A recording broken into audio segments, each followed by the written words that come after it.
All right.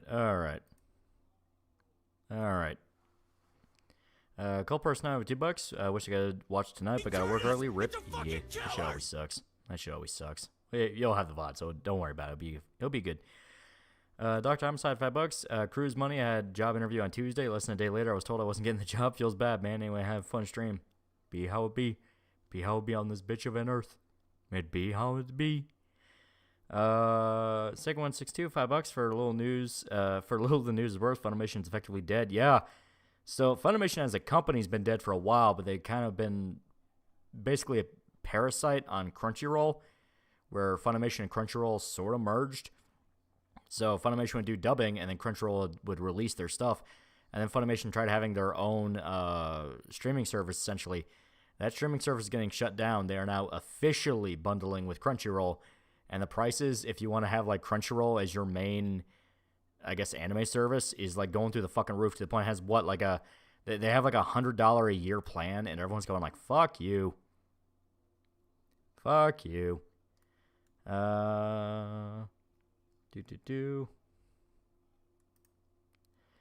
Last 48 hours have been interesting. They have been. Start a new job on Monday, and that means I can donate to you again soon. Yeah. Sonic Frontiers OST goes hard. It really does. That's one of those games where I always forget how good it actually was. Because man, I bought it, and I saw some people playing. I was like, that looks okay. Then I actually started playing. It's like, holy shit, this just kind of works. It's like fun. The music is good. Even the stuff that's not like the Metal Gear Rising level stuff, like just the ambient soundtrack when you're running around is fun. It's like something about that game is like, I don't think people really understood how much of a gem they had. You put together Spotify playlist for your opening songs. I know you've had Cosby Sweater and The Man Who Speaks True playing a lot. Yeah, that is true. You also cannot access your digital library you bought from Funimation. Yeah, all the stuff you bought from Funimation is now just gone, and they won't let you touch. So go fuck yourself, basically. Got mentioned it's a gun video. Yeah. It was the tweet about like the Korean thing about like the Korean feminist death cults. So that was fun. So the Fallout Gatekeepers reminded of the Disco Elysium crowd. Oh, 100%. Yeah, I love seeing all the commies on Twitter going like, well, don't you understand Fallout makes fun of you? And actual Fallout fans are coming and going, it makes fun of fucking everybody. And not in that mealy mouth like, oh, it makes fun of everyone, but my guys are treated cool. It's like, no, everyone is made fun of in Fallout. Fucking communists are made fun of. Fucking Mr. House is the most optimal path to do for a good playthrough in New Vegas. And he is like a hardcore, like, billionaire, basically a Donald Trump type. So to get the best ending, if you want to do a good person run in New Vegas, you let basically Donald Trump take care of Vegas. So that's on Vosh exposing himself. Oh yeah. And if people had any like cojones to him, they'd rail that into the dirt. It's like, remember when you were calling anime fans pedos? It's like all those jokes about you jerking off to horsecock is like, no, you actually jerk off to horsecock. Summer's Calvin, $5. Met someone at the gym and they were pretty cool. They invited me over to talk about Battletech, but then she started getting undressed. Really disappointing. Man, that sucks. I got into an argument with a DE fan on Reddit who thought Joyce was unironically worse than Everard. Shit take. Yeah, no, that's bullshit. Like, I'm going through Disco Elysium again, and I have my biases. You know, I'm obviously very anti-commie. But even I can tell, like, just from, like, I'm doing the commie path in the game. And it is, like, one of the most scathing criticisms of communism ever. Called person I have $2 also. Who's the gayest gatekeeper? Fallout New Vegas or DE fans? Both of them are basically the exact same level where you have a game that's like an above average at political commentary. So it's not like the smartest thing ever, but it's pretty good. And so that's like, you know, that's basically, I guess, fodder for video essayists. They have to talk about if it's like the most groundbreaking thing ever. We kind of talked about it before where it's a super eye patch wolf effect where something that was just kind of a mild, like, oh, that was pretty cool, has to be blown up into something way bigger. So it's like, yeah. Why'd you got the Stalker music out? Oh, because we were getting started. I had to play the actual song. Personally think without Fallout 3, New Vegas would not happen. Well, yeah, Fallout 3 was pretty successful. So they let Obsidian take over New Vegas, and then they got pissy at Obsidian, and then Bethesda fucked them over. It's not Twitter saying Nike is trans. Twitter and Persona takes just like it's Tumblr shit. It is literally all the Tumblr refugees. Like I just ignore them because it's like yeah whatever. Like yeah you're gonna completely miss the point of this just like you did with Naruto, just like we did all the other fucking times. Literally every ideology you pick sugarcoats the hell out of whatever you choose. You can tell the commies only ever played Takami route. That's the thing. It doesn't sugarcoat it. That is cope. I have gone through it. It is like ravenously made fun of everybody. Something's coming $2, and something magical happened. The horse had AIDS. Yeah, that shit. But yeah, no, it is it is ruthless with how hard it makes fun of this shit. Like I said, I'm going through the commie route. I've never fully went through the commie route just because to go in the meeting you had to be like super late at night, and I always got bored and didn't want to do the meeting thing. So I've actually talked to the students now. I've talked to the students. I'm doing that quest line. Holy shit. They are fucking idiots. Like, it is the most accurate representation of college communists. All they do is sit in a room, jerk each other off about how many books they're reading, and use buzzword after buzzword after buzzword. Harry has to pass checks to not be so fucking bored he stops paying attention. It is an actual thing. The Pretentious Book Club. It is literally the Pretentious Book Club. They exiled one of the members of the book club, and there were only like two guys. There were only two guys, and they exiled one of the only members they had left because he said, I don't think communism will grow turnips any faster than any other ideology. They literally boot him out because of that. So I heard that, and I was like, that is a direct reference to the goddamn famines. Oh, my God. Where it's like, hey, you know, we shouldn't get rid of ideas like crop rotation and things like that just because they're made by capitalists. And like, no, that's not what inframaterial ideology says. Like, inframaterial ideology is fucking stupid. Harry who? Main character in the game. His name's Harry. Bro, just Hegelian synthesize the pale, bro. Yeah, that level of shit. Actually, really comments of actual life experience. Yeah. What's Tucker Carlson doing journalism in Russia? Fuck Putin. Like, just fuck that asshole. Globalist whore playing with other people's lives so they can continue the goddamn stage play. Krispy Kreme, $5. Can you say hi to my friend Amelia? Don't go out with him. He's smelly. Don't go out with him, Amelia. Run away. 1-800 taking some L's for $10. Bet they'll say I don't know what I'm talking about when I have 1,200 hours in New Vegas and 2,800 hours in Fallout 4. I hope I paid attention to the story across 4,000 hours and 20 plus playthroughs. Yeah. It's Joe over Disney spending $1.5 billion for Fortnite collab. Guy's named Harry. Yeah, he is. In Disco Elysium, the guy's name is Harry. I've heard Professor Dave explains he's a true slave, man-child, atheist, extremist, trust the science bro, and overall horrific human being. Teachers are horrible. Watching Aeroxy right now. Going to visit the family dentist tomorrow, and he loves it. He's been begging me to see it, and I can't wait to talk to him about it. It is very good. Watching Berserk, correct me if I'm wrong, but if a witch astral projects gets destroyed, they're basically brain dead. Reckon that's what happened to Sonya. It's possible. We just don't know. We've not seen it. Power of belief will make communism work. Literally some books of the game. Yeah, it is power of belief will work, and that operates off the idea that communism can essentially fight off aspects of the pale, to which I respond that applies to any ideology. They were using churches to fight off the pale in the beginning. Song is coming, $2. Hey, Millie, do you like Palantech? Please say yes. Must have been playing Judgments like L.A. Noir about funny Asian people. Yeah, it's really good. How much was in game instead of the title screen modeling? What are you talking about? Call it press 9 for $2, but Loli followers of apocalypse-based socialist. ANCAPs are always right, except on issues of morality. The biggest recurring theme is hypocrisy. Every major villain in faction is massive hypocrites, and these motherfuckers still assume Fallout's their commie Bible. Holy shit. Yeah. Washington Naze fan. Yeah, and I don't give a shit that he jerks off to Chainsaw Man. I give a shit he jerks off to horses. That's kind of the big thing. Horses and lollies. The exact thing that he would condemn other people for. I'm going to play Disco Elysium. Anything you should look out for? Because I know the devs are hairline comments, so there's politics. I was literally just talking about that. So, the only people that were avowed commies on the development team of Disco Elysium were the head dev and his girlfriend.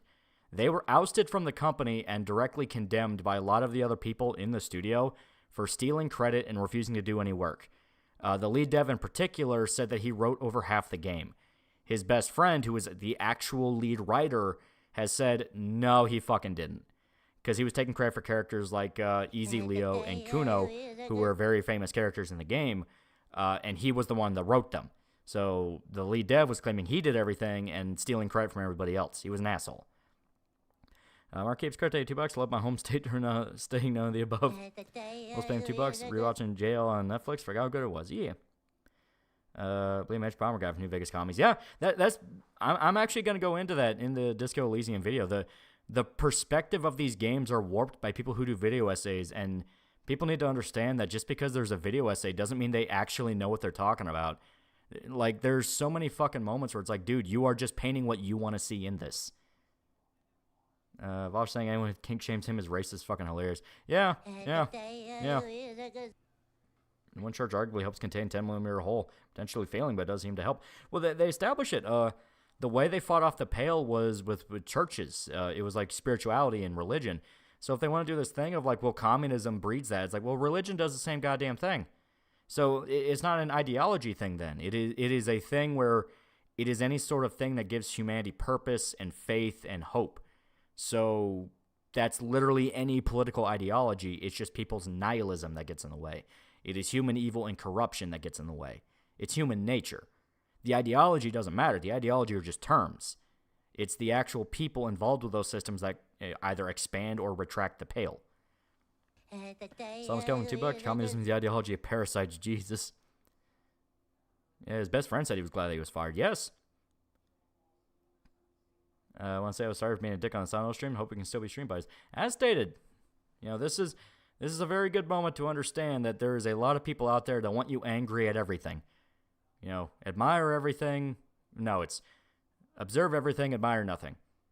You can pay attention to stuff that comes out. Don't get so emotionally invested in it that you lose sight of the bigger picture.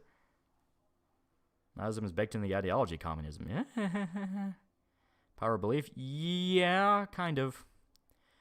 Mark saw religion and thought, oh boy, how do I short competition? Yes, which is also a plot point in Disco Elysium. The guy that's the Karl Marx stand-in helped push the idea of the revolutionaries destroying churches, which directly caused the Pale to start expanding in Revachol.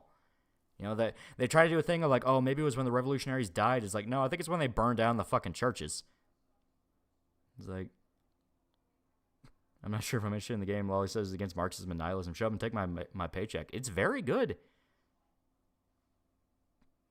Karl Marx is a loser. Yeah, as they going through the commie route is so fucking eye-opening. Where it's like, holy shit, how did they ignore this? Like, literally, the only two living communists in Revachol are two dumbass college students that are constantly trying to stack cigarette boxes. No, it's matchboxes. They're trying to stack matchboxes into a monument, and they always fail every fucking time.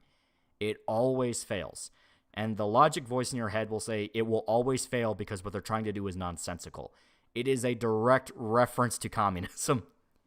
Zolardo for 5 fake monies. Vosh images of horses or II porn. Can't even find a Japanese artist for that. Yeah.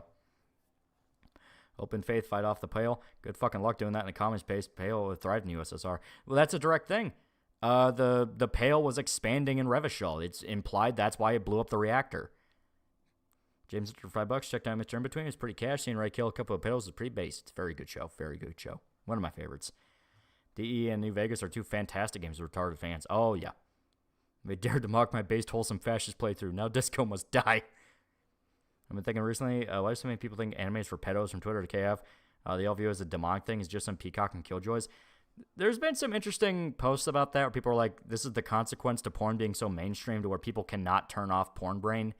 If there's anything even slightly dipping into sexual titillation, they will freak the fuck out and panic about it. And it's like, it makes sense.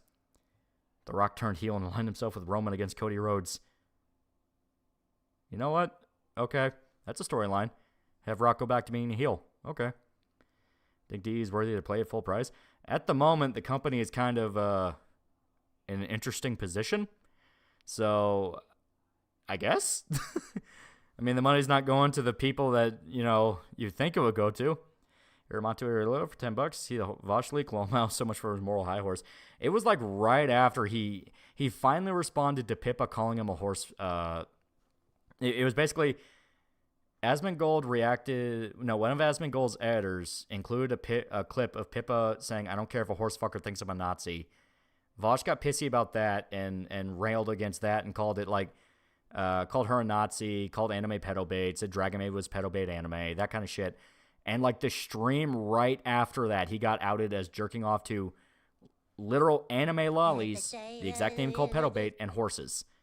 So it's like, yeah, that's pretty fucking nail in the coffin shit. You ever start watching HBomber video without realizing because of autoplay and you start thinking this video, this video's pretty good, then you start saying Tommy shit? No. I literally cannot listen to HBomber guy. His voice instills instinctual anger. I don't like listening to him. It's in the despot, $5. Started learning German so I could read the Communist Manifesto in its original format. I've heard Red's like a five grade book report. I don't know. Do it. Hollywood Rock was the best run.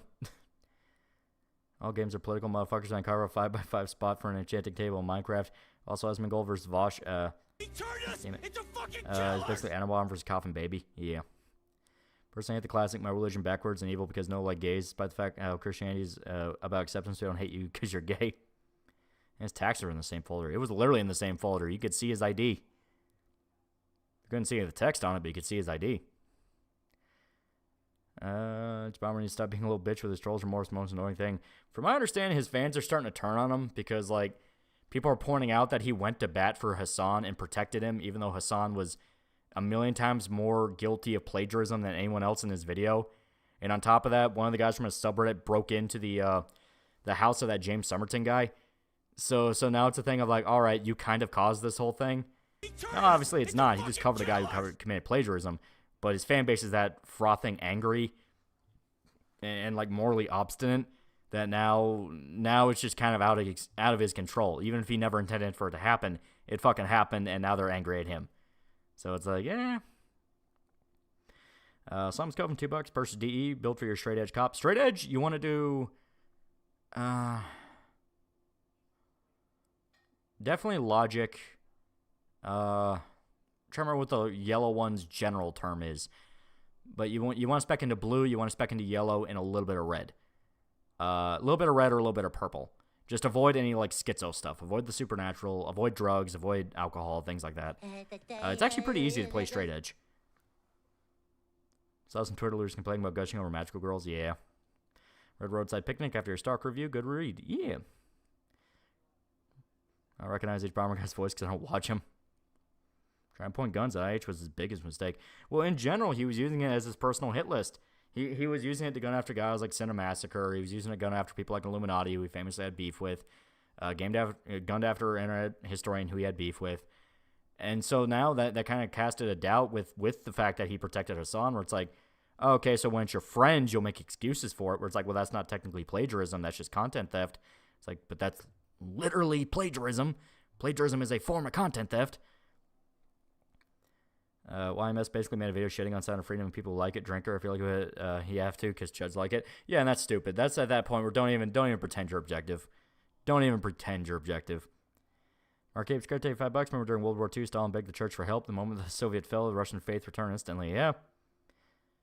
It's over. Funimation's fallen. Piracy must rise. Joke aside, there's one silver lining to funniest fall that click the screw or Vic are losing their influence. Yeah. Hero Tucker Carlson's on Ukrainian hit list. Yeah, I don't give a shit. That interview, like I was listening to some of it and I was just fucking disgusted. Where it's like, hey, why are you continuing the war in Ukraine? It's like, well, America keeps giving them guns. It's like, so people will continue to die knowing that the situation's not going to get any better, and now you're threatening the larger world getting involved. Okay, yeah, there's just some fucking bullshit by a bunch of globalist whores. Suck that WEF cock down, you motherfucker. When I was a fucking skank, IH was just your average Australian with an internet in history. Yeah. Remember, the only reason people collab with Hassan to get access to his viewer base and his money. He's basically the rich kid who has all his cool tools in the neighborhood. And the funny part is, all the people finally, somehow, only just now realizing he is the son of a Turkish billionaire. Because you know, like Tucker Carlson anymore? Tucker Carlson's just Tucker Carlson. He was just a journalist. It's like, he was just interviewing a guy. I don't like Putin. I don't like Zelensky. I don't like these two motherfuckers sending, thousands of people to their deaths over some bullshit. You know, it's like it was all for MIC interests and money laundering, all this crap. You know, how many babies got blown up in buildings because of these assholes? Mark down for $3. How's it going? I'm playing the original Fear again. Some parts age poorly, but damn, the AI feels so smart. Yeah. And then for $2, also remember to drink some water. God's Crash Man still not for sale for $1. What version of Persona 3 do you recommend for a first timer? Reload, portable, or FES with the controllable companions mod? Controllable companions mod, definitely FES, because that is just Persona 3. Do I trust my inner racist? Sometimes electrochemistry makes some good points. Old leaders being petty children, yeah. Send people to die from the military-industrial complex, yeah. What about screaming leftists calling Carson on treason for him to be arrested? Well, those are just modern-day leftists are just fascists. It's like they are the overly emotional, mouth-frothing, you know, jingoistic goose stepper that would send fucking God knows how many of their neighbors to death camps because they were told to by the state. So there's no saving them. Ukrainian mob has to be involved somehow. I definitely believe so. There's a lot of gun running operations down there. So you think BreadTube's going to collapse in considering HPV and Hassan starting to get pushback from their fan base? I wouldn't count the chickens, but I am interested, especially now there's shit with Vosh, where he was directly yelling at somebody for being a pedophile for jerking off to lollies, and now he literally has lolly on his fucking porn folder. Playing through Final Fantasy 2, man is at Whiplash hearing the cutesy town theme and destroyed towns where people are up front saying their family got blown to bits. Yeah. You see people on Twitter calling Silent Hill 2 shallow and simple. Are you talking about remake or OG? Which skill are you picking in for your disco play? I always spec into the supernatural stuff. Inland Empire, Shivers, things like that. Because those just flat out give you advantages. You get more context. Be careful being around Vosh. He appears like people are a little hoarse. Who the fuck downloads porn pics? Yeah. There's like a Dragonician loved it. Yeah. That's on the Mama Max drama. Is that still going? I think Vosh has real CPU on his computer. I don't know. I definitely think, well, it's not even a thing. We know. He flat out like sexually harassed a girl for a long ass time and then just got her fan base to bully her until she went quiet. That is just a thing people know about. So I don't know anything about CP, but he did that.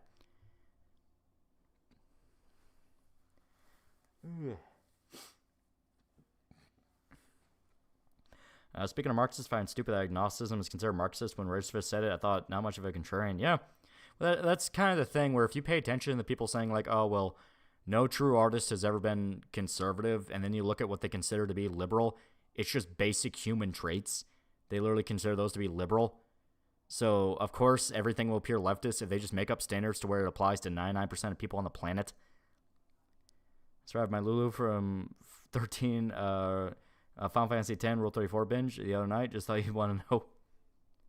That's some donut operator Twitter drama. Yeah, where he was talking about like he wanted to party with one of the creators of Fallout, and then they blocked him on Twitter, and they're trying to go like, well, you should have understood he hates you. It's like, doesn't it say a lot more that a guy is aware that the creator of a franchise he likes doesn't like him politically, but he still would want to talk to him and hang out with him? Isn't that more of like a testament to his character that he's willing to hang out with somebody that doesn't like him politically? It's like, at least try to get to know him on a human level.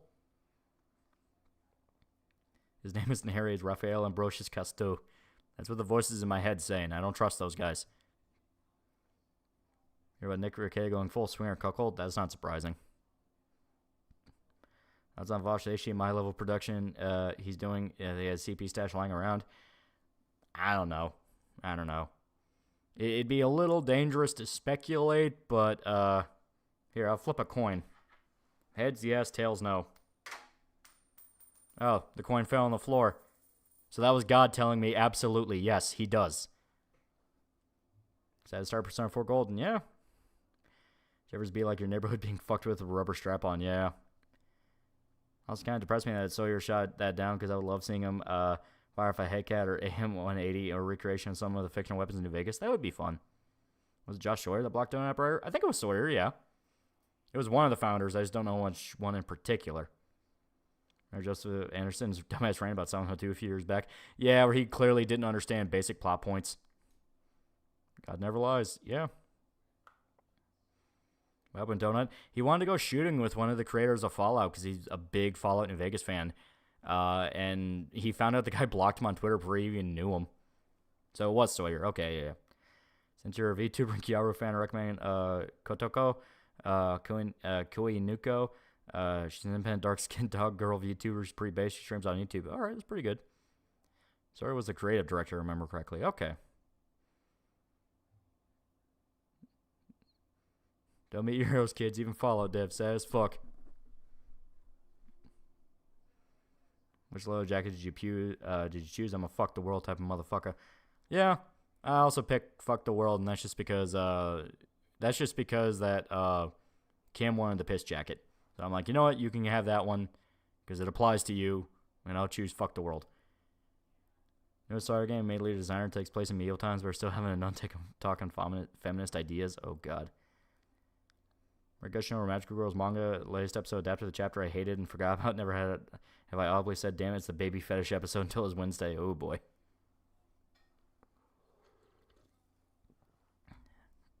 And Rickea did a hot tub stream with his wife and another couple. Yeah, that's what happened. Homosexual underground. Should be surprised and Sawyer's loyal to Cali motherfucker, so yeah.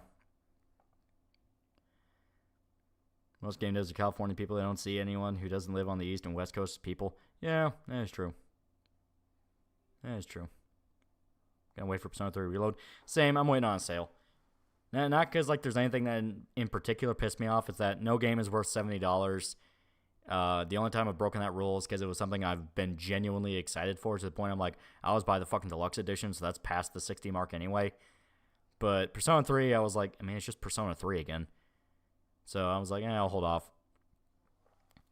You ever watch Game Center CX, Japanese TV show where a comedian, Shinya Areno, challenges and has to complete whatever game he has to play? It's pretty endearing. Oh, that sounds pretty interesting. But what would Contact Mike do? When you're walking on the beach and you see one set of footprints, and you turn to Contact Mike and go, but wait a minute, where were you in my time of need? And he says, I was in the ring fighting for your freedom. And you go, thank you, Mike. Thank you. As with the outrage over Stella Hillblade. All the fucking Tumblr refugees are pissy about a woman that's clearly an adult being sexually attractive in a video game. I think Persona 3 Reload's on Game Pass. There you go. I've seen Ferrari. I've seen bits and pieces. And I feel like YouTube's getting more strict as years go by. It's not the same. It's more commercial now, and I'm the only one who's noticing this. You are not the only one who's noticing this. I guarantee you. And Todd, we trust joking aside, you heard the new Nick Cage movie, Murder Thriller? I've not. Where's the cruise headed to? The goal is Alaska. That is the goal. It's be an Alaskan cruise. It'd be a lot of fun.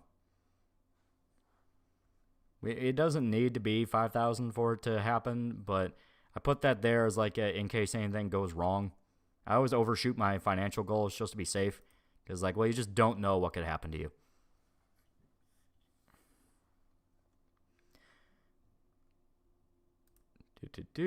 That's the upcoming death of Xbox. That messes with me, not gonna lie.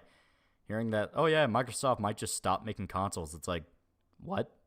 The fuck does that mean? That's when I climbed onto your back and dug my heels into your spine. Just hit Sawyer. He wrote a nun in the 1500s complaining about damsels in distress are bad, and you're forced to agree with her. Oh god. You guys gonna fight polar bears with 45s. It'd be a lot of fun. I'd like to see whales. I've always wanted to see whales. Found this channel through just some guy Rickea coverage, and look how far Rickea has fallen. Devil in a bottle. Don't drink and stream. Don't drink and stream. You can drink. Don't drink and stream. Winter in Alaska, not as personal. Yeah. Perfect mindset right there. Always overshoot financially for a trip, chat. Leftover can go to your bank. Yeah. Kira's not streaming tonight, so no raid. Yeah. I think I made her mad with that last one. I had to calm you guys down because if you get excited about fucking anything, you start shitting all over the carpet and barking, and I gotta hit you, you know.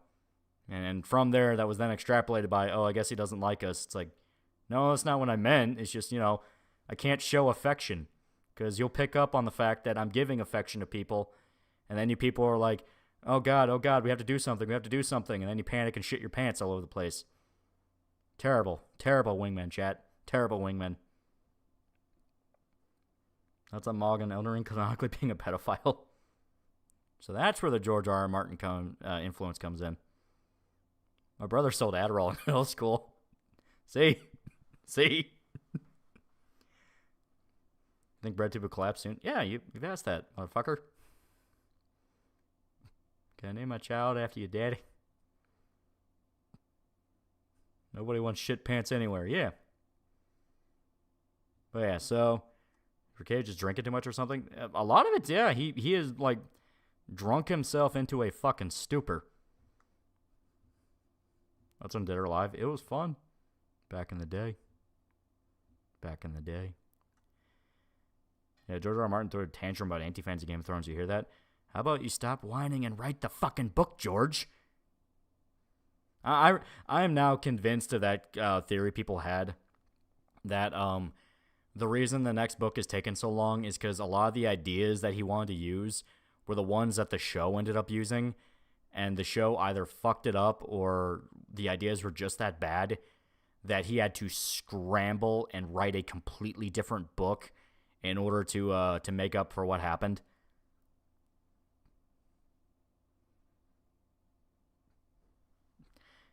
Has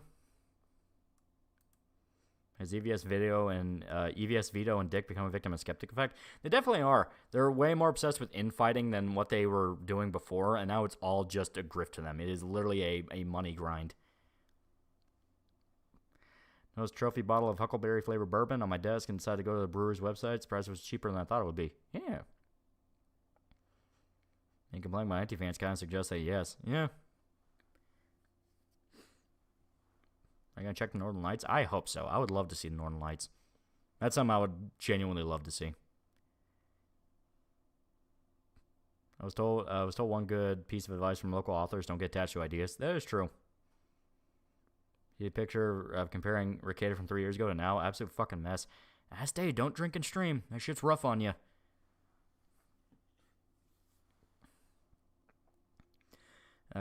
Still holding Ricada responsible for Vic losing his case, especially since he essentially had Vic hire someone who was operating under ace attorney logic. Yeah, and it was like a fucking estate lawyer, and he didn't really have any kind of experience in that field. It's like, that was nepotism to the nth degree, man.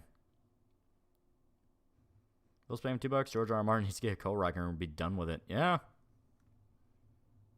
A whole lot of what the fuck's going on with that.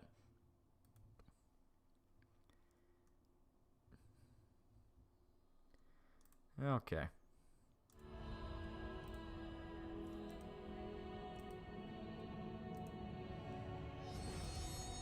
There we go.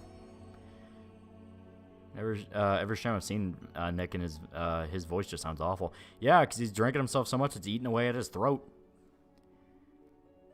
Killed the person out with $2. How does Fallout New Vegas make fun of the followers of the apocalypse? You tell me.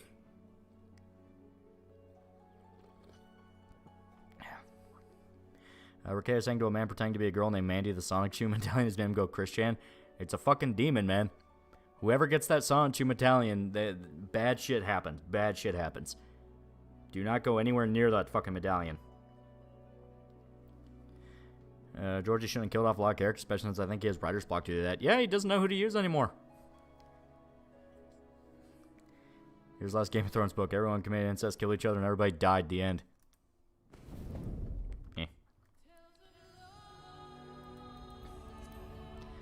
Motherfuckers think followers of the apocalypse are full-blown commies when they're just technophiliac and cross Red Cross, Lamau. People have lost all media literacy. Yeah. So you gotta play something other than your enemy weeb games. You can burn in hell if you think I'm not gonna. Medallion's like the Sancho Medallion's like the Crimson Bailet. It's like something, man. It brings out the worst in people. It turns them into fucking animals.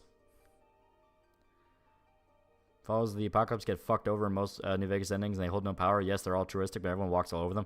Well, they're walked all over specifically because that's not the world New Vegas really is. It's like, hey, your ideology doesn't survive in a world with fucking death claws, man. I think I should buy a Talos Principle too. I didn't play the first one, so I don't know.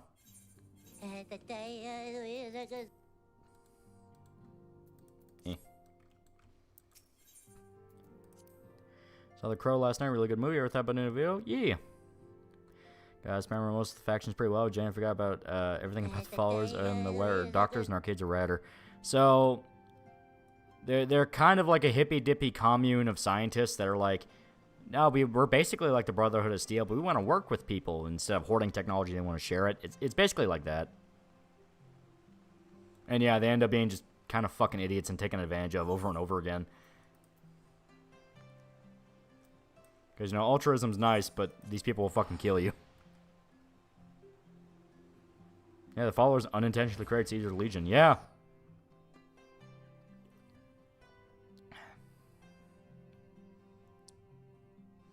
Taught the Great Khans or Raider tribe how to make drugs they proceed to sell to fiends. Yeah. Starts playing issues, but I think he might actually be the best for the future. He's the only one that's actually willing to... Okay. This kind of dips into a little bit of economic philosophy, something that I plan on also talking about with Disco Elysium. Because Disco Elysium and New Vegas, you kind of talk about hand in hand. So, a lot of the commies that like Fallout will make fun of Mr. House and say he's basically an ultra-supreme libertarian, and his style doesn't work because he had to sell out to the NCR, the system he hates, and he also has to run everything with police bots. Well, at the same time, you actually look at what Mr. House is doing, and he's essentially going off the logic of laissez-faire. Just pay for your spot in the strip, and I'll leave you the fuck alone. It is the most basic and true form of capitalism, where essentially, hey, we just need to work and make this work and get people to come here and spend money and resources and want to set up shop. We need to set up supply lines to get shit in here. Let's not fuck with this. We don't need to play God. We only need to manage when we need to manage. In the case of the White Gloves, where we find out they're fucking eating people. And even then, that's mainly the courier doing everything, because you just blow their head off. But other than that, you know, it's all left up to you. You know, it is left up to the individual. It's left up to the person that wants to be in New Vegas.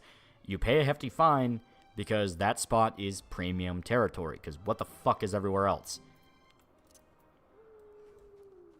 What's NCR? Society of Customers. Exactly. I was spending less by bringing in soldiers, policing while draining them their cash. Yeah, and the NCR is happy to do it because they still technically own Hoover Dam. What do you think downsides of NCR are? Oh, they flat out explain it. It's bureaucracy, it's corruption. All the problems that America had before the war, the NCR still has. So every faction just views them as history repeating itself. The Caesar's Legion outright tell you that's what happens. Isn't Followers Apocalypse just doctors without borders from post-apocalypse? Yeah.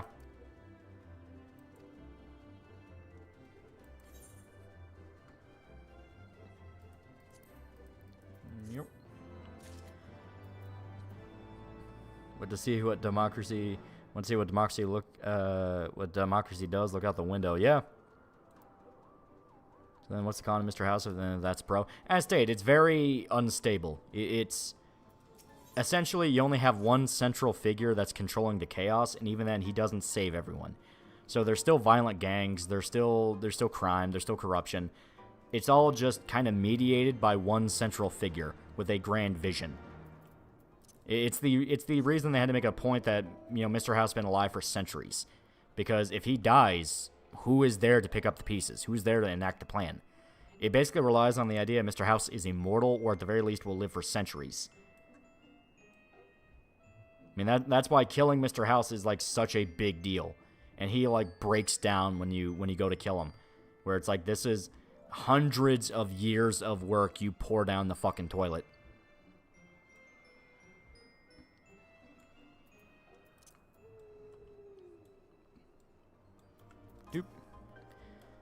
I like Mr. House. The only thing I disagree on is the robo-police, and he forced you to destroy the Brotherhood of Steel. Yes, they're bad, but there are other ways. Yeah, as stated, it comes down to the fact that you have one central guy with a vision kind of dictating everything. So you kind of have the pros and cons of that, where he has very, very good ideas, but the ideas that are less so, he is not budging on. No, for $1. I remember before the final season or so, Game of Thrones person who I knew was hyped for it. And when I brought up that there was no book to follow, he told how George had given them notes to follow for the ending, but then everyone forgot.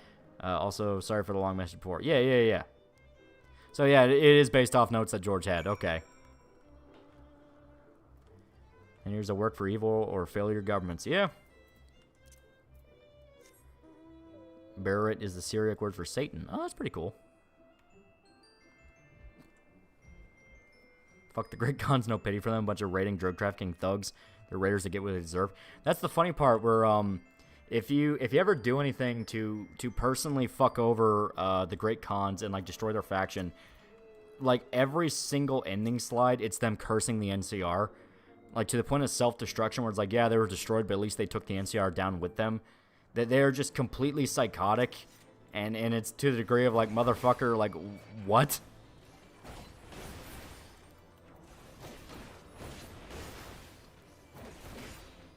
That begs the question, Lolly, who do you think should rule New Vegas? Mr. House. He has his problems, and he is, as a one man with a vision, and he is stubborn as a mule. Everybody else is just infinitely worse. It amounts to, yeah, it sucks that Mr. House is the only one worth working for. That's everybody else's fault, not his. Do you go for gun mods or visual mods for New Vegas? I usually do both. Sir Alice for 2 fake monies. Thoughts on Wildcard, aka do yourself any good karma. They're fun for shit posts where it's like, hey, now I'm in charge, motherfucker. But actual morality side and, like, who do you think is the best person? I go with Mr. House. Can I go with the devil you know? Exactly. Even the Wildcard. They fly. Wildcard would have to operate off the idea that the courier is just as good as Mr. House, which you can only really do with a courier that's, like, really, really high intelligence and charisma. Anything else, courier's kind of left with, you know, heavy weighs the crown. As in, you get to run New Vegas, now you have to run New Vegas. Sounds like Roach's New Vegas is the 3rd time they canonically get wiped out. Yeah. Legion, as seen in game, is not the end goal. It's emerging new civilization. Caesar's trying to become Alexander the Great. Yeah. But guess what? It's through slavery and human suffering.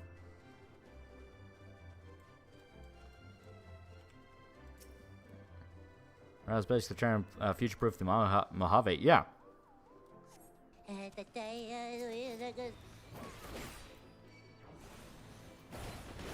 Courier's walking, man. 1 more bullet's all it takes.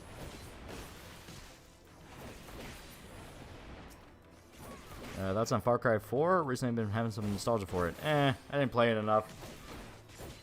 I played bits and pieces.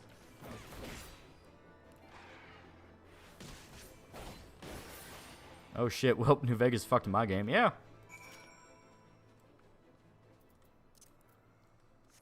It's not even slavery bit. That'll fade a Legion. Caesar Legion dies when his tumor kills him in less than a year, or 5 years at best. Yeah, that is true. It's another case of the factions completely run off cult of personality. So when that personality dies, who the fuck's left?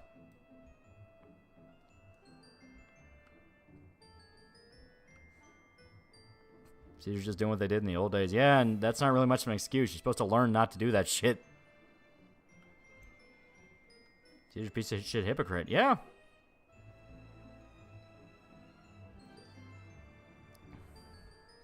Malcard ending is basically you freed us, no more like under new management. Yeah, depending on how you view it and how you played your courier. Yeah, Mr. House calls player a whore if they support NCR. Yeah. Courier just want to kill Benny for fucking shooting him in the head over a lower poker chip. Yeah. Boone's dialogue talks about a lot of succession for the Legion. Yeah, but that's the thing. They would have to be exactly as charismatic and exactly as tactical as Caesar himself, which there's no guarantee of, and that is literally the exact thing that started the spiral of the Roman Empire, which is the guy that, you know, would replace Caesar and then onwards were nowhere near as good and made crippling mistakes, one after the other. You can just beat Caesar's best soldier by speaking to him. You have to have high charisma, but you can make him turn his tail. Yeah. Kind of love the wildcard ending as an idea because it really works as a true wildcard. Because in lore, who the fuck knows what would happen? Yeah, that is true. I think it's canon ending for New Vegas. Probably, I don't know. Probably helping Mr. House, but that's kind of the best ending. So that would be like, I don't know. Would they want the best ending to be canon? Would they want some kind of like NCR takes over?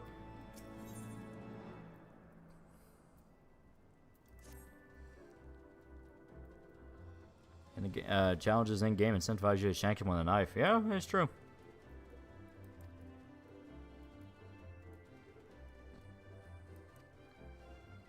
I was wanting to post a game and option for New Vegas, especially if you said it with Think Tank or Father Elijah. Fucked up wasteland with dangers you unleashed. That would be interesting.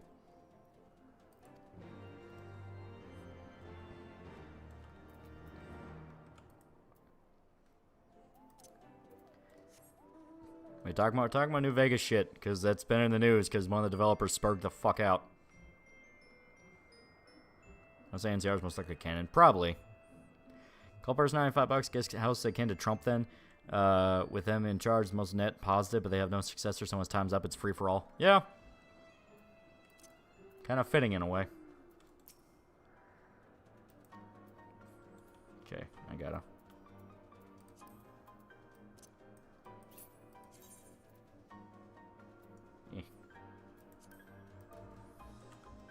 Damn it.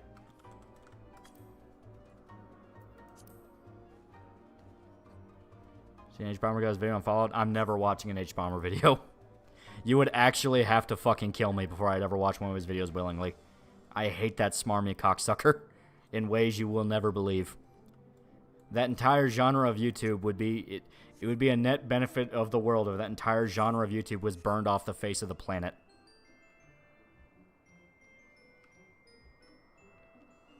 Also, apparently Californians can't anything that might fuck with New Vegas lore. Yeah, because they already fucked up the lore in that show, where you had mutants in a vault. Dr. Homicide, $5. I have a friend who thinks wildcards better and thinks we can turn casinos into followers hospitals. I call him dumb for this. Yeah, it's like, that don't work, man. Ideas from video games do not apply in real life. What's your opinion on the news of Studio Eclipse's Fear adaptation of Berserk Arc, possibly Conviction series? It's a fan anime. It's not an actual adaptation. I don't mean to be a dick about it, but it's a fan anime. Everyone hypes up fan animes because we've had nothing official for like fucking 7 years now. You're the manga smoking behind the supermarket with you. It's a romance manga of a dude smoking with a girl he doesn't recognize. Yeah. Soy Jack's British people to make fun of. That's called BreadTube because commies. They try to bullshit some explanation of like, oh, it comes from a communist poet called In Search of Bread or some shit like that. Then people said, no, it's fucking breadline jokes. We're making fun of you. Which is going to be a massive point in the upcoming video. And anytime a piece of media pokes at conservatives, you hear about it 50 different times a fucking week. Meanwhile, anything that pokes at the left, they have to spin and warp and break into like, no. Actually, it was made as a tribute to us. That's how you can know they truly like us. It's like, it's fucking pathetic.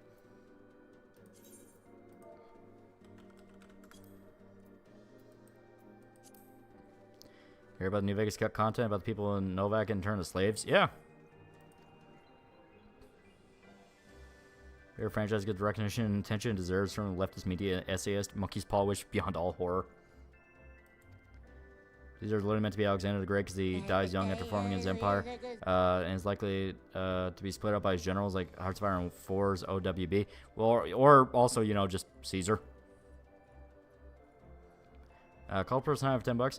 I wouldn't say it was a spur, just typical lefty Twitter. Don't operator one just ordered to shoot guns, but finally he was blocked and lefty Twitter tards nipple twisted to that revelation. Yeah. As stated, the terminal insecurity. I love winning in breadlines for moldy bread. Yeah. So your personal hell will be trapped in a room full of illustrated bomber guide videos. Any sort of left-leaning video essayist. I fucking hate those people. Is your fall ex-army or private purchase? Private purchase. I was never in the army. I was smart enough to avoid that road. I think it's our strongest stabilizing force of Mojave realistically. And nah. They're held down by a lot of bullshit. Don't operator hang out with Chris Avalon instead. Chris is much better than Josh. Probably because Chris Avalon would also hate him. Comments are losers, can't fathom why anyone would ever make fun of them if so everything has to agree with them, their views, even when it's clearly applying clown makeup on them. That's something that, like, okay. So I am going through Disco Elysium. I am planning on making a video about it. I am almost done with the new playthrough. I have, like, maybe 2 days left in the game. It's kind of bullshit, especially with the way the commie route does it, where you have to, like, You can only visit 2 characters that give you the commie quest at a specific time. And it's at nighttime, so you have to literally kill entire days to get that shit done. It's fucking frustrating. But basically, so the commie route, I kept hearing over and over again. I've never fully done the commie route. I've only ever glimpsed at it. I've heard some of the lines about it. It's like, oh, that's pretty funny, and all that shit. And I've always heard, oh, it makes the game super sympathetic to the commies. The game treats them as if they're right. They actually have points, and every other ideology is made fun of, and there's no point listening to them. But the commies are the only ones that ever have anything actual to say. And I was hearing that from people who would even be like, oh, well, I don't like the game, and here's why. So, as I'm going through it, I am learning that this is massive fucking cope. And no, it does not, in fact, treat them any differently. It, in fact, makes fun of them exactly as hard as everybody else. They are the embodiment of failure. They are pretentious college students jerking themselves off in a book club with only 2 members. They are antisocial. They have no idea how real people actually think. They accuse everybody else of not being real commies when all they fucking do is talk to each other about different essays. They work for a corrupt union because the corrupt union spreads their fucking literature. They are every bad parody that you can think of, which is the entire point. Every faction is flawed in Disco Elysium. Exactly. They are hilariously made fun of. You have to pass skill checks in your first conversation with them because they use so many buzzwords. Harry starts getting bored. He starts getting bored, so he starts thinking of other stuff, and your mind has to roll dice to make sure you can still listen to them. Rocket, $5. Tomorrow's my birthday, so I'm going to have fun and keep enjoying life. Hope you guys will too. Yeah. How I feel about Netrunner personally, I'm not a fan. I don't like it. The manga called The Fable is about the best hitman in Japan being told to lay low for a while and don't cause any trouble or he'll be killed. Yeah, they're doing a movie about it, I think. What would you do if H. Bomber made a video called Berserk an anti-Christian masterpiece and blames Griffith's portrayal of monarchy and religion? I won't listen to him. Like, I just don't listen to him. It's like he's just some jerk-off. I didn't listen to him with the plagiarism shit, and guess what? I was fucking vindicated. Even when guys like fucking Noah were like, no, he has things to say. Just accept that he's criticizing your E-Daddy, and then comes out, no, he's full of shit. He's also completely full of shit. No, Yosef, no. Total empire death. Total fucking empire death. Even the 1917 revolution only succeeded because the empire was that incompetent. Yeah. Was I gonna collecting cross comics? Didn't realize there were so many issues. Yeah, it's... He turned us into fucking killers! Pretty sure it's around here.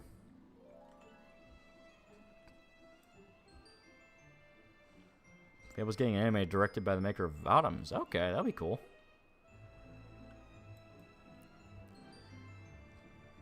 Don't listen to people you hate or know you're stupid and full of shit. Exactly. It's like, I'm not going to listen to what that jerk-off has to fucking say about something because I actually read the goddamn thing and it would just piss me off. It's up to people's personal bias to choose the best faction in DE. Yes, that is literally what the game's about, is your personal bias.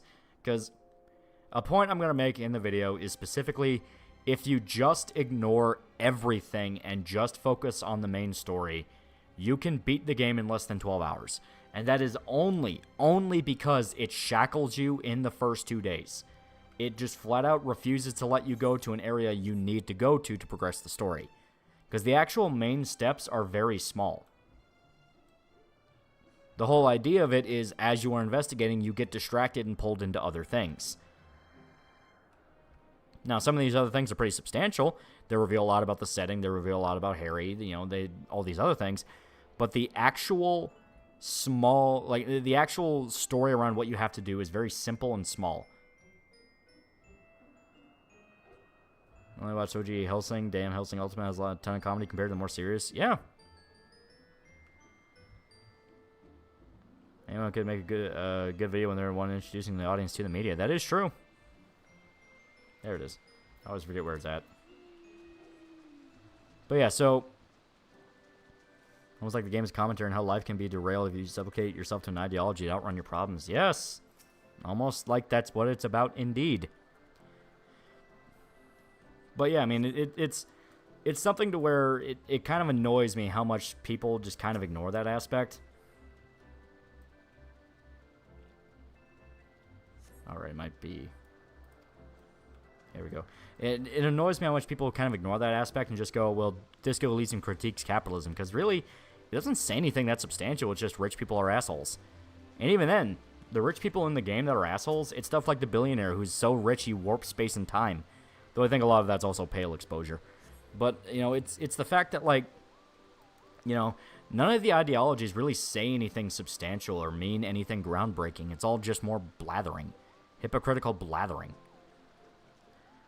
Remember Uruk Salabar's video on Disco Elysium? He made a really long-ass speech about how amazing, deep, and cool the Deserte was, and all I can say is, nigga, are you high? He's a cuck! Like, the sniper is a cuck!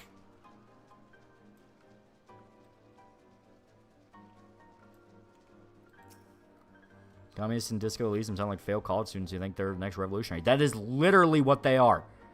They are they consider themselves post-attendants. They literally flunked out of fucking college. They wrote an entire essay about how motor carriage racing is the height of bourgeoisie capitalism and disgusting and exploitation of violence and all this shit.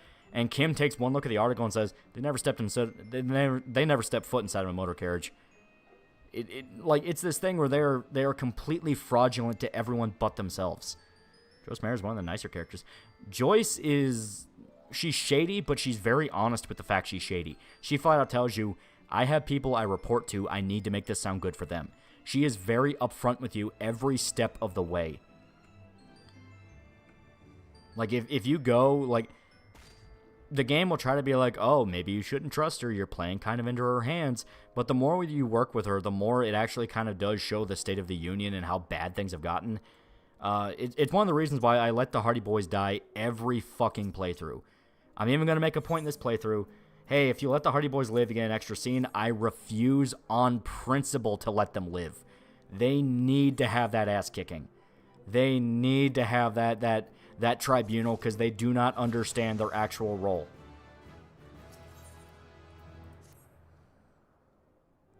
So no actual life experience? Yes. Look up the scenes of them talking. Look up their dialogue. It is the most, like, who the fuck are you talking to? Like, where do you think the camera is level shit?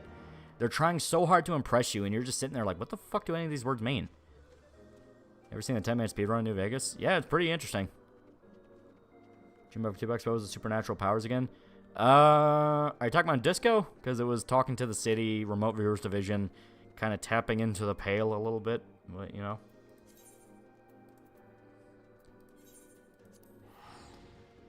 Even the common route to get killed, bitch, how you did it.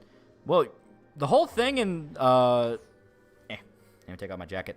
The whole thing is, like, the commie route doesn't specifically keep them alive. It's you don't fuck up at the tribunal. Because the tribunal is a completely different matter. I can show stay up from 8:30 to 4 a.m. on a Tuesday playing video games and saying things Batman couldn't beat at me, but not on the weekend. He had changed schedules with a guy. Okay, it's over there. This is going to be our next Gunbreaker job quest. Is there disco in Disco? There is, in fact, disco.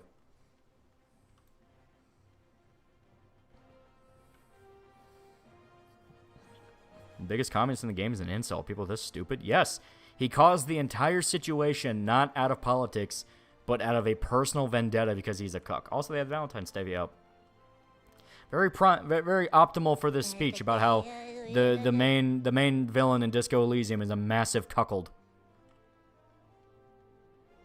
I got shot trying to arrest the Hardy Boys. Yeah, they'll do that. What's it called? Disco Elysium? There's a reason. It's... I don't want to explain it. Just know that it basically means disco heaven. Does it take place in the 70s? No.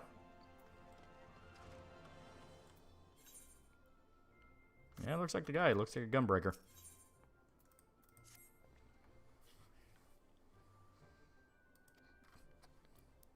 Are you being my Valentine? No. I have to let that hurt stay. Will you explain in the video? I'll talk about it. It literally just means disco heaven. It just involves the in-setting religion around Doris Day and all that.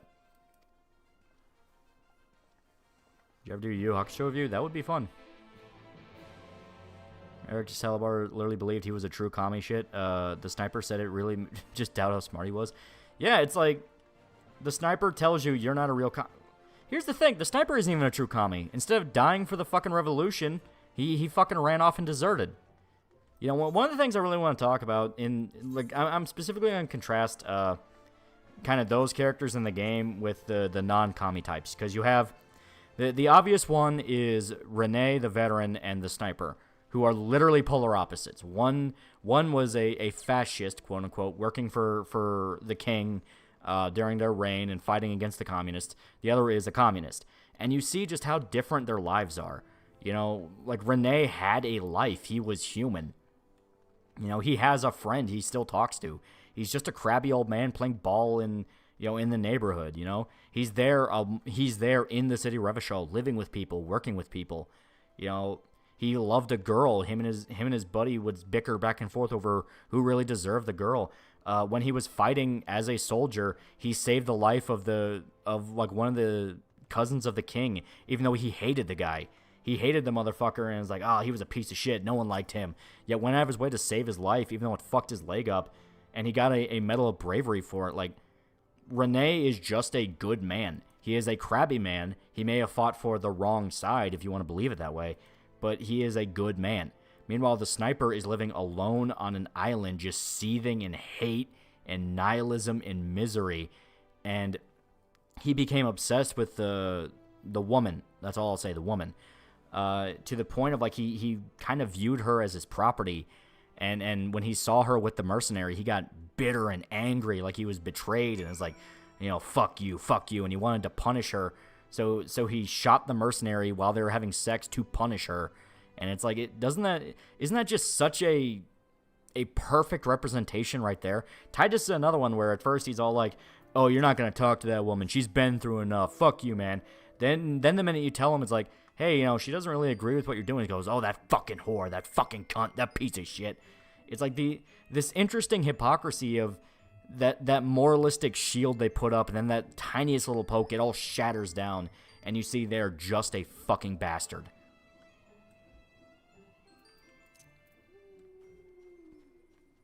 Sniper's just a simp psychopath, but also a coward. Yeah.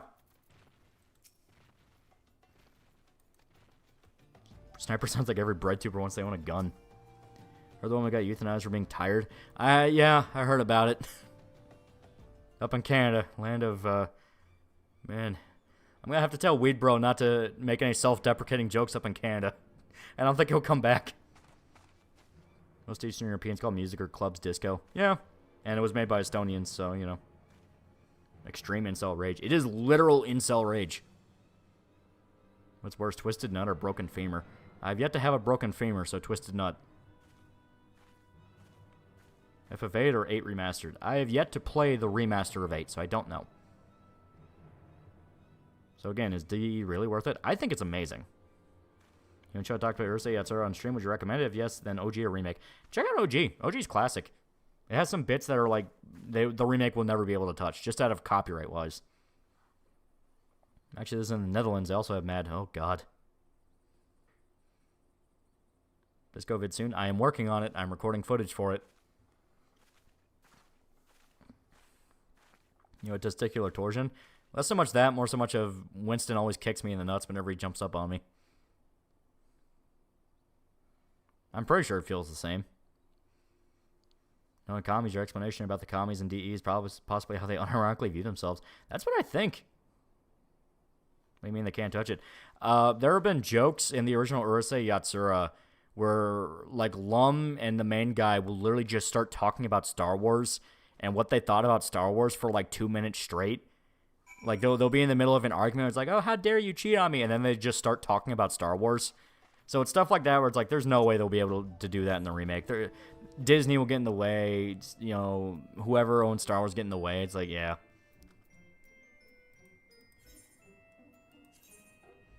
Yeah, main guy was named Ataru. I can never remember his name.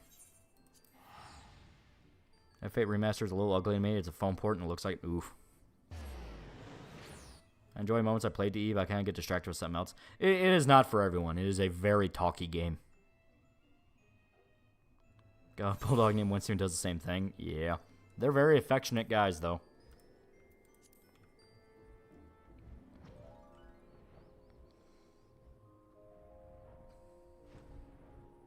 My left nut gets swollen twice to the size of the right one. Had to go to the ER. Could barely walk for a week. Oof. Who's euthanized had a condition where she was just extremely exhausted by doing basically everyday things. Isn't that just narcolepsy?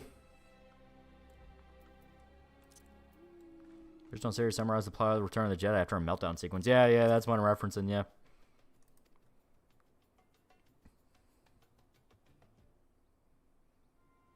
What's the new game from the BioShock creator? I haven't seen anything about it. But yeah, so as stated, I am excited to talk about a lot of Disco Elysium because there's a lot of shit that, in retrospect, makes a lot of the talk around Disco Elysium very, very apparent on who actually played the game and who is completely full of shit and has not, in fact, touched the game and has based it off video essays and just people talking about it. Because it's like, man, did you not see this conversation that directly called you a fucking pussy and a coward? I'm going to check out Helldivers 2. No, not really. But yeah, I'm very excited. Because another one I want to talk about is the... If I sub to your Substar now, I'll be in the Disco credits. It's going to be a long-ass time, so probably, yeah. So I had to watch Ursay Yatsura. I got 50 episodes in, it just stopped. It is a sitcom, so it can start feeling pretty repetitive. Speaking of $7 games, you see CEO of Ubisoft defending Skull and Bones, costing that by calling it a quadruple A game. Yeah, no one's going to fucking play that. Getting hit in the box ain't fun either. Or losing your V-card to an awkward backflip leaves a lasting impression. Oof. That shit ain't fun. How long is Disco Elysium vid? I have not even gotten started on the script. I am recording footage. I have like maybe 20 hours of footage at the moment, if not more. It's like half a terabyte altogether. So I have to, and I'm not even done with it. That's the best part. I'm not even done with it. I'm gonna finish this playthrough. Any other alternate scenes? I'm just gonna look up somebody who played it because going back and recording alternate paths, it's like, oh man, fuck that. Because I don't want to do a breakdown of like every single path in Disco Elysium. There is a lot of video game to do that. It is a game that is like hundreds of hours long if you want to do everything and see everything and every possibility. So I'm just going to do one playthrough and just talk about different elements of it. Because you can see most of what I want to talk about by just doing main stuff. Like, if you do all of Everard's quests, he will just flat out tell you what his evil plan is.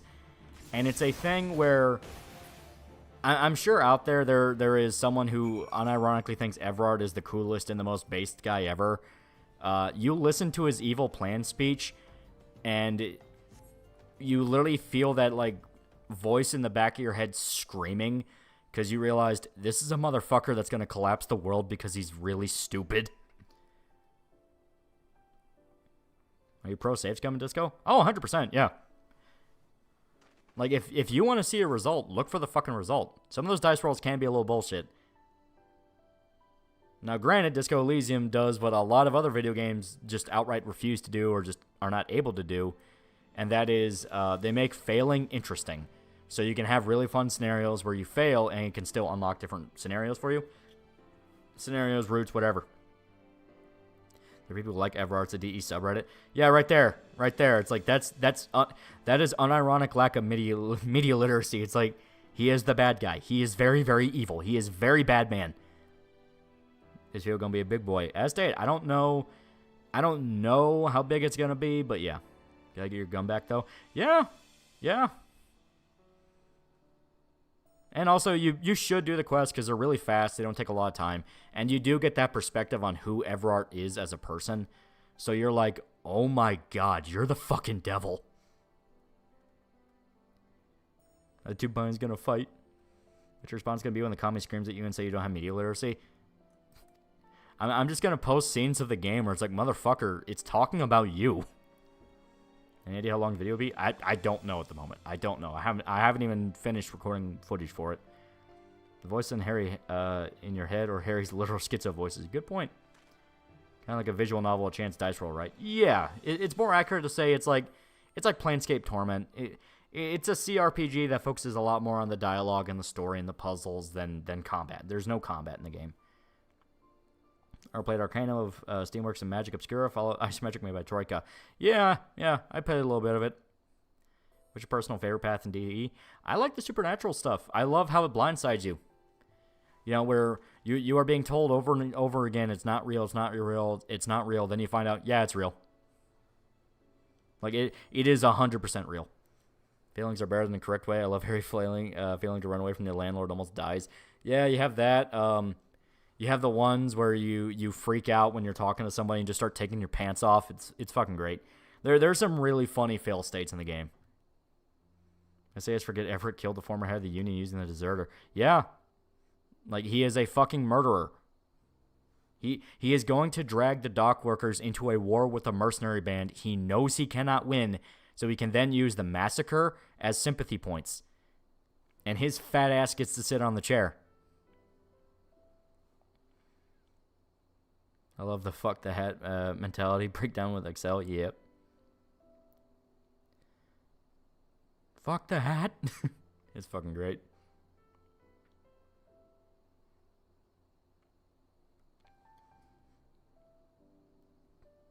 Remember your playthrough of DE? We all stopped when you talked to the Pale. Yeah.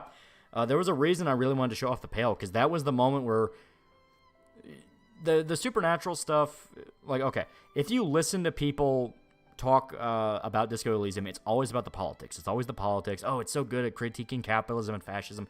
All the fucking jerk-off shit. The actual important shit of Disco Elysium is learning about the Pale. Learning about the Pale, how it affects the world and everything around it, because that literally impacts the case. So learning about the Pale is the big oh shit moment, because you find out how dangerous it is, how expansive it is, and the fact that it is everywhere. I mean, it's basically like, imagine Stalker came out, and it was all about the different factions in Stalker, and you had to work between them all and over. You have to work with the different factions of Stalker. You're walking around trying to collect the artifacts. You don't know why the artifacts are valuable. You're just going around trying to collect them.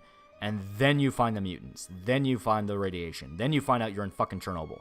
All the supernatural stuff is hidden until you do specific steps to find it. And then you get slammed with it, and it's fucking everywhere. The Pale is growing, yes. The Pale is childlike and is afraid if you blink, the world ends. That's the Phasmid. The Phasmid's different. But it is also scared of the Pale. Bullshit, the Pale said communism is the one true path. That's in the book. That's in the book that no one fucking likes and reads, and you just disregard that. That is stupid. That's something to where if the devs that are not even like the lead devs, but like the other people that were involved with the company say it's canon, I am just outright using that as a big bludgeon against the game. Because that is going, every ideology is toxic and horrible and evil, except this one that is super special and will save the world. That is basically what it says if you go with that. Disco Elysium is how I found the Northern Boy, so that's cool. Never knew old folks rapping would be funny, and it's actually great. Pale comes out of the Pale. Yeah. Heard the game Cookie Cutter? I've not. Recently learned Mountain Dew was meant to be paired with whiskey, so I tried it myself. Not bad. Really? I might try that. You guys got to that part. I was having an existential crisis. Yeah, learning that there was a reality bending force that outright makes numbers stop working. It's like, holy shit. And now it also kind of made it make more sense with the fact of Harry's whole problem, where like Harry lost his mind.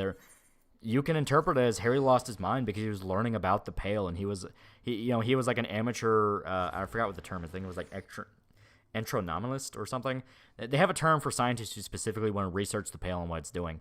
So you can interpret it as he was researching the Pale, learning that it was growing, and that's where Cop of the Apocalypse comes in, where he starts having a mental breakdown, thinking about the end of the world, knowing that one day the Pale will consume all.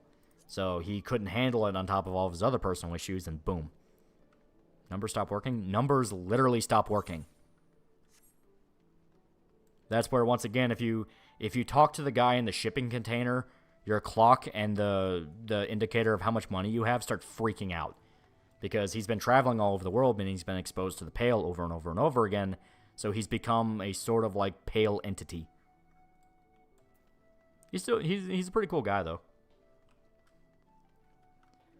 The breakdown was his wife left him. It was a number of factors. It's his wife leaving him on top of how you play the game. Because if you do Cop of the Apocalypse, it's factored into it that she left Harry because he kept talking about the end of the world. He gave me $100. He also gave me $100.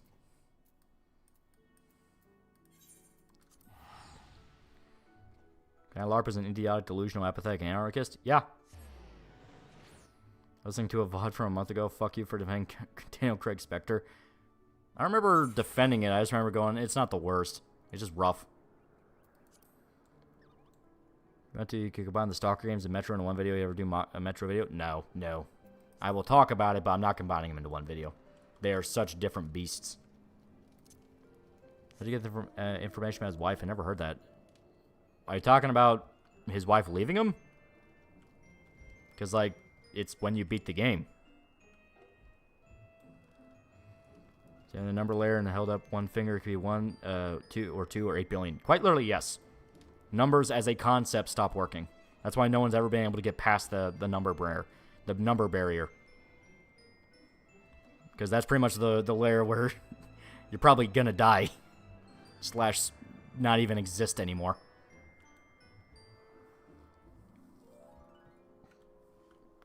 If numbers stopped working, couldn't communism finally work?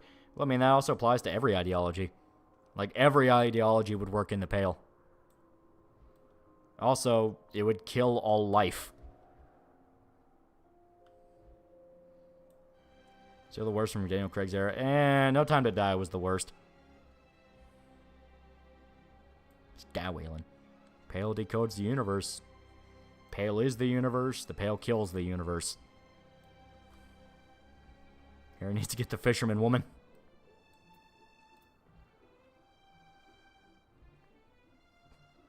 Harry does need Kim to help him from going off the rails. That is true. Everything works because everyone dies. Yep. So I agree with the whole climate change similarity. If it's explicitly a climate change metaphor, I would get angry. Because that is such an original concept for a force. Like, it's so different and so haunting and freaky and existential. Tying it to just be global warming, I would legitimately be pissed. I'd be like, are you fucking kidding me? It's just global warming? Fuck you. Also, global warming doesn't affect, time. This goes main to a movie. Which path do you want to follow? I want it to be Schizo Cop. Schizo, a political cop. Maybe have, like, scenes where he's touching other ideologies. You wouldn't want to do a movie. You'd want to do, like, a series. So he's touching other ideologies, trying to get into them, but he just doesn't get interested, and he ends up just being apolitical.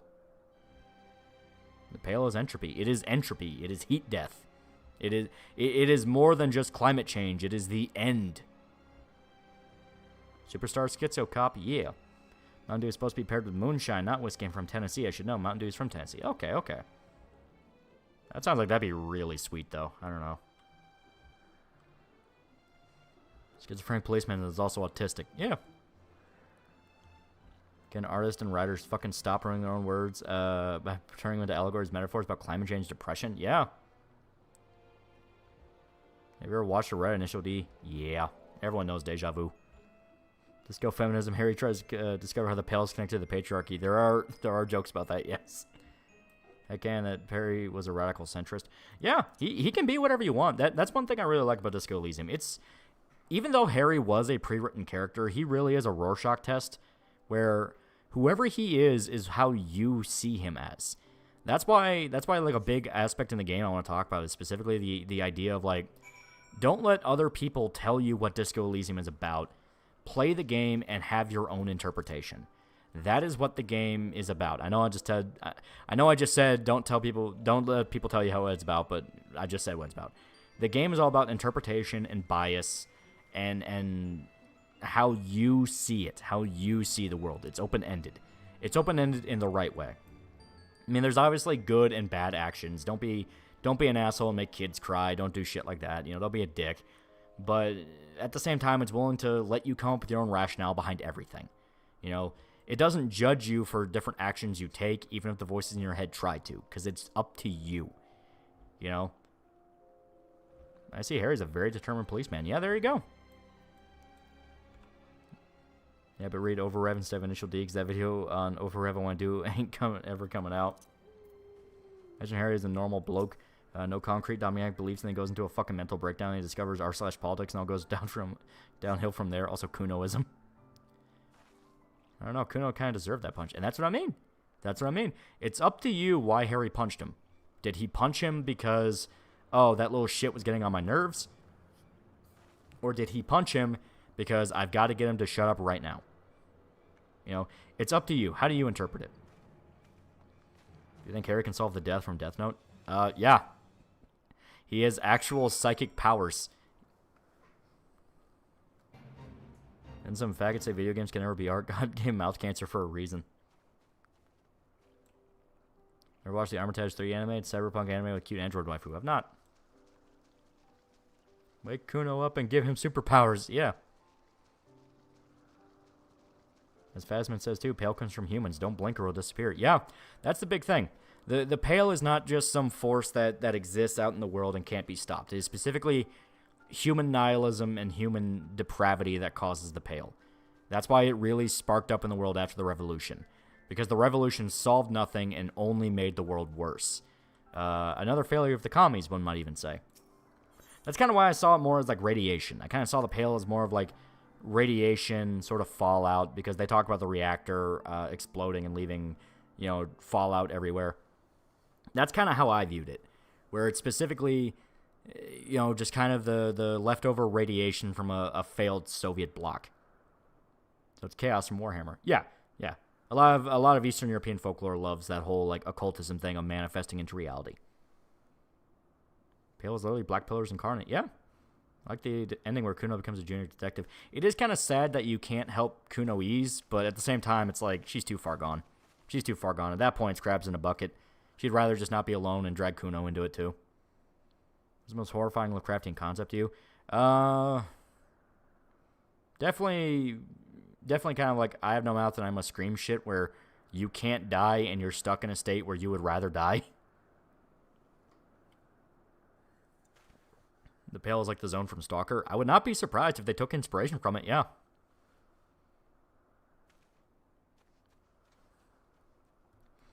Decking Kuno is the first step on his train spotting redemption arc, yeah. Once again, there's a lot of factors I want to talk about with that game, and specifically about how people have just blatantly missed the fucking mark on it. We try to spin shit to agreeing with them on Lord of the Rings and Disco Elysium. And when they can't twist shit, they go actually making fun of you or shame you people for liking them. Like Rorschach, it's their entire playbook. That is true. That is very true. It's like if it doesn't agree with us, actually it's making fun of you, or some shit like that. Oh, good. Triple Triad require an FF8, or can I just skip doing it? I'm shit at it. If you want to break the game, it's very good.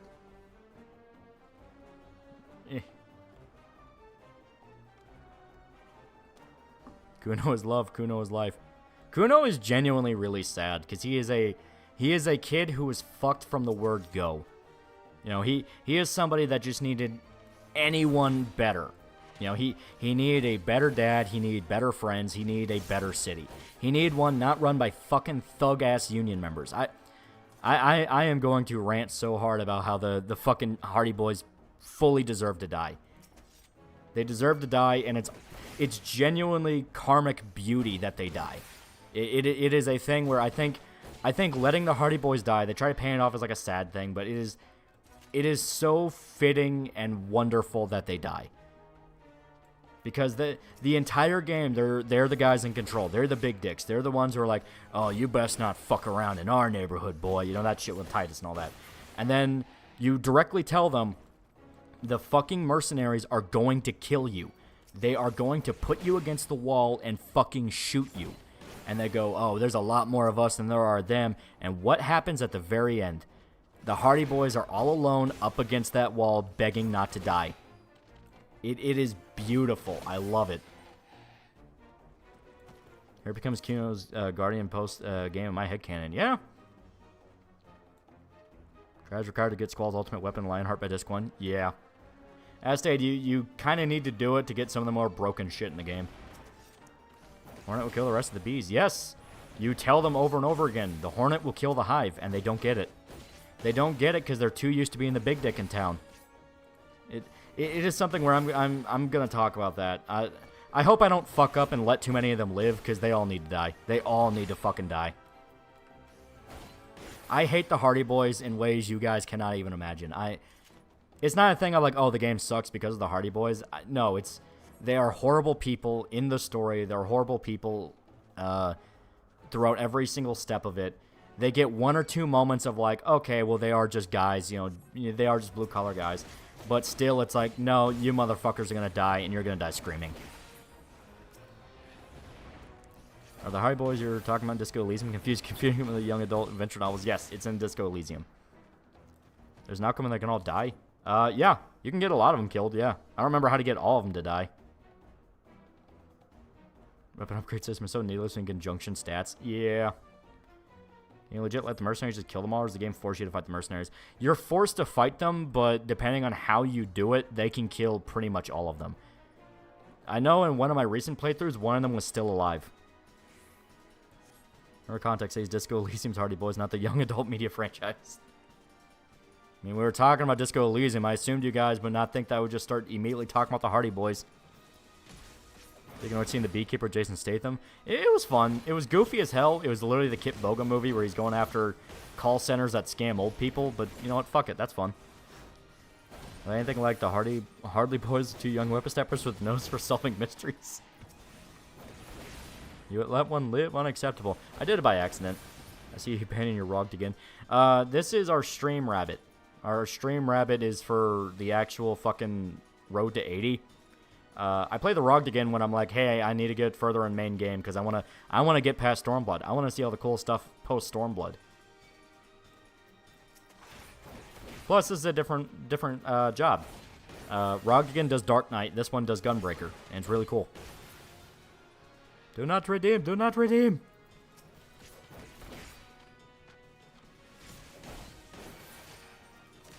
Hardy Boys, but they're just Dean and Hank Venture. Go Team Venture! I'm really happy we sat Irishman down to watch that. It's gonna be so good. Getting a raging clue. But yeah, so the whole point of it is, in Disco Elysium, the Hardy Boys are just fucking asshole pieces of shit. They're literally Antifa. I'm not even kidding. The Hardy Boys are Antifa. If you pay attention to how they describe their actions, they are just Antifa. Which makes when they die all the more cathartic in a way. Is Venture Bros Kino? Extremely so.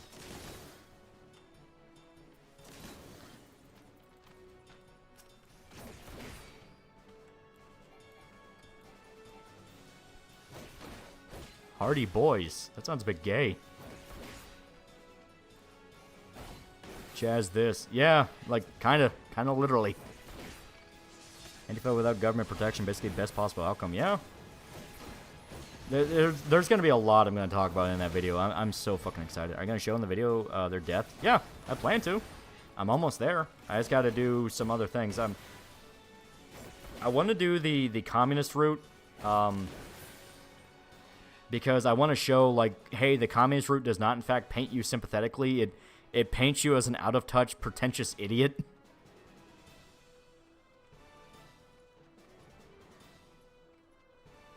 Will we see a Venture Bros review on the channel? That would be fun. You watch the Venture Bros movie when everyone gets caught up? I've already seen it, but yeah, we'll sit Irishman down to watch it.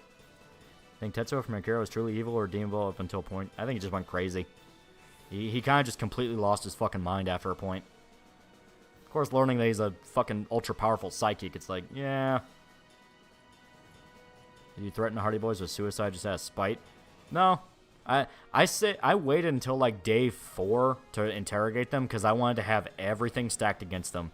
And it was just so funny. Where they're trying so hard to big dick, and you're like, hey, why did we pull a bullet out of the guy's head? And they're like, what? It's like, yeah, we pulled a bullet out of the guy's head. And they're like, oh, well, you know, bullshit. It's like, also, your boss said he plans on letting you guys die. It's like, it is so much fun just stacking that all against them one after the other, kind of baiting them into it, where you ask them the leading questions, then just hit them with that. It's like, it's so good.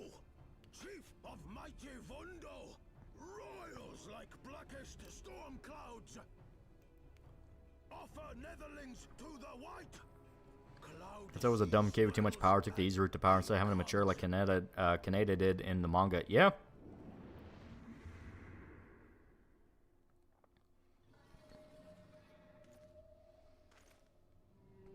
Marty's just a bunch of stupid dock workers. Yeah. They're just a bunch of socialist thugs. Like, it is something to where I'm going to have so much fun laying it out. And it's like, you know, there's people who say Disco Elysium is sympathetic towards communism and then just lay out every single sin they commit. Where it's like they're responsible for a drug trafficking ring that turned Everett into a fucking kingpin, who now views his guys as disposable. Also turned Kuno into a fucking junkie. So them going, oh, we're controlling the drug ring is like, no, you're fucking not. People in the city are junkies. We got rid of organized crime. No, you're not. You're just the new organized crime. You still bleed people. You still threaten to murder people. You still do horrible fucking things. Got tricked into covering up a murder you guys didn't commit. So now everyone in the dock worker is at risk because the mercenaries who are friends with the murder victim want you all fucking dead. It's like, oh my god. Oh my god. Is Fascist Run DE any fun? It is a complete shitpost. It is a complete shitpost. It is the joke route. Like the pawn shop owner, Bird's Nest Roy, poor radiated man, but so chill at the same time. Yeah. He's also pretty sad. He's just kind of an old man that's like, yeah, it happened. It sucked. All right, we're going in. Try sausage mixed with peanut butter. I have. It is better than it should be.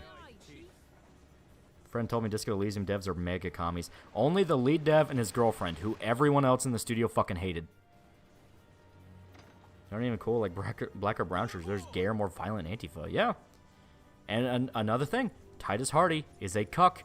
He's all obsessive over the blonde chick and then finds out that she's fucking the mercenary and is like, well, clearly he raped her. Clearly he raped her. And then she's like, no, he didn't.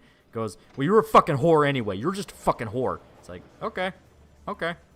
How's the ANCAP run in DE? That is ultra liberal. It is fun. Because you just stumble into money. It is fucking amazing.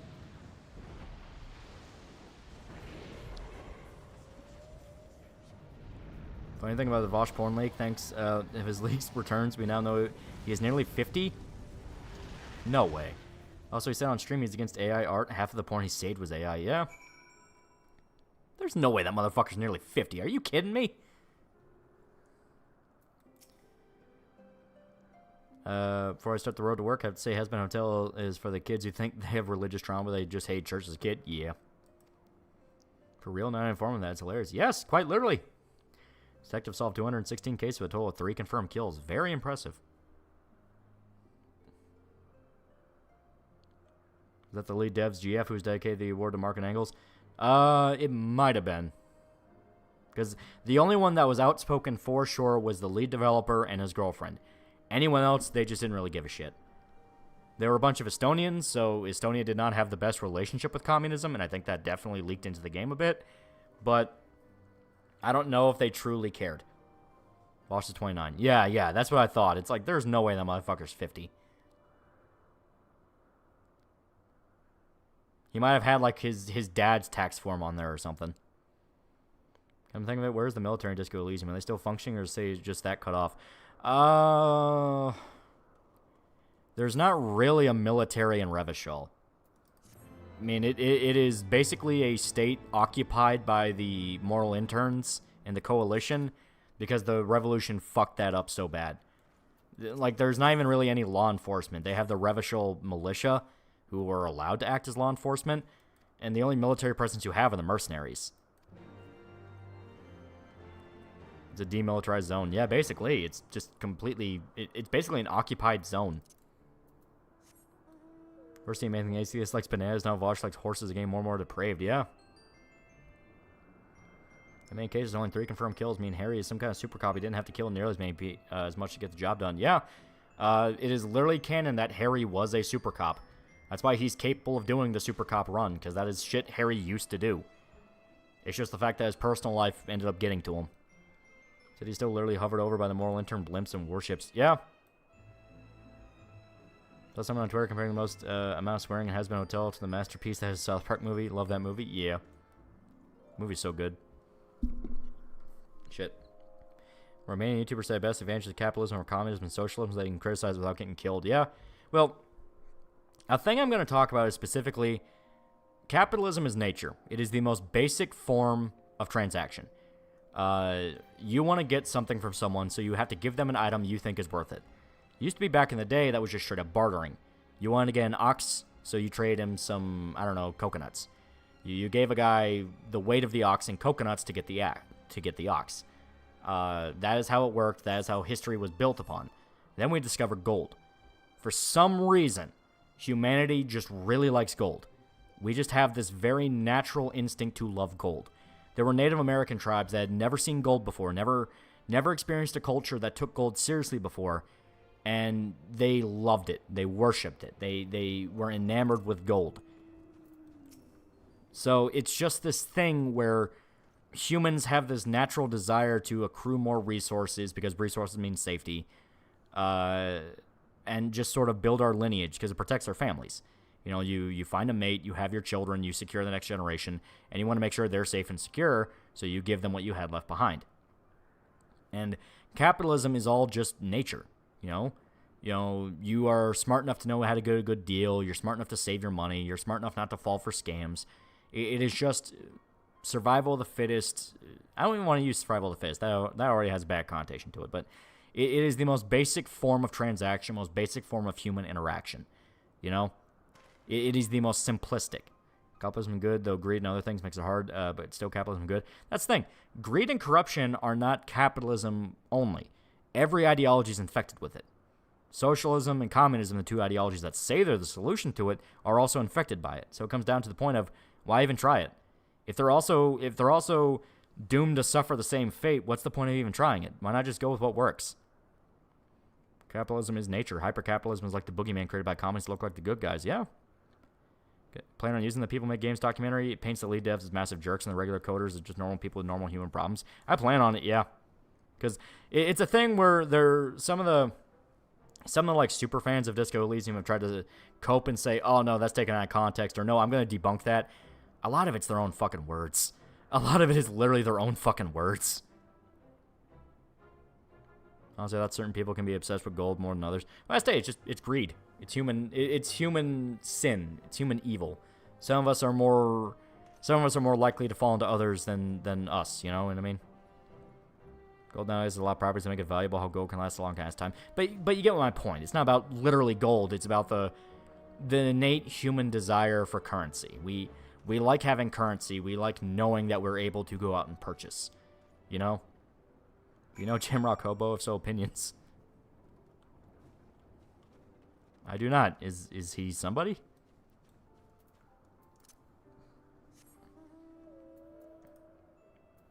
Doop.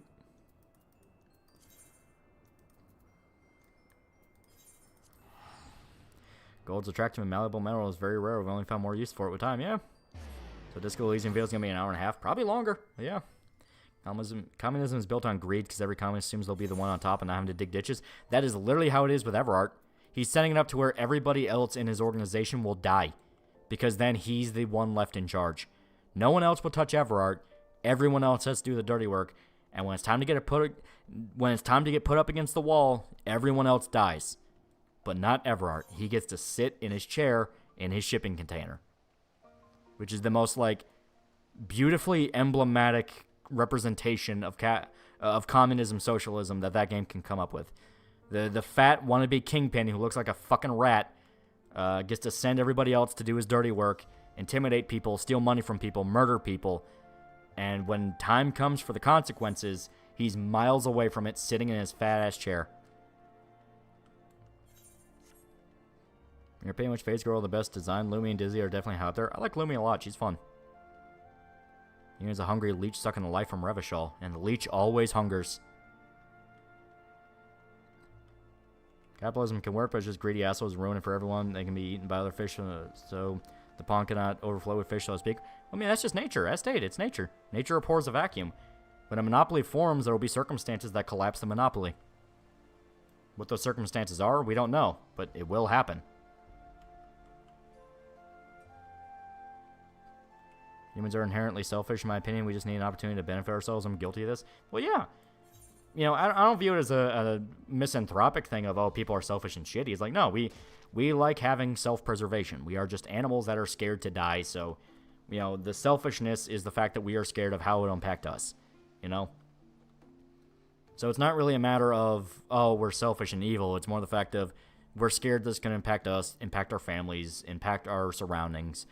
You know, people are scared to get involved because they're taught that it goes against instinct. It goes against the desire not to die. You checked out Phase JP? If so, which one's your favorite? I have not. I'm interested, though. I wonder what Psych Ward Fishman got those girls from. Lumi's 33, a real Valley Hag blonde. You know what? I'm interested. Stop giving me your hardest battles. Nigga, it's a fucking metal chair. We're like Sheena, Ember's great too. Pippa and Tenma are best. They are best. What about the Yes Man route in New Vegas? I mean, yeah, it's a fucking robot. So, Terminator. Not be always fail if there's new, better invention. That's why big corporates hinder research always. Yeah. And at that point, that's not nature. That is the zookeeper getting involved in the experiment, you know?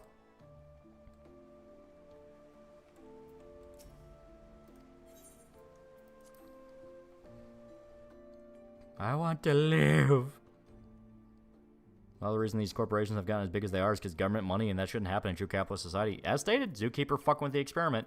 They get grants, they get contracts from the government, they get guaranteed success.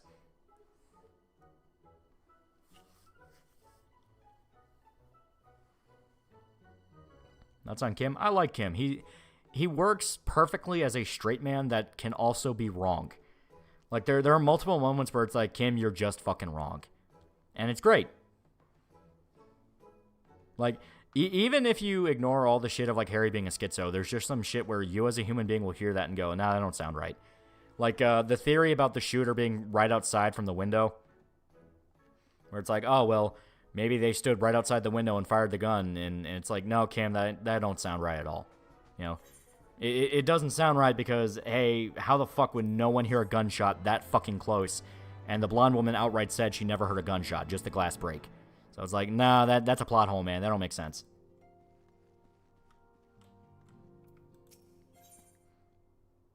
Does the DE have a best girl? I mean, depends on your definition. The fish woman just wants to catch fish for her children. Okay, it's okay, Kim. You're a homo Asian man. You wouldn't understand. Yeah, Kim's a straight man. Knock, knock, knock. Yep. Her main function is to eat and fuck and everything. Everything else is fluff in between. Yeah.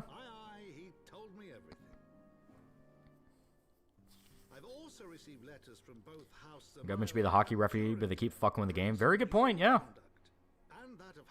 It's like, you know, you have one guy that gets his throat slit open by the skates. Now they have to feel like they get involved in every single situation. Then you find out they're getting slipped $50 before the match. It's like, yeah, paints a lot of their actions in a new light.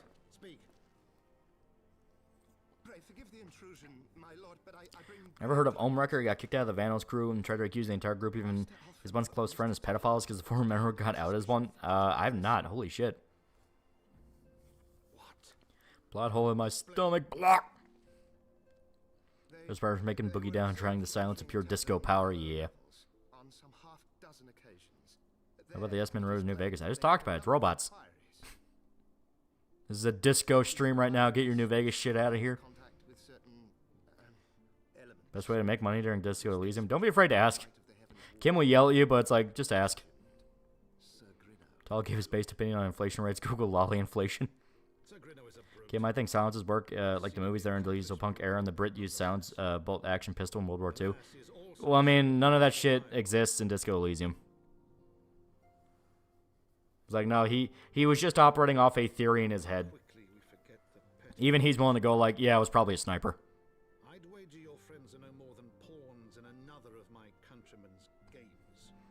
Playthrough, here we go. Ask Joyce. It will take some work, but get into the container and ask the swirly face man. Stewart's head looks too small for his body. He's cool though. Got any idea what this game on Saturday is going to be? Probably more FF7. I like FF7.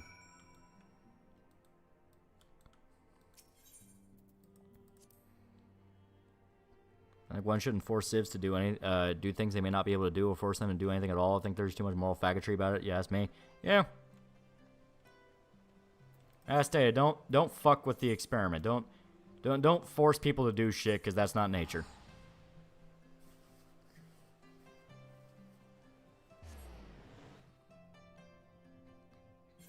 Can you leave the area with the elves? It's making me ill. It's Ishgard. We have to stay here for a while.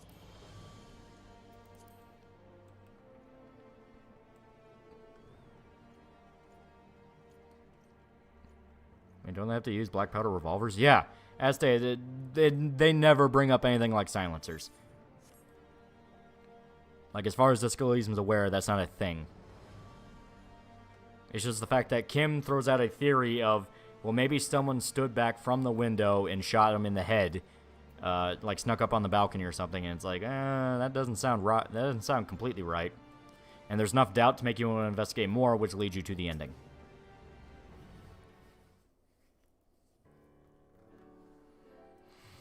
How bad are Kim's reactions when going down political route, and which ones he disliked the most? He dislikes fascism the most, because that's fascism is the joke playthrough, where it's like, really, dude? Everything else, he's just kind of like, okay. And he will notice if you're, like, stacking political ideologies.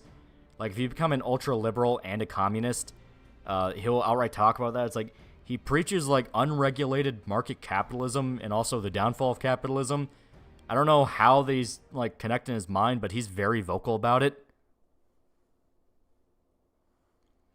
During the Saturday, dang, we missed it. I got a Star Wars tabletop RPG session that day. Yeah. Kim was thinking she couldn't hear the glass break when she was getting railed, right? That's what he thought. But once again, he's not right. He just throws out a theory.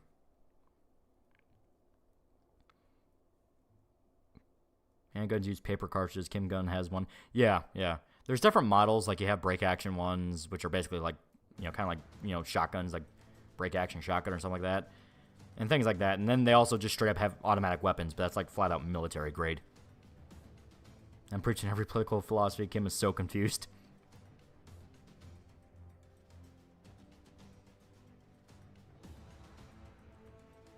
How he comes to terms with those two ideologies, I don't know, but he's a damn good cop. Yeah. Unregulated capitalism, so who should regulate it? Who should be regulating it, motherfucker? Of Harry and Kim and Cyberpunk, they'd be very confused. Can we just spitballing that one, just rule out any possibility comes to mind? Yeah. The big problem is it kind of forces you down the line of confronting Ruby, because you have to confront Ruby to start the tribunal, and then you have to do the tribunal to actually get to the island with a sniper. So that's something where you can really feel the hand-holdy stuff. Even though you can literally come to the conclusion with Kim that it had to have been a sniper from a long distance, and then you look at the very obvious line that points to the trajectory of where the round comes from. Your mind outright tells you that's where it comes from. And it's like, well, we better check out that other area first. It's like, okay, that's a little forced.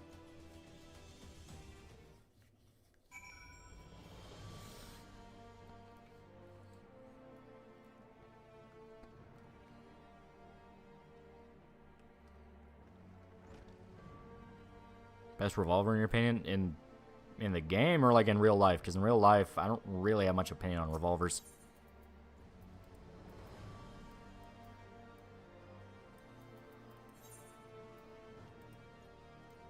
Okay.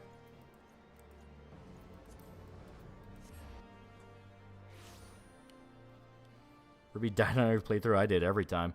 It's really hard to get her to not, shoot herself. But at the same time, I'm kind of like, do I feel bad, though? She was a drug trafficker. She was a drug trafficker. She worked with the Hardy Boys. And on top of that, she was, like, getting downright rapey towards the blonde woman. Like, to the point the blonde woman had to go, fuck off, leave me alone.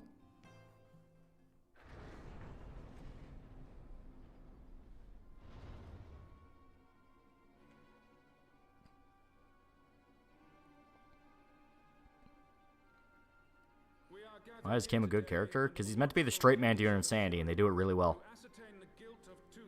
The black chick? No, that's Lizzie. I'm talking about Ruby. She's a different character.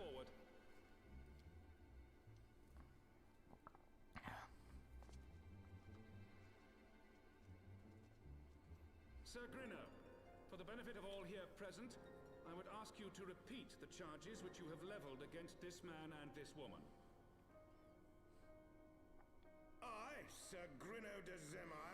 Is everyone DE just fucking assholes? Far only person you mentioned, sounds like a decent person. No, there's a few good people. There's the fisherman lady. You have the old lady who works at the radio station. You have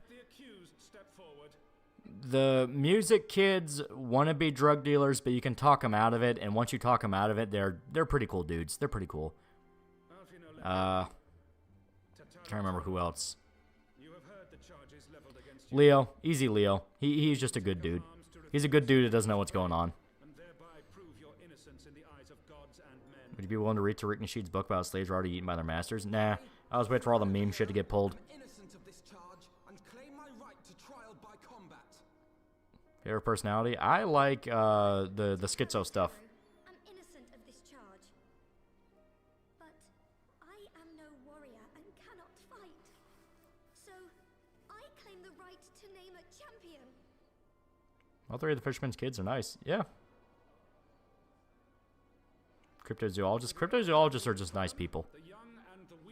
Even the guy that they kept calling the crypto fascist and tried to paint as an asshole, he was chill. Got a good pace on the fundraiser. Yeah. I say we don't even need to hit the 5,000. The 5,000 is just an in-case thing. We're like, hey, what if something goes wrong? I like overshooting, you know what I mean? I like the dice maker, she was sweet. Little up her own ass a little bit, where it's like, oh, there's no curse going around. Then you kind of have to hit her with, yeah, there is. But yeah, she was nice. Bookstore lady is kind of a dick, but once again, not anything that's crazy. It's like, no, she's, just kind of typical lady. What about Pawn Shop Dude? Pawn Shop Dude's cool. He's also just kind of another guy where he's more just tired. He's kind of lived a little bit too long.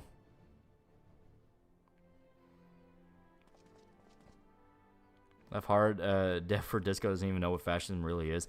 That's the funny part, like, it treats it as the joke route and no one takes it seriously, and yet Renee is like a genuinely great guy. Or don't shoot on funding unless you do a DashCon emergency donor drive. Yeah, that is true. Well, I spoke up a surprise dowry for a tan Japanese gal wife on his trip. I don't know how far down the line this video is, but the sole reason for Ruby to be made is for porn Blake and Kylie or peak. When you see whales so bad, just go to your local Walmart, and they ride on scooters. Bookstore lady treats her daughter like shit. Outside of that, she's chill. Even then, if you just talk to her about it, she kind of understands what she's doing. Shocker, if you talk to people without screaming in their face, they're usually a lot more agreeable. Because, like, I talked to her and was like, hey, your kid's doing a good job, but, like, will you let her come inside? And for the rest of the playthrough, she's actually, like, very attentive and is like, oh, yeah, I'm happy my daughter is okay now. Cryptid's nice. The Phasman's just a good boy.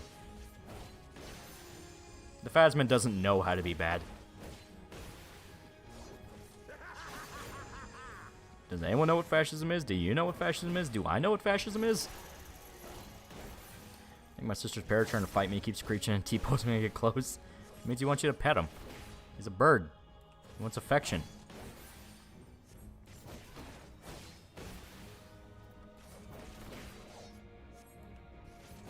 Cryptid's basically a child. It basically is, yeah. It's essentially like a 5-year-old. It doesn't really know anything. It knows enough. It knows about the Pale, but it doesn't know things. Kind of one of those things where it's a prophet, but it still has the mind of a child. So it can only really understand things like how a child would.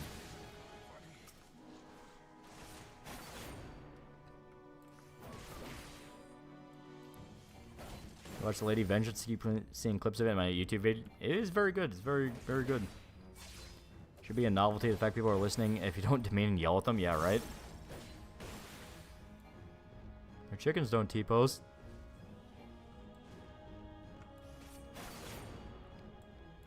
So far, my DE playthrough, aside from the obvious hating Everart, once I caught on to Liz's real role, I wish there was the rock shut up bitch dialogue every time she talks. Oh yeah, as stated, everything about the Hardy Boys just made me... I was so happy for that tribunal. They try so hard through the entire game to big dick you. You know, they try really, really hard to be like, oh, you don't have any authority here. Fuck you, cop. Then the tribunal happens, and they're begging you to save them. It is like, it is so cathartic. It is amazing. It's amazing probably in all the ways the developers did not intend. They probably sincerely intended you to sympathize with the Hardy Boys and understand, like, well, you know, they're just cops, but for like this region. You're on the same side here. And I'm sitting here like, the fuck we are. The city will just get better once you die. You get the best time in the game, the beautiful necktie. I, in fact, got the necktie.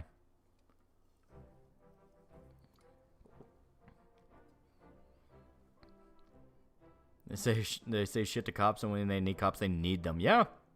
Well, it's a thing Kim flat out says when you tell him about the tribunal. It's like, you took the law into your own hands. Now these other guys are doing it too, and they're stronger than you. Like, that is what makes that moment so amazing to me. They are so certain they'd win. They're so certain they win. And then you talk to fucking Everard after you get all of his quests done, and he's just flat out like, yeah, they're all gonna die, but I'm gonna use that massacre as propaganda to inspire everybody into a war. He literally plans to have the entirety of the Hardy Boys killed as fall men. Because A, he gets rid of the militant faction that makes his group look bad, and B, he gets a bunch of dead bodies to use. Glad I used the donation money for things like Japan Saga and show that he didn't keep it or use it for something else like the Verbalace did and Completionist did.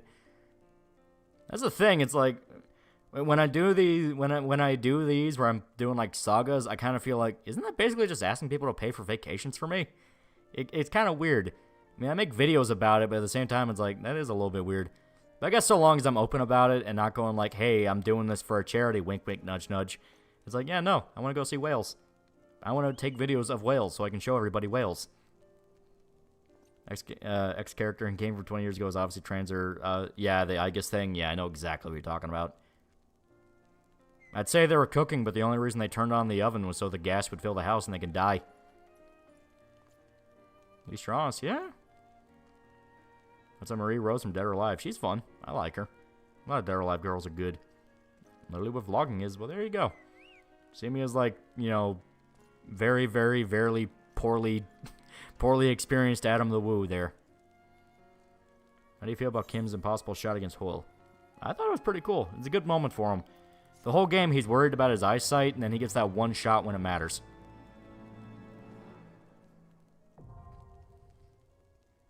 Now we have Aether Currents. Has Shota seen the Venture Bros movie? I don't think he has.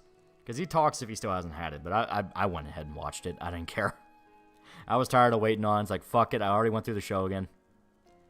You're not forcing anyone to donate. They're giving you money because you want to. Yeah, there you go. There you go. No one's obligated to donate. I've said that over and over again. Sometimes there's people in chat like, hey, man, I'd love to donate, but I'm working. And it's like, hey, man, it's up to you. It's your fucking bills. Don't do anything that makes you go, fuck, why did I do that? We've all been on that hustle and grind, saga, grind set. Fuck you. You're looking for whales when you try the fat acceptance movement. Yane's best at her live girl, pursued a lot. Really related to her.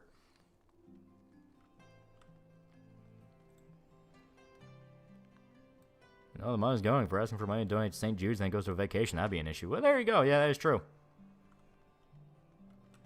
And me with my loud mouth, like if I ever embezzled money, I'd probably just brag about it because I'm super excited. Where it's like, guys, look at how much money we raised. It's so fucking good. And it's like, didn't you say that money's going to cancer research?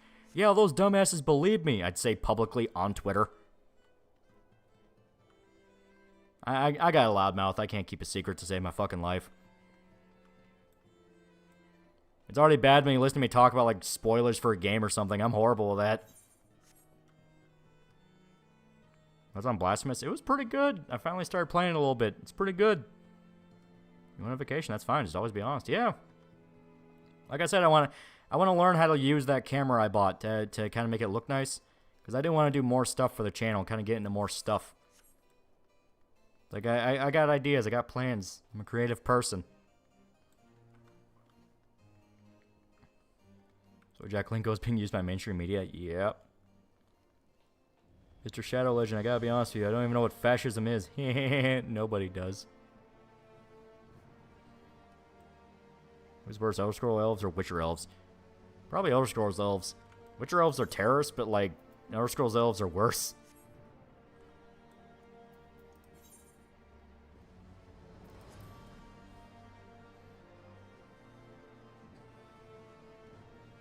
Honestly, I'm surprised you haven't docked yourself yet. Yeah. My trolls are ruining my family, dude. Just give you a thief. You pull a Ryuji on us? Yeah. Very bad games you like simply for the charm they have. For me, it's Wet, Sleeping Dogs looking game with a hot chick who runs around in her underwear at some point.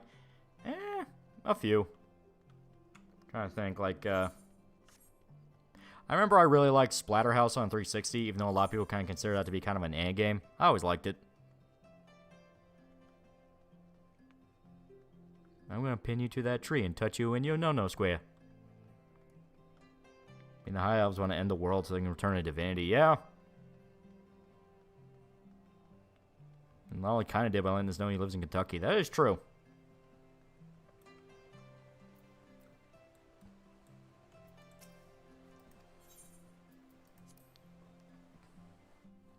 See Doki debut stream. I know she got like what, over like 100,000 viewers all at once, which yeah, that's honestly pretty fitting. Everyone knows what happened with her and Niji. They know how hard she got fucked over. She deserves that. She deserves having a really, really good debut like that. Kind of a big middle finger, and also making sure that, you know, she kind of gets her compensation. Yeah, 120K. Yeah. So BreadTuber seething a Louisville hillbilly makes more money than them, while being honest. I don't make more money than BreadTube by any means. BreadTube gets into like not quadruple, fucking quintuple figures. Quintuple figures a month. They're making like 20 grand a month off their fucking Patreons and shit like that. Firehouse is a special place in my heart. I never played it, but I remember seeing a hidden weapon my brother didn't notice that helped him in the next era. It's fun as hell. Niji's proven without doubt to be shit. Yeah. Doki deserves a world after the hell she was put through. Yeah.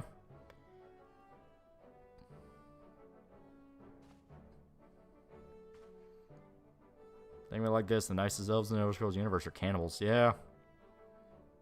Yeah, lantern from DC. What construct would you make with it? I'd pull out Smiling Friends and just make a hammer. And just hit somebody with a hammer and watch them, like, groan.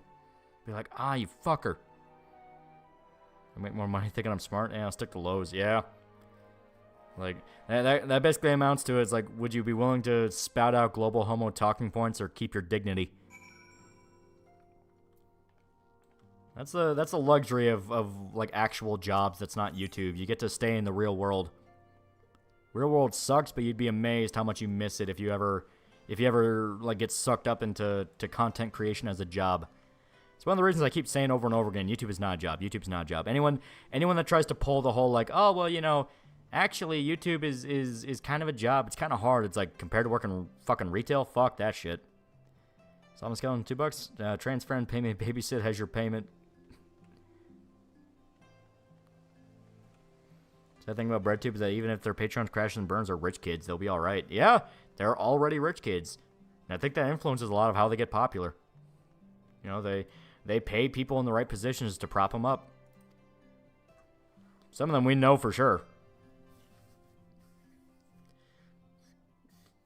No, I meant your honesty makes more money than your honesty because BreadTubers cannot conceive honesty making money. You know, yeah, that is true. The fact that I haven't like crashed and burned and all that shit, it's like, yeah, of course, granted, knock on wood. Knock on wood. But that's just about, you know, not going crazy. What elves and Elder Scrolls religiously don't eat fruit but do eat people and family? Yeah. Your Eminence, it is my honor to present to you the warrior of light. Jimbug for $20. Too bad it'd be a 20-hour video like Berserk Saga. I would love that so much, but I respect your decision for not doing that. Yeah, I say there is a lot in fucking Disco Elysium. I just can't do something that big. But it will be long. It will be long, and I will talk about a lot of shit in the game. Space for $4. YOLO, I'm playing SMT5. Right now, why no Demon Evolution? Also, I found an RPG that teaches you Japanese and hiragana on Steam. There's a lot of good reviews called Learn Japanese RPG, Hiragana Forbidden Speech. There is Demon Evolution, just it's longer. It's a bit longer into the game. Crash Banfrello wins a winner by George R. R. Martin and Brian Sanderson. Yeah. But I digress. Your companions were wrongly accused of heresy and subjected to gross injustice. We'll go crazy, Lois, and you don't live on the internet, especially on Twitter. Yeah. Sorry to say, was the result of How do you feel about sitting down these days? I don't really watch a lot of political people. The only political people I really watch are Razorfist and Styx. I kind of treat them as just my oh, I wake up in the morning, here's the political stuff to listen to while I'm driving around or going to work. It's like turning on Rush Limbaugh as you're in traffic, you know what I mean?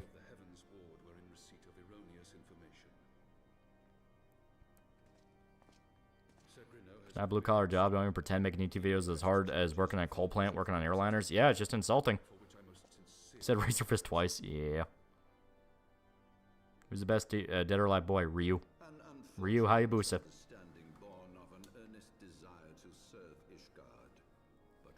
Never listen to Styx much. He is a kind of chill-ass hippie. So I'm coming for $2. Dark elves. Elves dark. They understand borders. Not I. That much is certain. That will be all, Sir Zephyrin. I would speak with our guest in private. That's why Shoto's there. Starts schizoing, he can whip you into submission. I mean, Sandy. I do have written Suicide Squad game. I hate Evil Justice League as concept by this point. So I would just make the government decide to fuck them over. Well, I mean, it's just like, just literally pull the Evil Justice League, as in the literal Evil Justice League from an alternate timeline. Or, you know, just do an injustice and it's a different timeline that they got sucked into, and this is the timeline they're controlled by Brainiac.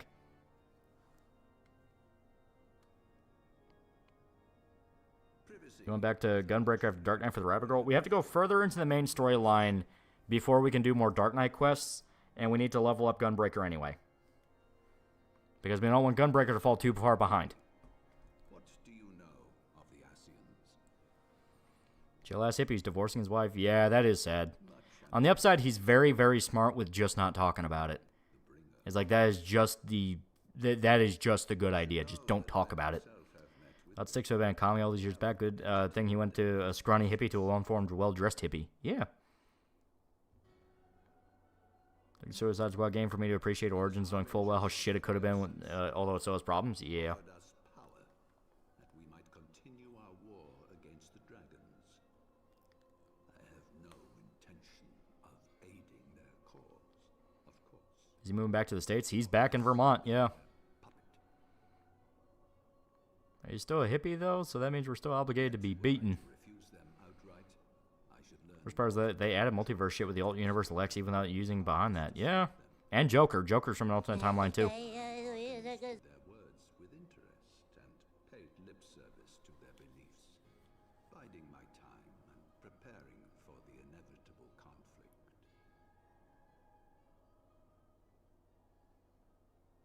And why do I tell you this?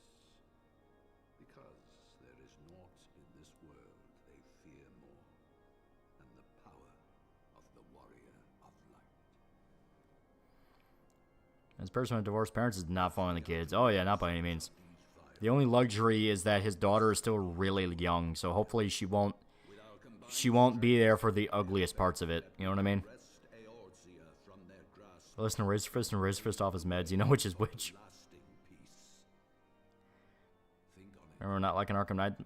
The more I thought of it, now I'm thinking maybe I was too harsh on that game.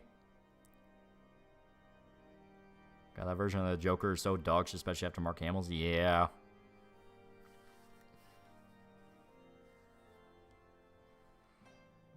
It's like the Witcher elves, but they're interesting nonetheless. Elder Scrolls elves, specifically Dumar, kind of like in the orcs. Well, I mean, Elder Scrolls has its own lore. People really dig Elder Scrolls lore.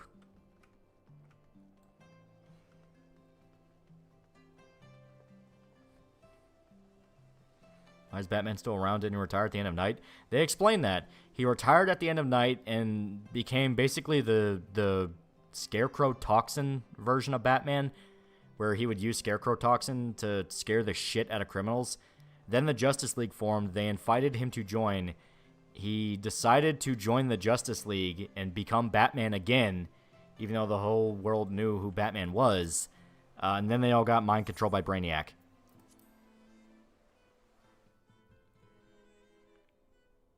Speaking of alternate writing, and endlessly amused me. Random was on forum, come with better scripts for Hazbin Hotel, like Adam having legit beef with Lucy since he ruined Eden. See, that would be interesting. It's like, you know, Adam resents Lucifer's daughter because hey, your dad ruined humanity.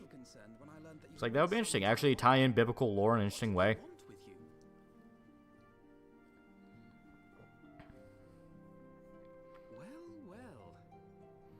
Sounds retarded. Why the fuck they green like that? Could have had a Superman game instead of Suicide Squad.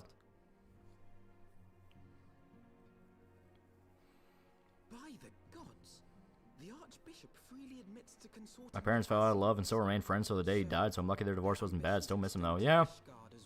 Yeah. Sometimes you kind of get best case scenarios like that, but yeah. A lot of time it can be pretty ugly. You ruin humanity, so I'm going to ruin your bloodline. Get your ass over here. This is not consensual. Check out Discord and Easter egg for Suicide Squad that you'll doubt find interesting. Alright. In the midst of all the excitement, I completely forgot to tell you. When I was asking around about the Scions, I heard the most awful rumor.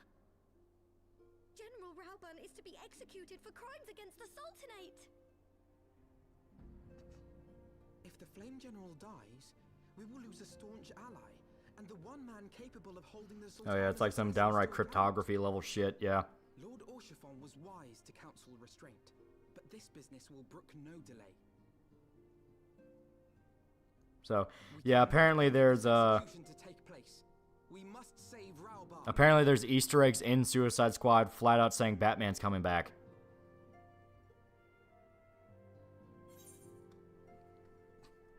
So, yeah, the whole thing with them killing him off and all that, it was for fucking nothing. My jaw dropped when you tweet Green Lantern. Deadshot calling Green Lantern one of the good ones. Which writer penned that? Yeah, right. How do you feel about the Hulk games that came out around 2000s? Ultimate Destruction was fucking awesome. Still is yet to be topped. So this squad was apparently in development for 8 years. How? Development hell. Hell of a thing. As Motel is written by Cridge, Reddit Atheist. I watched one Wendigoon Bible video, and they didn't even pay attention to it. I mean, no fucking multiverse bullshit, ain't it? Well, I mean, it kind of has to, because specifically the Arkham version of Batman is dead, but they have established multiverse, so now it doesn't matter because they'll just pull in a different version of Batman. And obviously, he gets a new voice actor because Kevin Conroy's dead, so yeah. Probably the universe where Joker comes from. It's probably that version of Batman.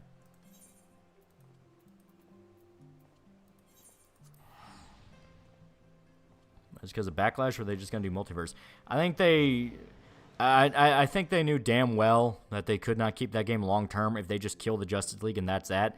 So they're probably gonna do seasons with like mission expansions, and they're gonna be just different versions of the Justice League you have to fight, and they will serve as trailers for different games that Rocksteady, as they are now, before they get killed or what have you, are gonna be forced to pump out. As Montel is that one show everyone who had a Deviant account said they'd always make, yeah. A kill for a remaster of Ultimate Destruction or a sequel with a lot more detail on the carnage, yeah. Doesn't matter since Batman's still Bruce Wayne unless they make it someone else.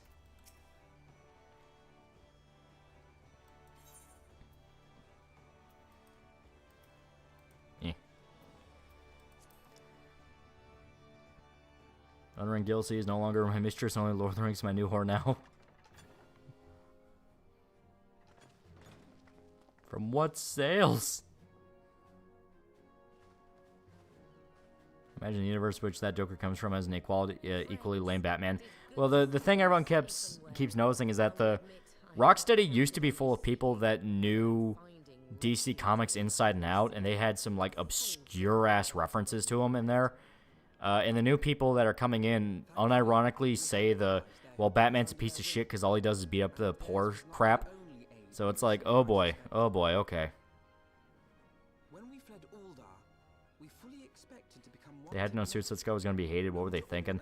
I still think it's a contract job. I think they had a contract job from Warner Bros. Saying you're going to fucking do this. Because they had to make a live service game.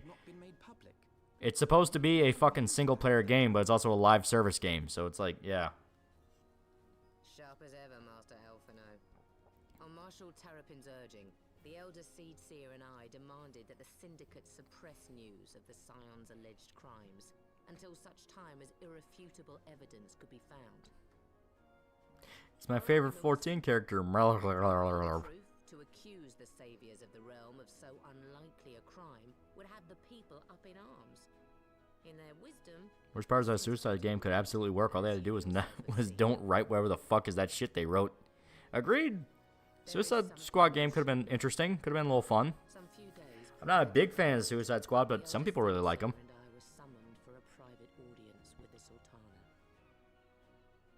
There, she revealed her intent to announce her abdication, that she might pave the way for the Never forgive Warner Bros. For murdering Superman game to make that shitty Suicide Squad game. I'm so fucking sick of evil Superman. Such an announcement would have plunged the entire nation into chaos. She was well Yeah, aware devs who made the Arkham games are different than Suicide Squad game. Yeah, ensued that all those guys left. All the Arkham people are gone. Grace wanted the elder Seed Seer and I to lend Rauban a helping hand, you see? To aid him in preserving the peace. Paul Dini, who wrote Batman the animated series and co-created Harley Quinn, wrote Asylum and City. Didn't work on Night though. Yeah, you can kind of notice it. Lolorito and Teleji plotted the Sultana's assassination in the hope of maintaining. Would there be any benefit to dating Harley Quinn? No, not by any means. But they must have known that her death. See the MCU clip compilation where the director says even they're prohibited from reading the comics or even consulting other directors. Yeah, and they wonder why they're not doing that well right now. Surely Lolorito would never knowingly. Ah, could it be? I dare not hope. I mean, a Suicide Squad game similar to the old SAS games where you're doing in-universe anti-terrorist operations. I mean, yeah, that'd be the fun part. Announce the Sultana's passing. To allay any suspicion that may arise from Her Grace's absence, they have issued a statement to the effect that she is presently convalescing from illness.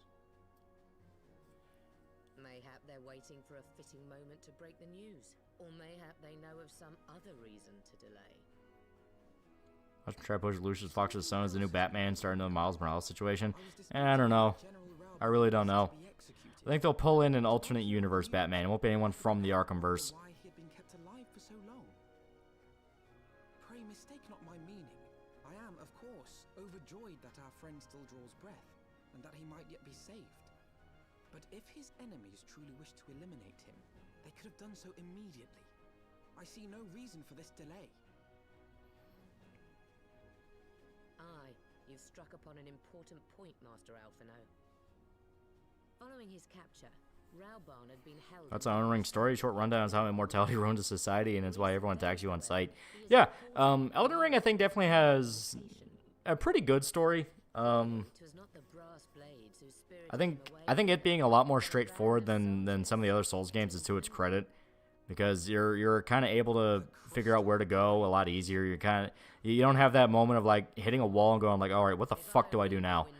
The lore around it I think is interesting, but I still think Dark Souls 3 and Bloodborne's lore is cooler. I think the art direction of 3 and Bloodborne is cooler. I like the more straight up horror, dark fantasy more than the Our friends don't. kind of the more, I guess, Warhammer / Gwen Saga / more high fantasy. And it's weird to name drop Warhammer, but it's like very over the top and golden and all that shit. You know, Elden Ring feels a lot more high fantasy, while as the other Souls games feel more just straight up dark fantasy. You know, it just is a different vibe, you know. Elden Ring has a very, very lush and colorful landscape, while the other Souls games feel very draining and very lifeless. On purpose, but that's what I mean. You know, Elden Ring feels like you're in the middle of a kingdom going through an apocalypse. The other Souls games are the apocalypse has long since passed.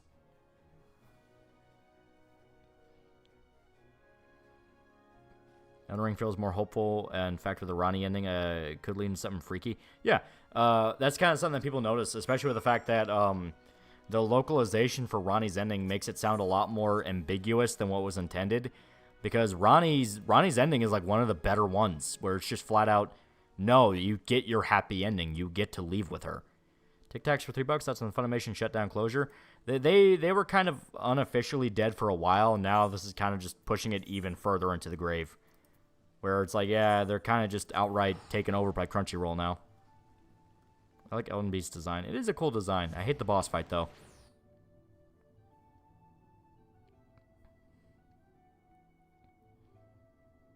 Dark Souls 3 feels too rotten. Elden Ring is decaying, but still beauty to it. Yeah, I think it's the best way to describe it.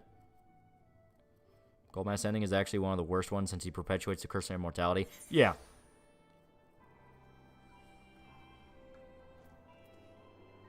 I do like a lot of the art design in Elden Ring. I don't like some of the... I don't really like Mog that much with the fact that he is just torso of limb. But a lot of the stuff revolving around like the cosmos, like the centipede boss that is just planets. I like a lot of the imagery with Ronnie, the deer boss fight. I thought that was really pretty. Elden Ring has a lot of really pretty elements to it. I'm joking when I say Batman the Animated Series might be peak TV, Breaking Bad, etc. It is very, very good. I hate when someone tries to insert sci-fi alien shit in fantasy settings. Yeah, but I wouldn't really say Elden Ring does that. It talks about the cosmos and space, but it's not really, you know... Can't say I'm upset to see Funimation dead. Yeah. Can only fuck over people for so long.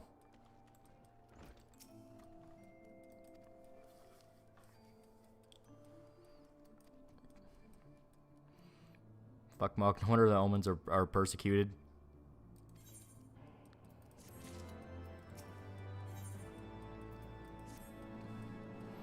And stuff is more like Eldritch Horses and space magic. Yeah.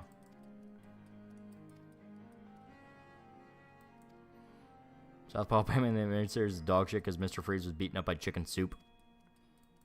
I mean, it was still a show for kids, so yeah, it had to have some moments that were goofy or weird, but like, you know, other than that, the actual good parts of it are fucking fantastic. When it was allowed to kind of go off the chain and do its own thing.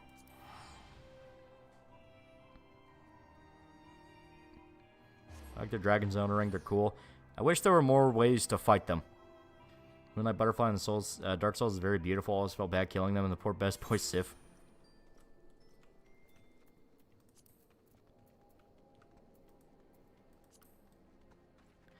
Dirtman, $5. You think Guts is going to go through the same treatment Costco went through and the party will finally learn who Guts really is, or no?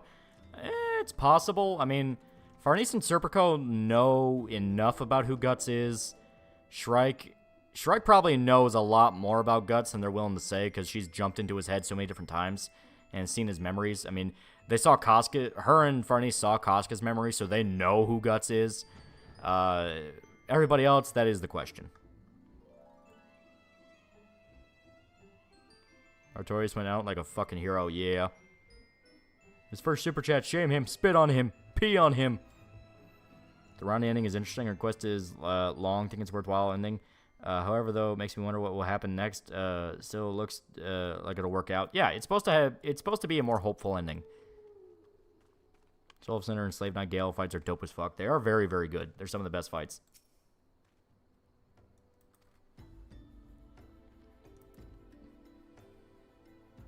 Batman Vengeance for the PS2 was pretty awesome. It was like playing an animated series season with the art styles and voice actors. Yeah. Shrek has non-flashbacks when they ask for details about Gus's memories. They got to see Casca's point of view during sex. Yeah, they saw a lot of it. They saw a lot of their memories. They literally saw her entire life with the Band of the Hawk.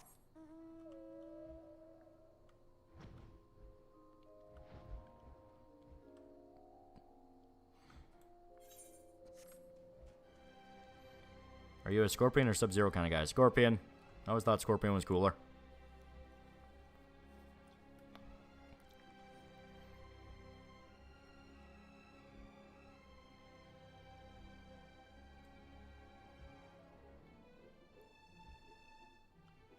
Yeah. He turned us into fucking killers! Ray's my favorite Batman villain because of animated series. Yeah, it was really, really well done. The fact the animated series portrayal was so good that they included a lot of it in the actual fucking comics. Like, yeah, they're great. Like, you had the one storyline where Mr. Freeze made it snow over Gotham, and Batman thought that it was him planning something. Then he found out it's because it was close to Christmas, and that's when Mr. Freeze and his wife got married, and he didn't want his wife to not have a snowy Christmas. It's like, that's fucking sad, man. What's on the boss from MGS3 in her plan? She didn't really have a plan. She was just following orders. You know, she's a character that was like obscenely fucked over by the powers that be. Like, it was basically just her final test for Snake. Pray, forgive me my lateness. My plan was to get killed by Snake. Quite literally, yeah. Master Alphino, I am pleased to see that the light of resolve... Yeah, Mr. Freeze's sword was low-key rough, yeah. So they made Freeze delusional and said he was never married. Yeah, that was dumb. I don't like that, no. When we last met, I am ashamed to record it. For a time, I was well and truly lost. Hornabot for $5. Enjoy the chip-wrecked lolly. I have since refound my purpose, and I shall take care not to misplace it again. Since your escape from Ulda... Freeze isn't even a bad guy. He just wants to save his wife. Yeah. Every step, in hopes of learning the Scion's whereabouts. I'm gonna say fuck New Batman Adventure. Mr. Freeze could have had a happy ending, but no. Yeah. Pray, forgive us. Freeze is only a criminal to keep his wife alive, kind of. Yeah. Keep his wife alive and fuck over people that fucked over him. Ralbarn is no less a friend. Boss plan was to let Snake see through it. Yeah. Hozan, the three of us shall attend to the Flame General's rescue. Pray, draw away the guards by the entrance. Take Dowade and Higiri with you.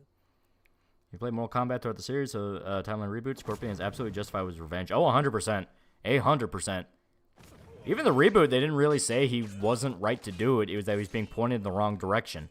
Because it wasn't Sub-Zero that killed his clan, it was Quan Chi.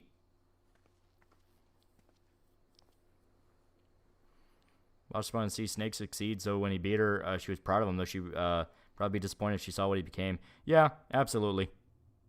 More ideal, I guess, the one to have no more wars and how everyone ended up misinterpreting it. Well, yeah, I mean, she was an idealist, you know.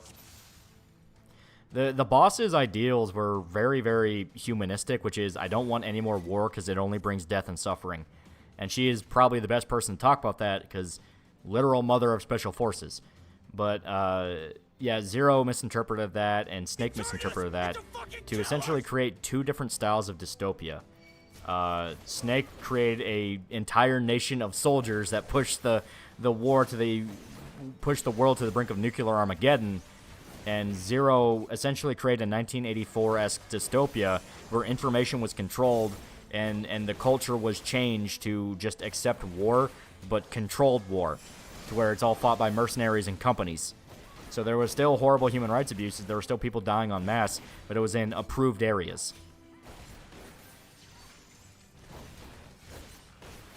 War's inevitable, death will collect his due. Yeah, but the ideal of the boss was she wanted peace. And it is something where, like, yeah, you know, nobody across the world wants war. You know, it's a horrible thing. You know, it leads to so much death and pain and carnage. You know, that it is a thing where it's a nice ideal to strive toward. It's just the fact of that's just not how the world works.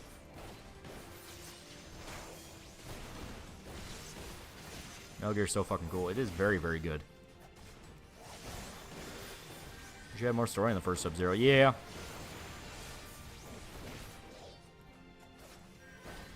Snake, the reason I broke you on wasn't because I'm a traitor as whores. I'm a loyal whore. Also, I read through you said we have to talk about gunshot. Are you drunk or something, man? Your English is getting worse as you are typing. Us is a living pipe dream. There'll always be war, even with humans. Yeah, but it was her ideal. Her ideal was a world without war. You know, because she was a burned-out soldier that has seen so many different, especially with her era coming out of the Cold War, she has seen so much fucking around, the rise of the CIA and intelligence. It's like, she has seen war at its absolute worst. Like, it took the man she loved away from her. She couldn't raise her son. It's like, yeah, she had a reason to be bitter. Beyond the first Sub-Zero got fucked over in MK1. Yeah. Didn't he come back as Noob Saibot? Because that was referenced in MK9? Or am I misremembering? Pretty sure it became Noob.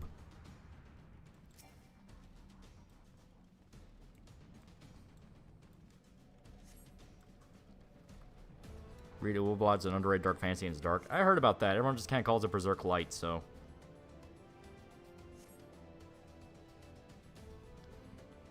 You prefer Scorpion or Noob Saibot? Like I said, I like Scorpion. I think Scorpion's dope. Who'd win, Ryu Hayabusa or Dante? Dante is actually immortal.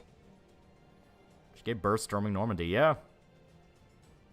Yes, OG Sub-Zero was noob. That's what I thought. It's like, yeah, MK9 referenced that. They referenced that in the fact of, like, the first Sub-Zero dies. Yeah. First Sub-Zero dies. They had to go back in time. And I think he still dies, or he becomes... No, they go back in time, and he becomes Cyber Sub-Zero. And then the second one, who would become the Sub-Zero before the time reversal, became Noob. I'm trying to remember the story of MK9. It's fucking convoluted. Yeah, Bihan was retconned to being an asshole. They gave him Dr. Claw voice in MK11. That's on Sterile Blade. I'm keeping an eye on it. If it can be half as fun as Bayonetta, I'll be happy.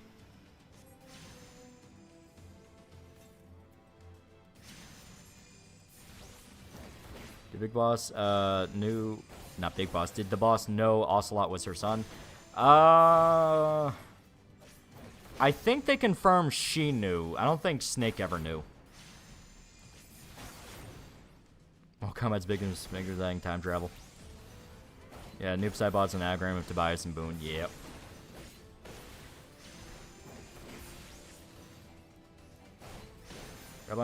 Raiden tried to prevent Bihan from becoming Noob, but failed. Second Sub-Zero became Cyber in place of Smoke. Yeah, that was it.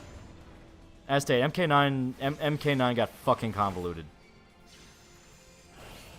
That's MGS4. I like 4. I know people have strong feelings about 4. I like it. Does it have too many cutscenes? Maybe. But the peak moments are so fucking peak. The ending with Big Mama is genuinely very heartfelt if you played 3.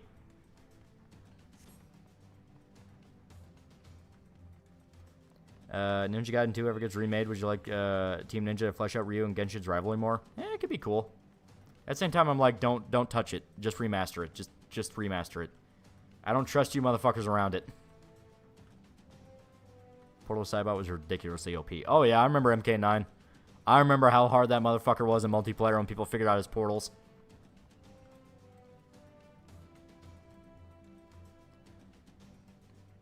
Metal Gear Ray with Rex was such a good scene. Oh yeah, that was fucking awesome.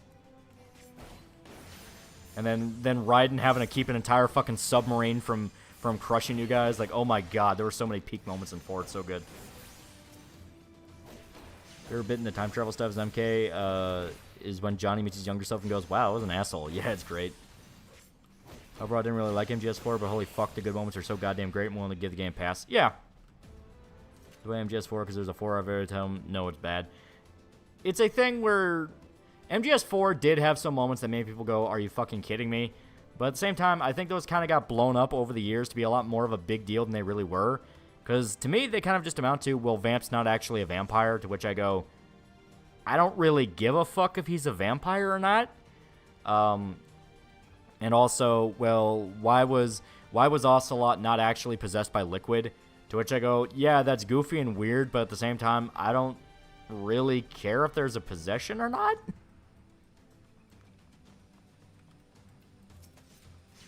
You know, Senator Armstrong wanted to create an anarchy hellscape where the strong survive and fight for their ideals and weak perish. Yeah. He is literally just meant to be Solidus, but a lot more simplified. Because Solidus in 2 is not even the bad guy.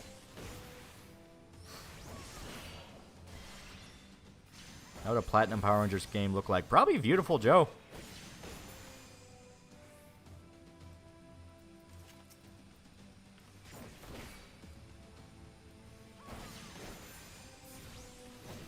Would you rather have the original ending where Snake and Archon get executed by the UN, or the ending where we got with Big Boss and everybody get to ride off? I love the ending where they get to ride off. The scene at the graveyard where Snake and Big Boss finally get to talk is like one of the most all-time moments for me. It is such a good moment where we're like, Big Boss is still trying to be all like, oh, I don't give a fuck if you live or die, you know, we shouldn't even exist. But as he's dying, there's still that affection for Snake that he's been trying so hard to repress and be like, no, I don't care about you, I don't care about you. But those little moments where he's showing that he does kind of see Snake as his son. It is such a good moment. Plus, you have the story of, like, Kojima literally reuniting a father and son that were estranged for years by having them be Snake and Big Boss. It's like, that's just fucking great. It's fucking great. So wholesome.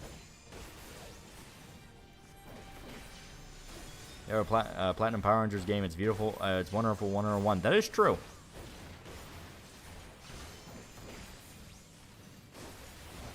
Jim was wrong on that one. Snake earned his happy ending. Yeah, yeah.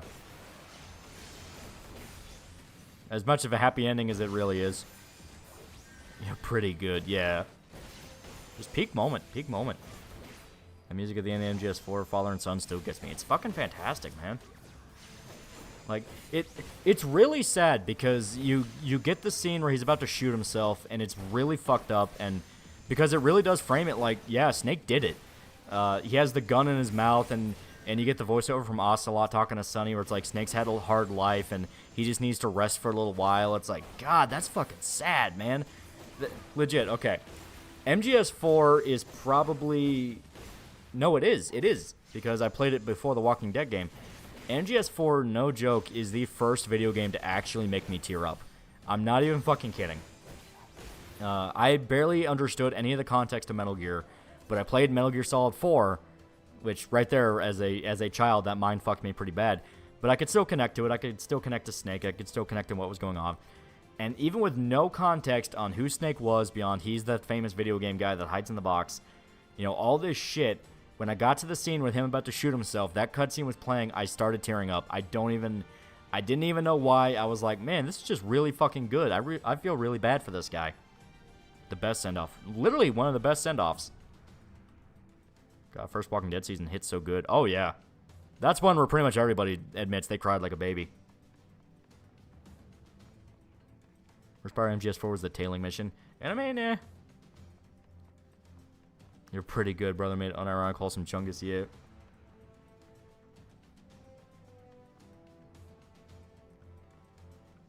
Yeah. First part 4 is that Snake didn't get Meryl Bro got cucked. I like the way they handled that, though. That's in Starblade. As stated, if it's half as good as Bayonetta, I will be happy. I cry games because the feeling of injustice. Snake deserved better than the ant hero in the graveyard. Yeah, that's true. That's true. It's like we wanted him to win. We wanted him to ride off and have the "we did it, guys" moment, and it just that wasn't his life. That just wasn't the kind of guy he was. All right, so we do have to go back. Okay. And Clementine went off into the sunset, and nothing more happened, and the zombies ride away to nothing. Yeah. David Hayter did say something interesting. He didn't like how Snake backed down on shooting himself because he thinks Snake would finish his mission. I like that, though. Okay. He is right, but I like that being the exception. That moment with how it's built up, with the fact of him literally talking to Big Boss, I like that being the thing that breaks it. Where it's Big Boss literally telling him, there's no more mission. You've done your job. Live as a man. I like that. You know, it's like, yeah, Snake always finishes his mission, and then he gets the stand-down order from Big Boss. He comes in and goes, it's over. You get to live. I like that a lot. We needed that closure. That's what I feel. I think we needed that closure. Having that moment of Big Boss and Snake talking to each other in the graveyard is just so fantastic. Should read the book version someday. I still need to as well, yeah. I'm no hero, never was, never will be. Yep.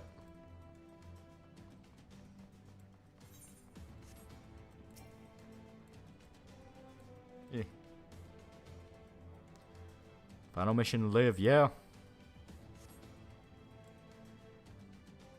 Have any anime manga tear up? Yeah, stuff like Clanad. I get pretty sad whenever... I've seen like a Silent Voice twice, and I felt pretty sad at the end of both of those. I didn't cry, but it definitely was like, man...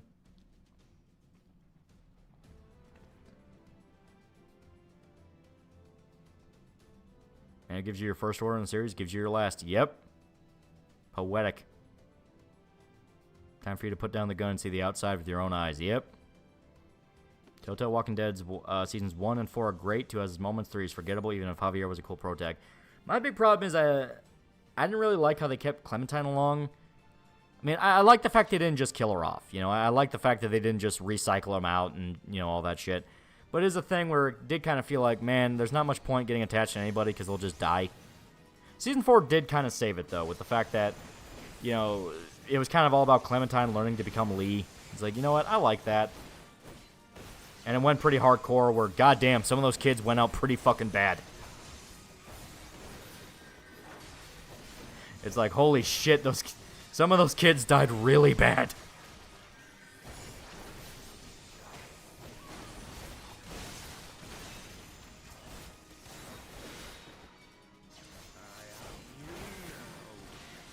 After me, Zach Fair dying, I played multiple runs trying to save Zach. I was a kid and see people dying in media, let alone main character, and at the end of us. Oh yeah, Crisis Core?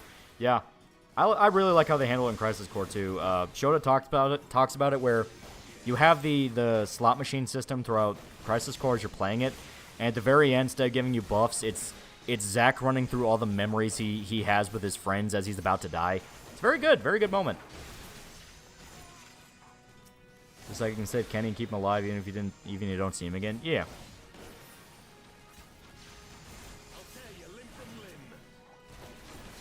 Once you're up at the Bonfire Dreams Berserk, it is a very good moment.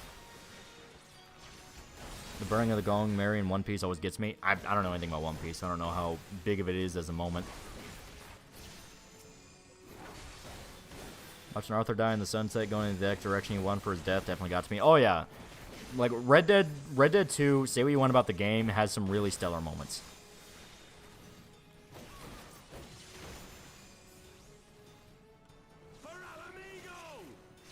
Yeah, Zach losing his memories in Final Fight 2. Yeah, it's fucking sad.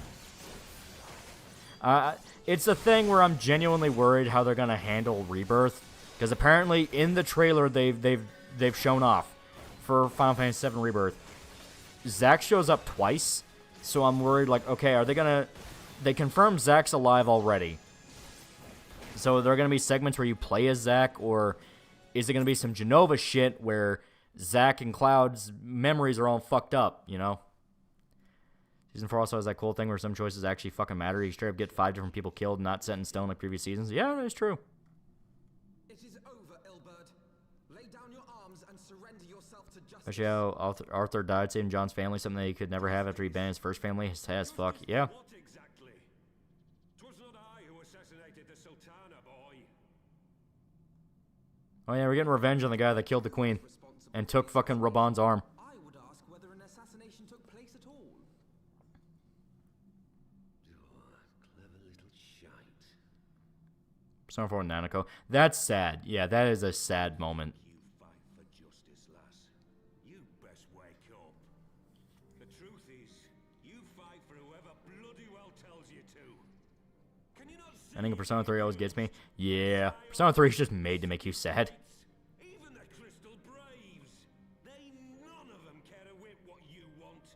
Only Ragnar erasing himself from existence. BlazBlue hits me in the heart. Same with Tales of Berseria. Ending Velvet. Just wanted to be a normal girl with normal dreams. Yeah, Tales of Berseria has a lot of moments like that. pawn to be used as my master's seat Like, Tales of Berseria really had a lot of moments of like, God, that's fucked. was to liberate my homeland, and I ate dirt to make it happen. But what have I achieved after all these years in servitude? Nothing. Hate that 7 is about loss. Damn it. Fucking let me be sad. Yeah, right? So, like, Rebirth going in and going, oh, no loss ever happens. Like, the fuck you talking about? Are not free. Free to think. Ending of Assassin's Creed 4 was sad. Yeah, How are we ever to reclaim but at least Edward gets to be with his daughter, you know? There is nothing I would not give to take back Alamigo. Just going on saying witnessing the end isn't always a happy thing. Still punched me right in the gut. Yeah. Dark Knight, a white-haired griffin, Raban losing his left arm, a crazy Orthodox church leader. Do you think Yoshi P maybe ring Berserk during the expansion? Final Fantasy's had multiple little Berserk hints. Famously, Final Fantasy VII. Cloud has the Buster Sword, the massive-ass fucking great sword. He is a mercenary. He's being haunted by a white, long-haired god being that betrays him. A little bit of Berserk references, a little bit of Berserk influence. I cry whenever they leave No Face with Old Lady. Yeah. I'm but a cripple and a Auron in Final Fantasy X. Auron, who is literally just samurai guts. Some of his quips even just straight up sound like shit Guts would say. We are all of us fools of fate, General. But even fools have a part. GTA 4, when Nico finds the guy who betrayed Squad Learning and he sold him out for $1,000. That one doesn't really make me sad, but that's definitely a moment of like, holy shit. Hatham was the best villain AC ever had. I'll die on that hill. Still, your words are welcome, lass. Like having to put down his own guys was heart-wrenching. Yeah, and 5, and they're doing the salute. It's like, yeah, that shit's fucked. Know this, Ilberd. There is nothing I would not give to see you pay for what you've done. My wealth, my arm, my life. Nothing. General, are you aware that Lord Lolorito has yet to announce the Sultana's death? Oh, reactive Earth lives in 7? I wouldn't be surprised. Like, I really would not be surprised. They have been leaning hard into the idea of Final Fantasy VII Vanilla is a failed timeline, and this is the timeline where they're trying to fix everything. You straight up have the ghosts that are going around fucking with things, and if you think that's not going to happen during Aerith scene, you're fucking high. They kept they kept Avalanche alive. They fucking kept Avalanche alive. And you guys saw when I streamed Final Fantasy VII, Avalanche is barely in the fucking game. They're barely in the game. Within 2 hours, they're all dead.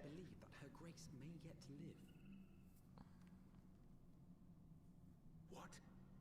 Oh man, Venom Snake got really fuck hard. Yeah. Forgive me, friends, but it is not safe here. Let us continue this conversation without... Gonna kill Zack, though. That's the thing. Zack was already dead before the game began. When they salute and you shoot the first guy and everyone else hesitates and they just resume saluting anyway, yeah. They know they're fucked. But the pizza. Here's when Dom died in Gears 3. Felt sad for a couple days. Yeah, Gears of War was always one where, like, people forget how genuinely fucked up that game could get. You have the guy in the first game who's, like, he was, like, the big Samoan guy. I think they called him Ty? It was something like that. And he was your buddy. And then Gears 2, you find him after he's been tortured, and the first thing he does when you give him a gun is he blows his own fucking head off.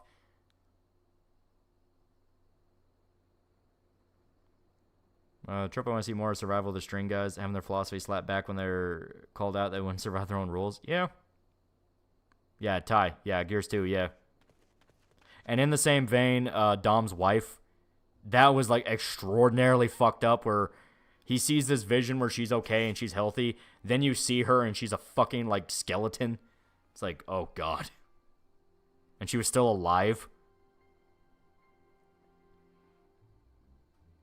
I read the fan comic where Venom Snake reunites with Quiet in his last moments. I don't care what anyone says. That's canon. Fucking sad. The thing is...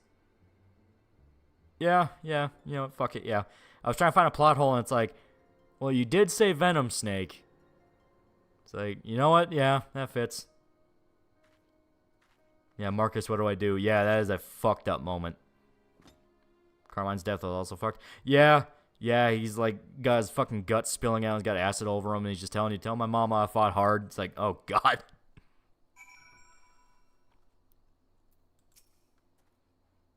And you see Revelations when Ezio learns his grand purpose was to be a messenger of Desmond's pretty powerful. Yeah.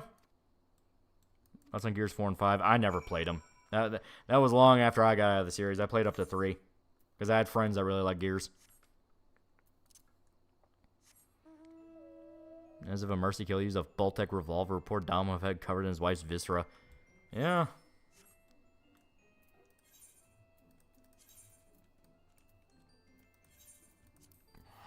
Dom with Maria was gut-wrenching. Oh, yeah. I like Ben Carmine a lot, man. I thought he was actually going to make it for a bit. Gears trilogy had moments show how fucked war is. That's why 4 and 5 fail. Yeah.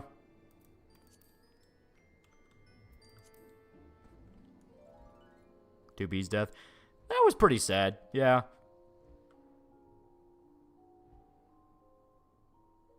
That's kind of how you knew, oh god, this route's not going to be very fun. Fair that Zack scene could be a flashback. No way 7 would jump the shark like that. That's kind of been the whole point of Remake, though. It's kind of all been about jumping sharks. A2 died like a hero. She really did. I was kidding when I saw Ty fucking off himself with the fucked up scars on his back. Yeah. And they made a point, like, Ty in Gears 1 was like the crazy guy. He was the guy that fucked people up. So, to go from that to Gears 2, and, like, the first thing he does when he gets a gun is blow his own head off, that tells you everything you need to know about what happens if you're actually captured by the Locusts. It's like, yeah, if you get caught, you die really bad.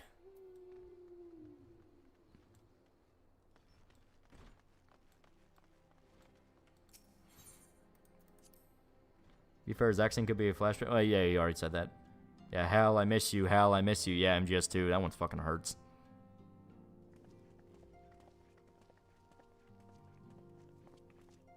My dearest friends, praise be unto the 12 for delivering you from the clutches. That was only captured for at least 3 hours. That's how fast they could break a motherfucker. Yeah. Getting a Silent Hill 2 and Signalis me weep myself to bed. Yeah. And Master Papashan besides. Forgive me, Father. I should have been at Her Grace's side. Isn't Zach like his own separate timeline as well? Like the remake group timeline is happening, but now there's also a timeline fracture where Zach lived separate from what's currently happening. Separate maybe, but they're gonna have them coincide. There's no way they'd bring that up just to not have them coincide. And judging by your perplexed expressions, it would seem introductions are in order. Gears Judgment was fun, but they did nothing with the kidnapped. No, they did nothing with the redhead Onyx guard woman. Even had her kidnapped in Gears 3 tie-in DLC, and nothing with that. What you said about the Sultana, is it true? Is she alive? 16 endings depressing. Yeah. Young lady, I understand you were with the Sultana when she drank from the. There's a scene in MGS4 where Big Mama was talking to Snake, and she says something along the lines of, "Out of all my mistakes, you were never one of them," and this shit just hits different. Yeah, like Big Mama was the only one that saw them as children, and that's actually kind of painful when you think about that. You know the answer. Watch video essay in Evangelion by a channel called Retro Blasting. All you had to know is that the guy thought Anna was praising the stuff that happened in the end of Evangelion. So Tucker interviewed Putin. Is an autistic guy who loves history, while Joe Biden is just a racist, demented old man who confused two different brown people.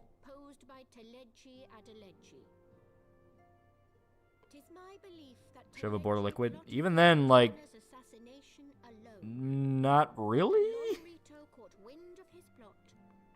I think a Civil War by Guns N' Roses. I haven't listened to it. He sought to manipulate you into eliminating Telechi for him, and you duly obliged. At one Drawn to Life games had a tragic ending where it turns out to be in a child's mind. After being injured in a car crash to kill his parents, they changed it in new versions. Oof. God strike me down for a fool. But the Sultana, how can it be that she... Big Boss's credit his fucking DNA got stolen to produce children that were explicitly used as weapons. Yeah. Going back to MGS1, Otacons, what was she fighting for? Always gets me. He isn't whining at all. Just some kind of answer when nothing makes sense. Yeah. The poison was switched for a less deadly draft before it could reach her mistress's lips. Some manner of sedative, perchance, of a potency sufficient to induce a slumber like unto death. So yeah, the little potato queen's not actually dead. Were I to guess, I would say Her Grace is being held somewhere, dreaming dreams of a like a dragon guiding at me, weeping in the end. That scene with Kiryu and the iPad, that was good. I don't give a fuck what anyone says. That is just a good scene.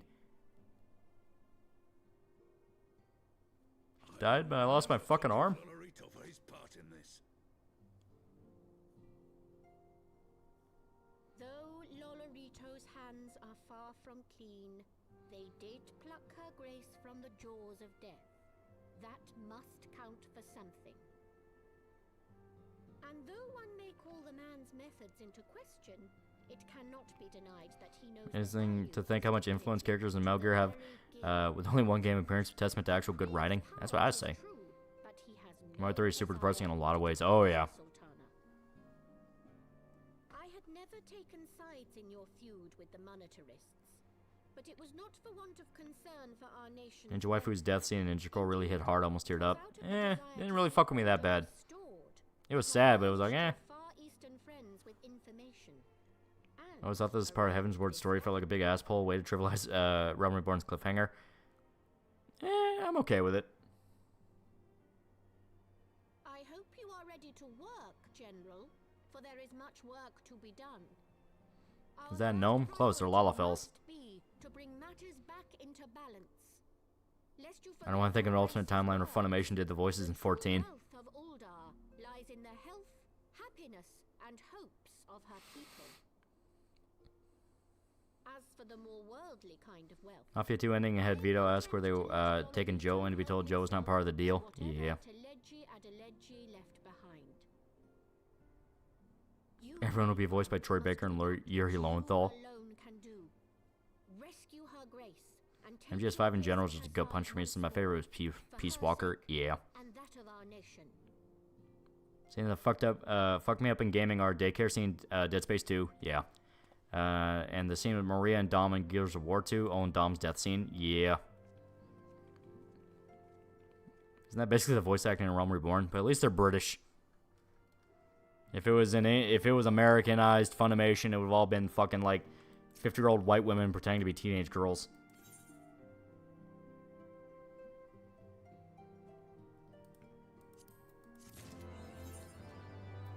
Yep.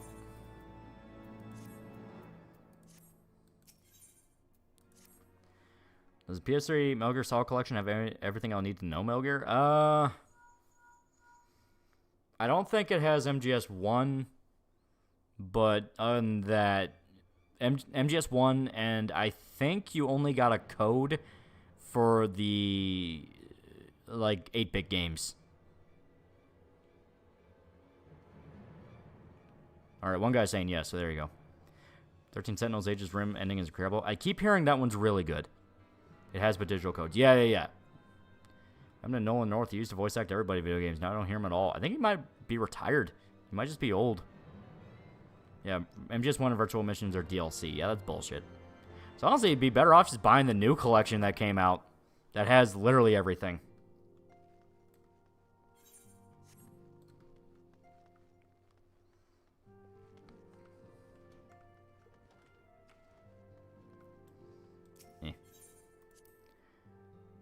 Stream 13 Sentinels, you pussy. I've literally never touched it before in my life. I'd be way too scared of spoilers. I'd want to go into it blind.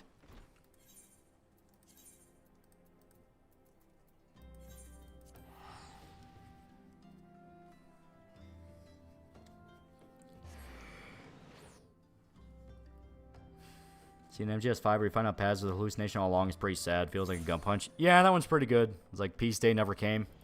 I like that one a lot.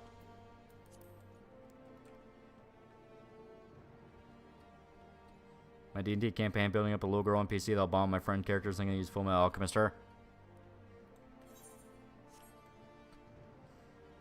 I retired but cut back on work. He's actually voiced Superman 2 Suicide Squad. Shame, honestly, because his voice work was good but wasted. Yeah, there you go. What platform's new collection on? Modern systems. It's like PS5, PS4, Xbox, PC. Played 13 Sentinels 4 times. I hear it's really, really good.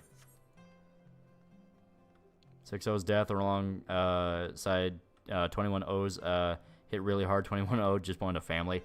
Your Automata in general is just fucking depressing. Speaking of sad games, Tales of Xillia 2, no matter what choice you make in that game, it always ends so bittersweet. Me not knowing, man, I love Peace Walker. Let's play Ground Zeroes. Bet nothing bad will happen. Yeah. And you get that tape. It's like, oh god. Sure, PS5 has sad moments. It does, but I wouldn't really call it a sad game. It's more just whimsical. It's like watching a short film.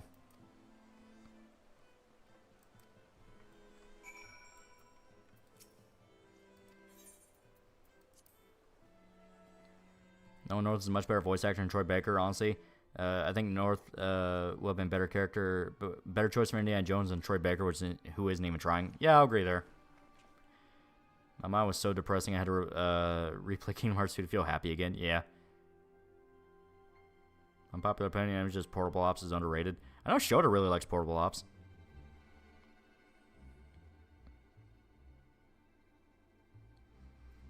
Well, the whole Paz sub-story did hint that Venom Snake was never the big boss to begin with. Oh, yeah. There was a lot of hints in that one.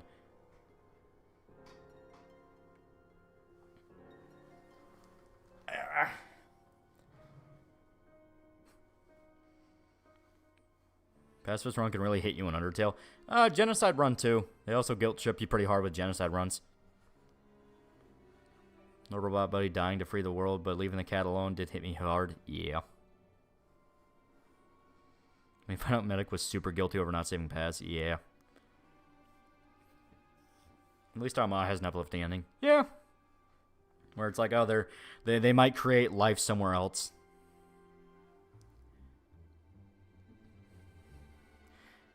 Nicole screaming, "You made me die," and then her little talk with Isaac during the daycare scene was kind of metal. It was. I don't really view the daycare scene in like, there's no part of Dead Space that to me is, like, really sad. It's more just fucked up.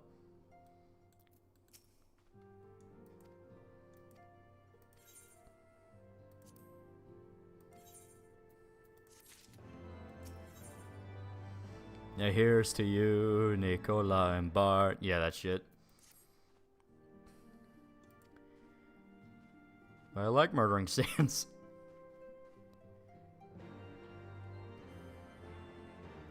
I like Venom Snake. Felt really nice to see one of Boss's soldiers fit in his shoes. Shame Snake kills him in Big Boss. Yeah. Once again, kind of lending towards the theme of Metal Gear Solid 1, which is your genes have nothing to do with it. It's how dedicated you are and how much training you have.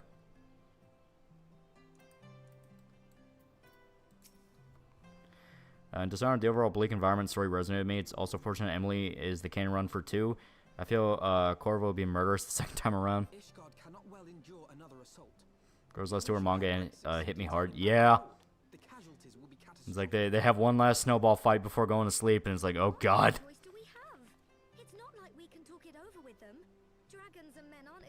Xenoblade has sad moments. Xenoblade has a lot of sad moments, yeah.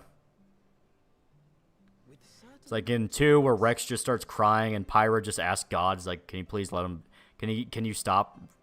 It's like, can you stop torturing him for one moment? It's like, that was a fucked up scene. When last you spoke with her, she lamented her crimes, did she not? Then there remains a sliver of hope. Saddest part of Dead Space when EA killed Visceral, then performed necromancy on the franchise. We may yet be able to convince Nidhogg to abandon his bloody course. Did the entirety of MGS5 non-lethal, but at the end, when you finally get to fight XOF, I made sure to kill so many enemies they stopped coming. Full genocide, total XOF death.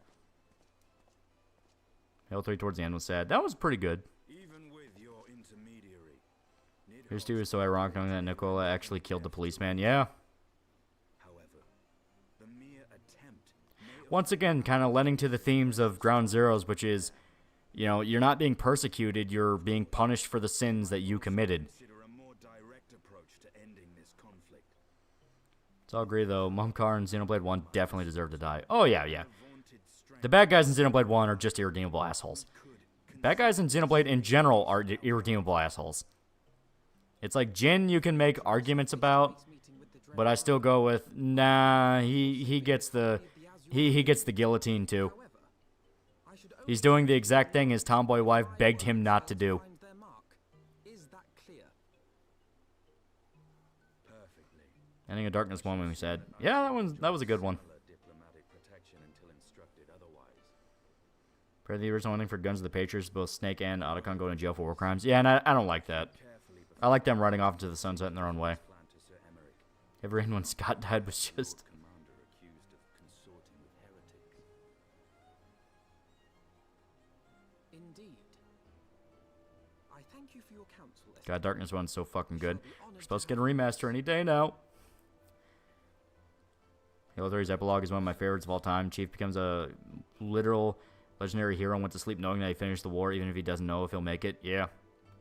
Watched Brother recently, and I understand why GTA 4 is accused of ripping it off, because it kind of fucking is. It's not really a rip-off, it's just more the fact of they're very influenced by it. And it's more influenced by Brother 2 than anything. Yes, I am going to be that guy. Going to be technical. Malice is just crazy, but fun at the same time. Malice is just honest about what he is. Like, Malice just like, I want to destroy the world, because that's why I was made. I was made to destroy the world. Jin is all like, but my tomboy wife, and it's like, yeah, your tomboy wife would fucking hate you for this. I get people really like Jin, but to me, he was like, he was one of those that dipped into tropes I don't like, which is, feel bad for the villain that's actively fucking you over at every step, and I'm like, no, I'm not, fuck you. Gameplay 2 villains, understandable, you're still gonna die if you don't stop, though. It's not even a thing of understandable, it's more the fact of, like, their tactics actively got in the way of solving their problems. Because, like, a lot of it was just they wanted to fuck over the church. Which is like, yeah, I get that, but the only one that actually wanted to fuck over the church was the one that basically flew a giant ship into the church. He was the only one that actually took the fight to them and flat out said, I don't care about what Malice has planned, I'm doing my own thing. Jin Kizaragi from Blaze Blue. No, Jin from Xenoblade Chronicles 2. People like Jin Virgil from DMZ. He has a really cool design, and the Torna DLC really fleshes him out and makes him a better character. But in-game, he just doesn't really have enough time to show you a different side. You get the health segment where you're supposed to work with him, but, like, it's just not enough, and the potential for the redemption arc does not stick. At the very end, you still have to kill him.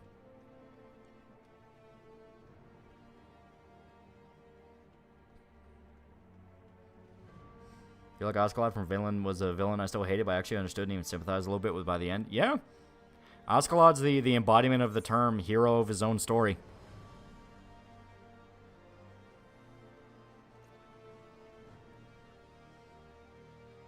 Mr. Pope President, plane is at the bell tower. That basically is that cutscene. Like, the rest of the, I think they were called, like, flesh eaters or something. I thought they were, like, really obnoxious and annoying.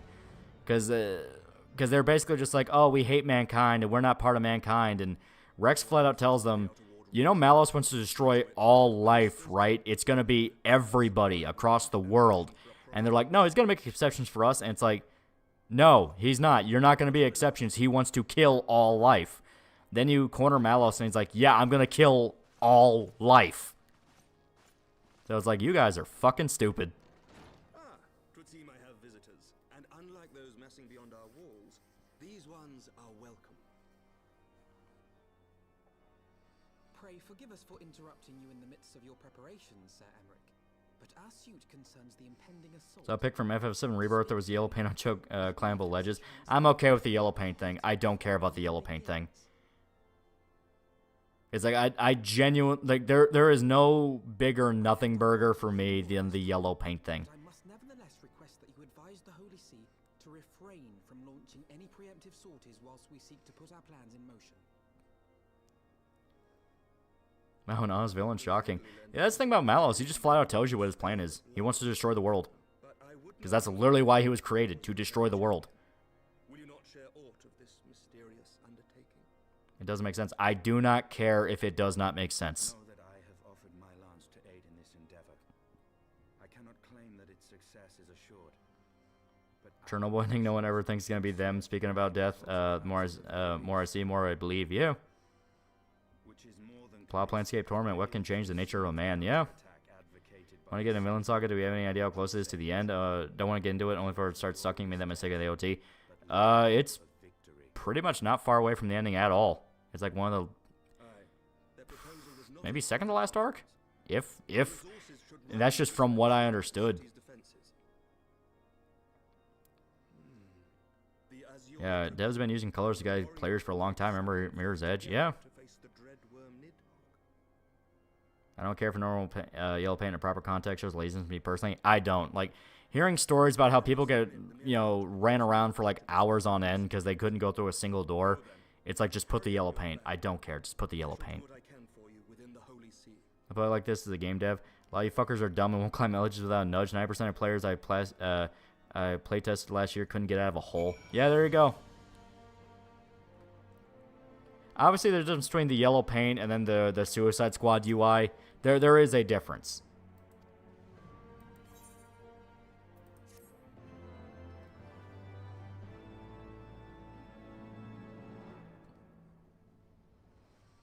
You think Square Enix can make a Final Fantasy-esque Star Wars RPG game? Depends on what your definition of Final Fantasy-esque is, like which era. Villains, where you going free the world boss? Nah.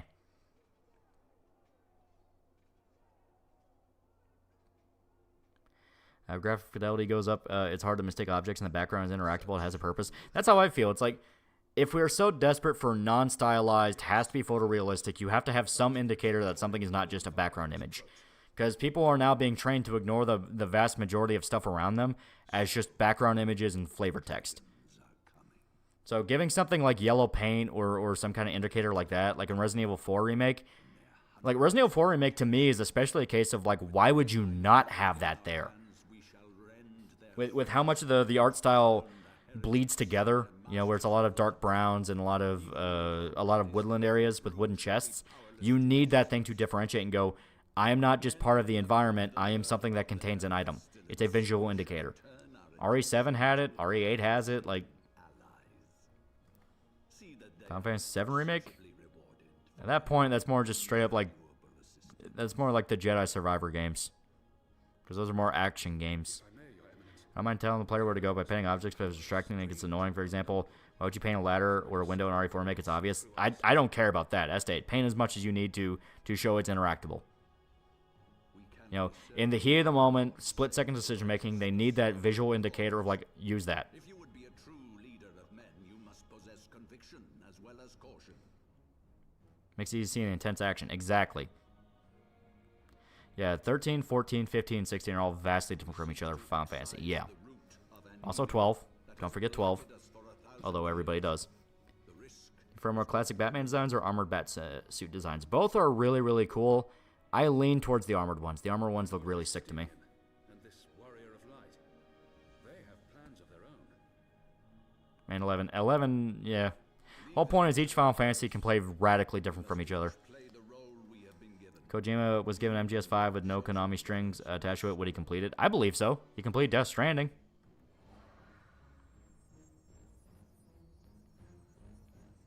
Dead Space was great with differentiating what is and isn't interactable while still being realistic. Everything has a light that makes sense. It's so have it in universe. I mean, in the universe is just flavor aspect to it. In gameplay, no one gives a shit if it's in the universe. Trust me, players are dumb. I don't like yellow paint, but it's far from offensive. Yeah. Talking about piss paint gets silly, gets a bit silly, especially when a ladder at the end of a hallway and Ada's DLC is pissed all over.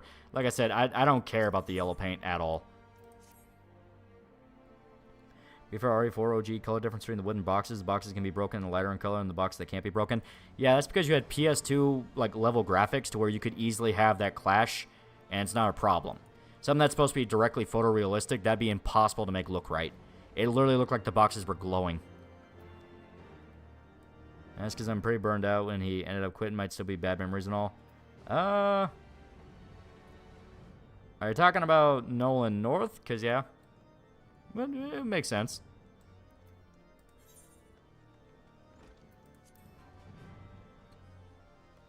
GameCube level graphics. Yeah, GameCube level graphics.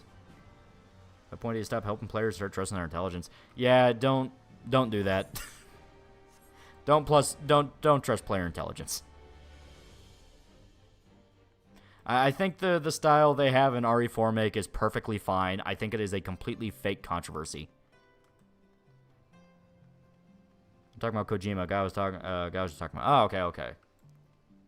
Yeah, no, I think Kojima would absolutely do it. He had a plan for MGS5. He got all the way up to the fucking third act with his ideas. It's just Konami wouldn't let him finish it.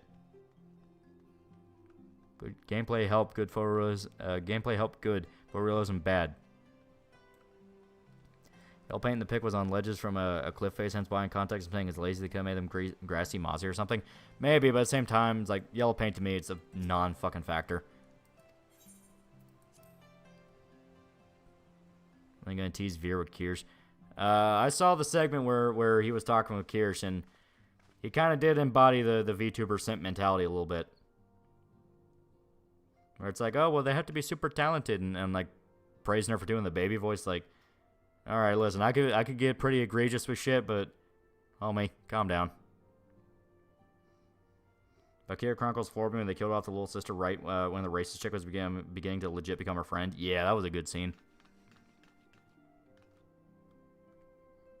Yeah, grass could be mistaken for just detail. Exactly. When you have photorealism, you run the risk of everyone just writing everything off around them as fluff and spectacle. You have to have that acceptance that, listen, it has to stand out and look unrealistic because that's how you know. Ever played Q1? Old PS2 game. Unfortunately, eBay resales put up for crazy expensive. I have not.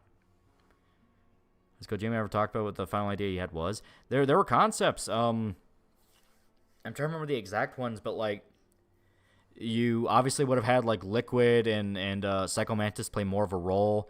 You would have had like the beginnings of Venom Snake's raid as Big Boss and kind of building up his unit. There would have been cool stuff.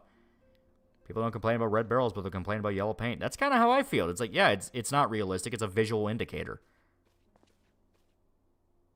Wishman was smart when he instituted total V-death with the girls in Discord. I rib on them, but it's a lot better than hearing about how anime and VTubers are pedophilia, you know what I mean?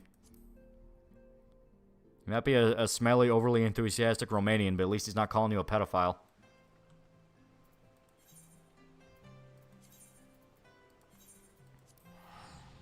Now the ghost girl from The Ring has a lot of loot. Roll 34, even I was surprised. Yeah, she's pretty iconic in Japan. Sadako. Yeah, that was it. Yeah, Sadako. They end up referencing the Ring a lot in different media. Is there any hope Kojima will get to complete MGS5? Oh no, he is long gone from Konami. Yeah, now we get to the actual kill dude.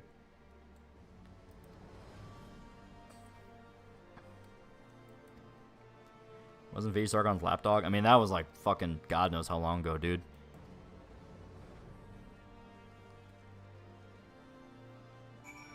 They're both Big Boss. Neko was running Foxhound as Big Boss for a while, collecting all the funky Big Boss characters you meet in MGS1 while Venom was doing Outer Heaven shit. I know, but it is a thing of like, yeah, you would see kind of how Venom Snake built himself up, maybe some teases to what Big Boss himself was doing. You do have to differentiate. I get they're both Big Boss, but they're also not both Big Boss. Red is better colored than yellow. That was Red Barrel King. He's VTuber now. I mean, technically, he has his little troll avatar. I wouldn't really count it, though. He doesn't do, like, dedicated streams with it. I was supposed to tell if an explosive that's different. Some YouTube tard 10 years ago. Yeah. Watch all Mirror Massacre stream for fun and know about all the internet shit. Yeah. It's like, I know about the IBS days, and I know about how, yeah, he literally was Sargon's lapdog for a little bit, but it's been like 10 some odd years since, and he's chilled out with it. Everyone just kind of accepts how everyone ended up. It's like, as stated, I'm much more happy with the fact that he's one of the few kind of figures from that era, I guess you could say, that isn't shitting all over anime and saying, no, why are you enjoying things and not reading Locke, or really you're not just reading like obscure sci-fi military novels written by some dude in Kansas. It's like he's flat out saying, like, listen, enjoy things, and that's good. That's good. Why do we need green highway signs and red stop signs? People should just be trusting to know where to go and where to stop. Story of MGS is awful after Snake Eater, in my opinion. I understand the mindset that leads to that. I still really like it, though. Figures too strong to work, call him some dude from Gamergate. Fair enough. To me, those were figures, though. Those were people. He exposes fetishes. Yeah, but, I mean, a lot of people do. Oh, no, Vosh exposes fetishes. Okay, yeah. V also did that, though. V Succubus game looks cool, though. The bit where they were talking about Fuda was kind of one of those that made me go, all right, down, boy. Come on, calm down. Come on. What's the point of explaining the game? Players will figure out the world. There are some games that do that, though. They do hide mechanics and you kind of have to figure out. Like I said, to me, it's a thing of if it was a slower-paced horror game, kind of like a Siren, I can understand wanting to hide stuff like interactables, because the idea is you're supposed to figure out what to do and when. But Resident Evil 4, specifically being so fast-paced and more action-focused, you need to, in a split second, recognize something, go to it, and use it. So having it covered in yellow paint is like, that's fine. It's items, it's explosives, and things like that. You know, you associate yellow good, yellow helpful.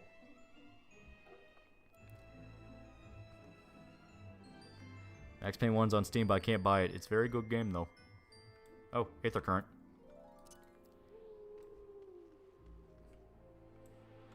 Ugh.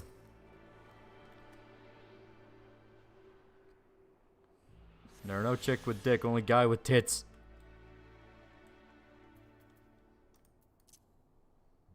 I think the problem is after MGS series focused way too much on the boss. Peace Walker seemed like it was Kojima retrieving the character, then the boss AI pod made pointless cameo. Yeah.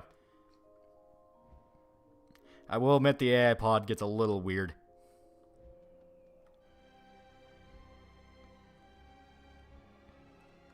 People should test if they can handle no hand-holding.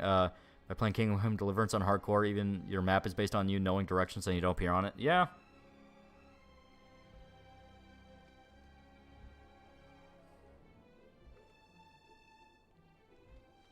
My dad played Max Payne when he was 12, and he said he couldn't get past the nightmare segment. I did it. I beat the game my fucking father couldn't beat.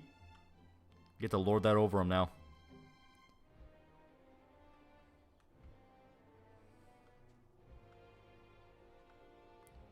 But something that's a kick in the nuts for you. For me, it's being unable to find a copy of a foreign movie from my region.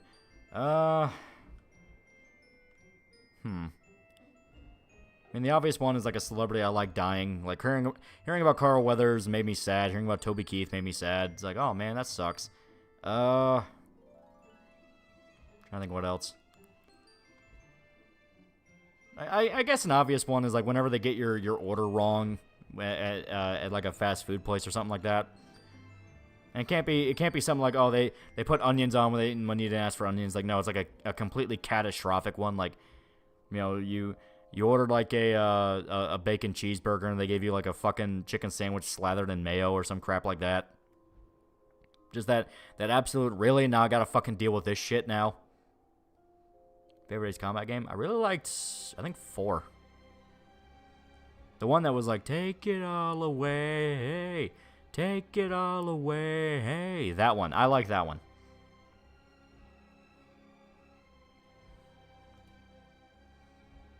What was Max Payne? I thought it was only early 2000s.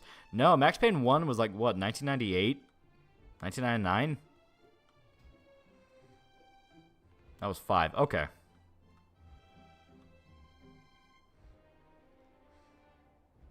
A DoorDash driver mixed up your fucking order with someone else. That does suck, too. Whenever I get the price for DoorDash, that also fucking sucks. 2001. I thought 2001 was Max Payne 2.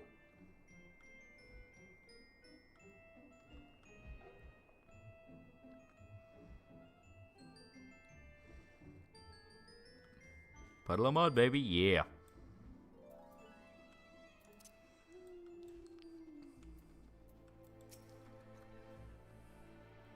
(2003) was Max Payne 2. Oh, okay. Gotta play the whole trilogy Max Payne sometime. It's really good. Thought on tipping delivery people? Do it. Like, I don't like the whole pushing a tip when you're just going in and ordering and carry out, because like, no, motherfucker, that's not how any of this shit works, okay? But delivery people, I absolutely tip. Like, service people work hard.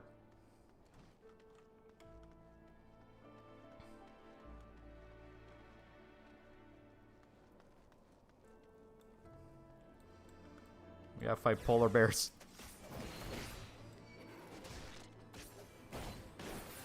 Tip your pizza delivery driver, man. Yeah. He has no idea who you are. As far as he knows, he's about to get shot walking up to the door. Make sure to treat him nice.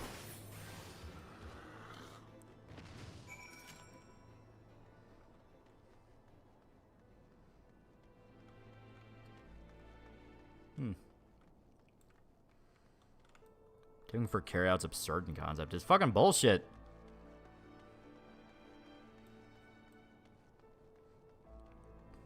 Foreshadowing the Alaska arc? It might be.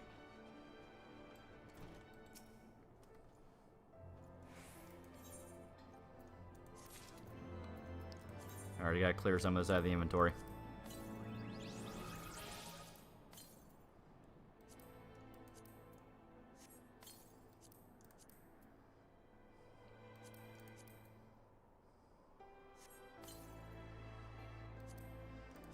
Okay. What should I do if I have no money for pizza delivery woman? I mean, at that point, just kind of like write it into, I guess, the card you use or something. You watched The Town, directed by Ben Affleck. Really good movie. That's the one about the bank robbers, right? Because, yeah, I thought that one was pretty good.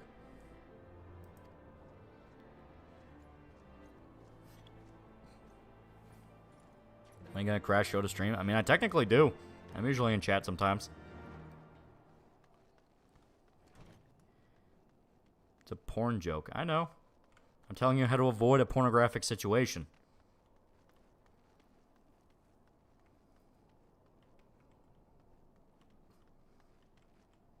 Alright.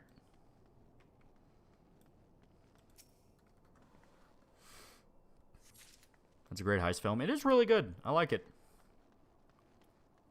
I like the fact that Ben Affleck's guy doesn't really get to walk away clean. He ends up like really fucking his life up.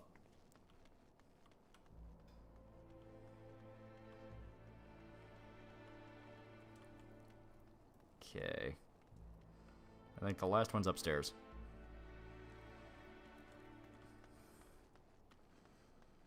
I just did the math. That guy's dad played Max Payne at age 12. He's only 35, 34 at most. How old is OP? You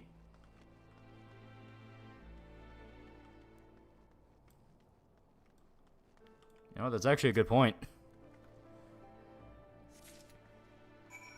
Watch anything right now? TV, anime, etc. As stated, I gotta finish up the Bount arc on Bleach. I kind of took a break from that because I've been working on Disco Elysium, and technically I'm going through Disco Elysium right now. So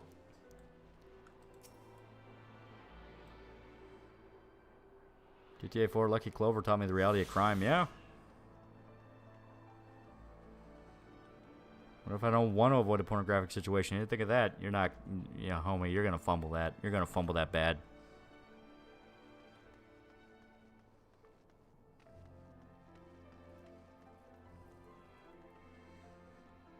Can't wait, the video is going to be Kino. Yeah.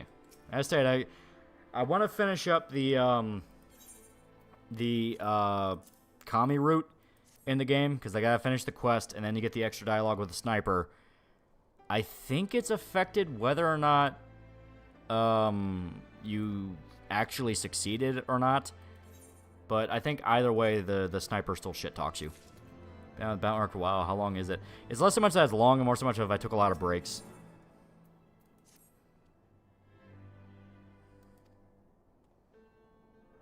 You are not him. Do not try to fuck the pizza lady.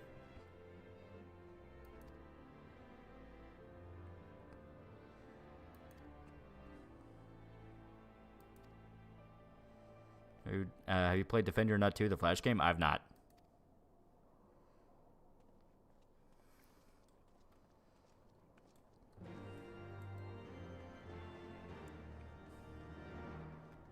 I think I will, and you will fail. Ever read or watched Planets? I have not. There's a Doom Eternal mod to play with Halo weapons, and the Super Shotgun is just 2 Maulers. It's some cursed Halo shit.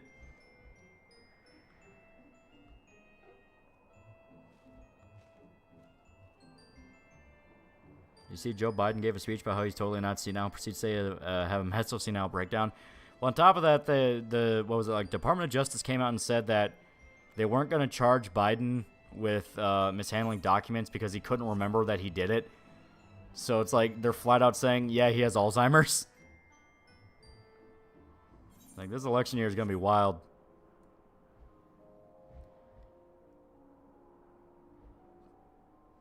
See a Tucker Putin interview. Start with Putin giving a 900-year Russian history lecture from memory in 30 minutes. Autism is amazing and a superpower. Yeah, still deserves to die, though. It's like everyone going like, ooh, super based Putin, super great Putin, and all I'm sitting here going like, the fucking Metro author had to flee Russia because he declared him an enemy of the state for not wanting to go to war with Ukraine. Fuck that asshole.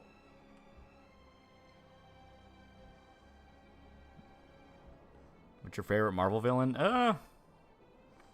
Doctor Doom's pretty universal. He's usually always like pretty hardcore.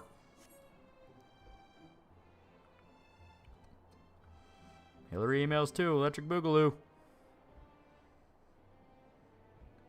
Who the fuck are you going to vote for after Trump? That is a good question. Who the fuck are we going to vote for? Ideally, I'd say his son.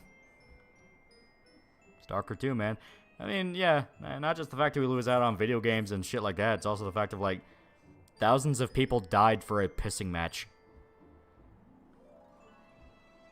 Not saying Putin's good or bad, just thought he was cool. He did it. Yeah, no, I know what you mean, but as stated, fuck that asshole. Fuck him, fuck Zelensky, fuck the WEF, fuck the military-industrial complex. Everyone just presume Putin is 100% honest with Tucker and are pulling more strings. Fucking gullible retards, yeah. Obviously, that's not what OP is saying, but you know. What about Vivek? I don't trust Vivek. Something about, it's like, he says everything you want to hear, he's doing everything you want to see, and that's just making me suspicious. It's like, I don't know. Maybe been in the game too long. It's like, I've seen too much.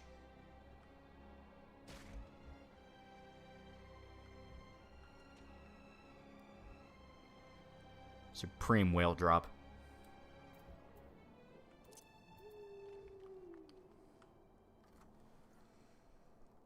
When Simon's coming $2, I was born in 2004. My dad was 12 in 2001. That's depressing.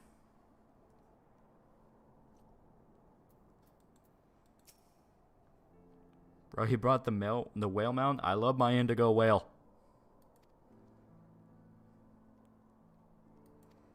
How late are you going to go tonight? Not very. I am actually very sleepy and very tired of staring at a computer screen. I have been staring at this all day playing Disco Elysium. I would like a break. Can you make a Black Knight Guts build in this game? Yeah, Dark Knight is literally based off Guts. Start Jujutsu Kaisen. Damn, Gojo really changed after Marine died. Tucker did go after Putin by his treatment of one journalist. Jail for espionage charges was a pretty contentious point between the two. Yeah. He's done it multiple times. Jailed multiple journalists. Fucking Pussy Riot. Look into the band Pussy Riot and how he had them arrested for criticizing the government. Every fucking political opponent against him mysteriously vanishes or has something happen to them. He is a WEF authoritarian whore. But because everyone's being tricked into thinking, no, Ukraine is WEF global homo and Russia is base traditionalist, they fucking buy it. Hook, line, sinker.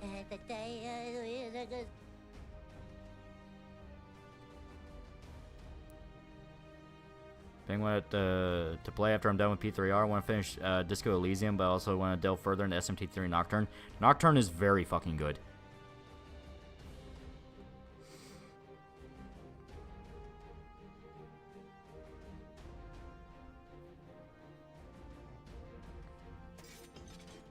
Zelensky is blatantly being denied entrance to NATO, and Ukraine supporters are trying to spin it as the West not leaving Ukraine to die with the NAFO shit. Yeah, it's fucking bullshit.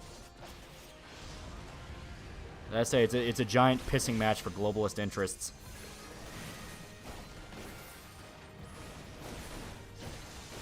Was it Wolfenstein New Order and Old Blood a fluke? Every game after has been shit. I think it's more the fact of it's the result of the post-Trump years. Everyone had to give their fucking Twitter takes. It's something when I do make the Wolfenstein video, it's why I'm happy in particular I'm doing the Disco Elysium video before it, because I'm going to go, hey, politics and media does not inherently make you smart. If anything, it makes you look really fucking dumb. Nocturne also has Dante from the Devil May Cry series. Isn't there an Elseworlds comic storyline where Dr. Doom switched place when Iron Man is pissed that Iron Man did his life better? There's a lot of Elseworlds like that, so probably.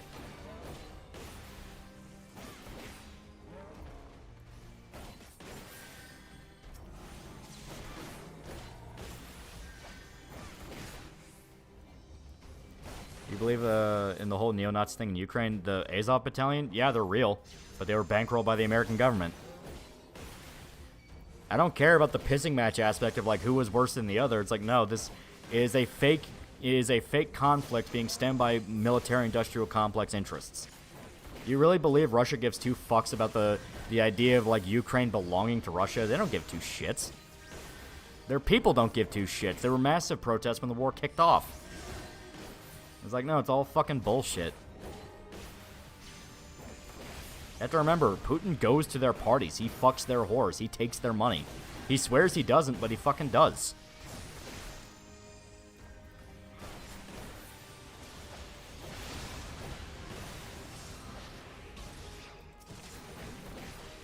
Ugh. America needs to stop funding shit. Yeah. But then how will politicians money launder it? It's like they announced that border bill, and it was what, like billions of dollars to Ukraine and billions of dollars to Israel. No border security at all, and if anything, it would like legalize everyone that's already here.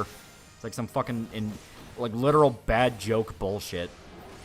First layer rant in the Cowboy Bebop video was really good, not just for shitting on bad stuff, but also showing how really good in other media. Yeah, I stand by that rant.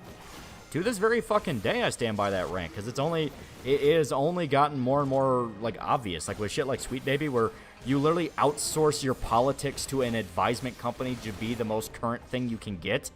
How is that not fucking like insulting?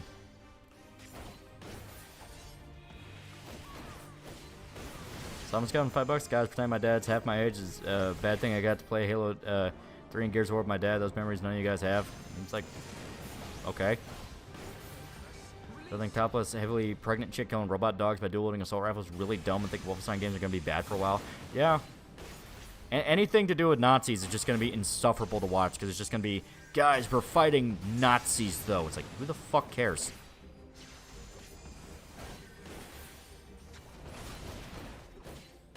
It's only gotten worse, too. They're continuing losing money and still double down. Politicians themselves don't lose money. Everyone else loses money, though. The two Tekken sisters, are you an Anna or Nina Williams kind of guy? I like Anna.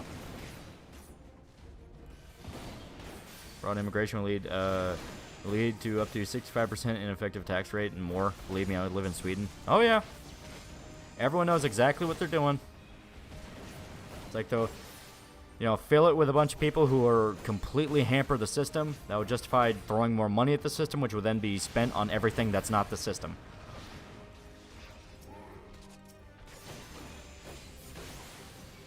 Lockheed Martin used that bonus. Think about poor millionaire weapon manufacturers. Yeah. I'm gonna watch that Guy Ritchie and Henry Cavill Nazi movie. Looks like dumb fun. Guy Ritchie at least doesn't seem like he's completely drunk off this shit and just wants to make fun movies. CC was pretty good since Nazis realized Nazis and just more blatant thugs that are out for themselves. Yeah.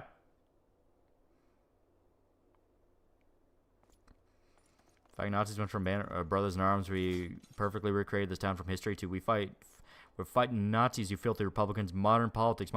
Yeah, exactly. Over the top with Nazis or the action in World War II. Just pulled Red Alert. Seriously, Red Alert's so over the top. It's fucking good. Yeah.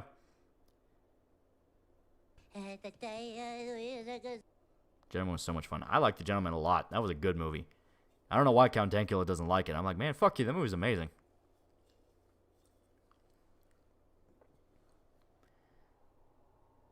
Nazi Soviets, Khmer Rouge, all bad guys. Why just focus on Nazis? Yeah. I gotta crack my back. What's especially it's especially ironic now, post October 7th, where you have people going back and talking about like how Osama bin Laden had a few points, and turns out the quotes they're pulling from are also like shit he paraphrased from Adolf Hitler. Like, goddamn, politics has gotten so goofy. Once again, I stand by that speech about the times. I stand by it so much. The one I made in the Cowboy Bebop video about, like, hey, listen, play MGS3 and listen to the speech from the boss. Where she gives, you know, her take on the times and how politics constantly shifts, because that's why you don't follow politics, because they will change. And even though, you know, you intended to be one thing 50 years from now, it'll mean something completely different to other people. It's like, that's why you avoid this shit, because it'll sneak up on you. Like, what's the part of Dante's Inferno everyone makes fun of? When Dante spurgs about politics.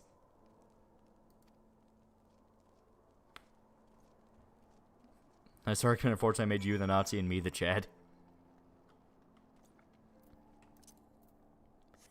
Sounds like idiobabble. Exactly. New Colossus pissed me off so fucking much about the physical collector's edition that came with G.I. Joe BJ figure. Fuck that piece of shit game. It plays worse than the first. Yeah.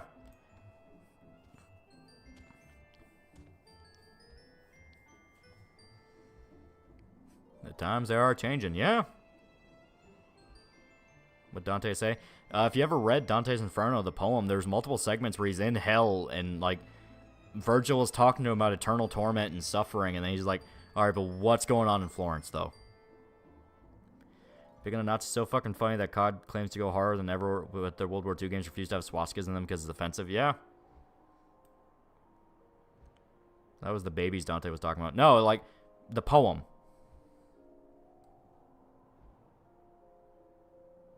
What would you have for 500 years? Yeah.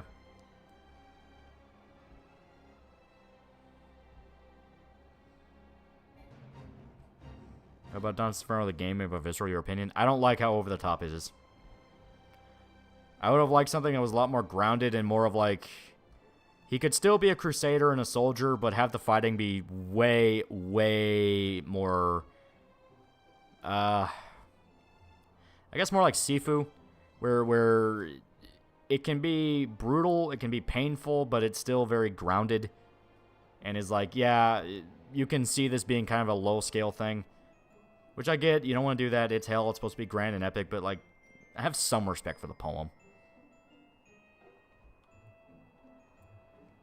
Or more like, what was it? Onimusha?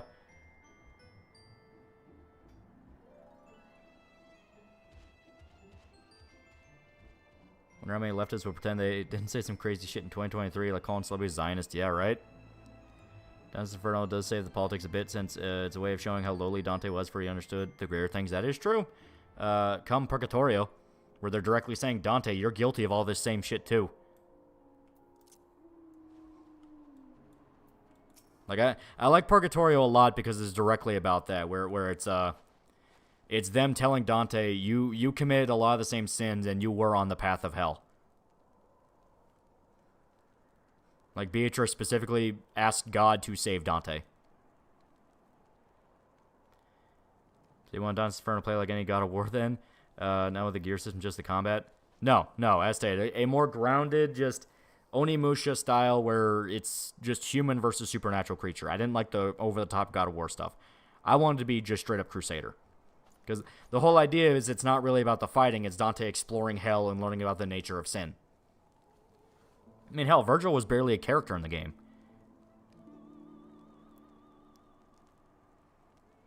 Remember this one breadtuber got mad the Gluttony Circle was fat-phobic? Video essays are a joke. Yeah, completely missed the point of that. It's like, God, you're stupid.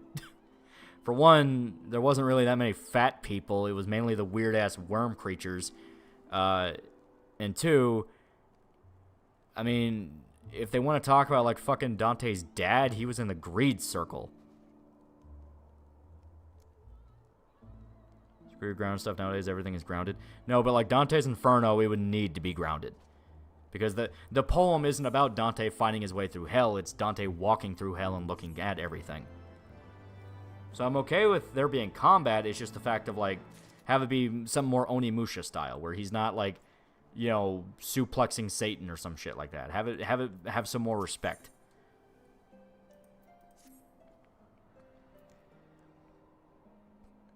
How do you barely make Virgil a character? He's just there to explain the ring when you're there. I'm not even kidding.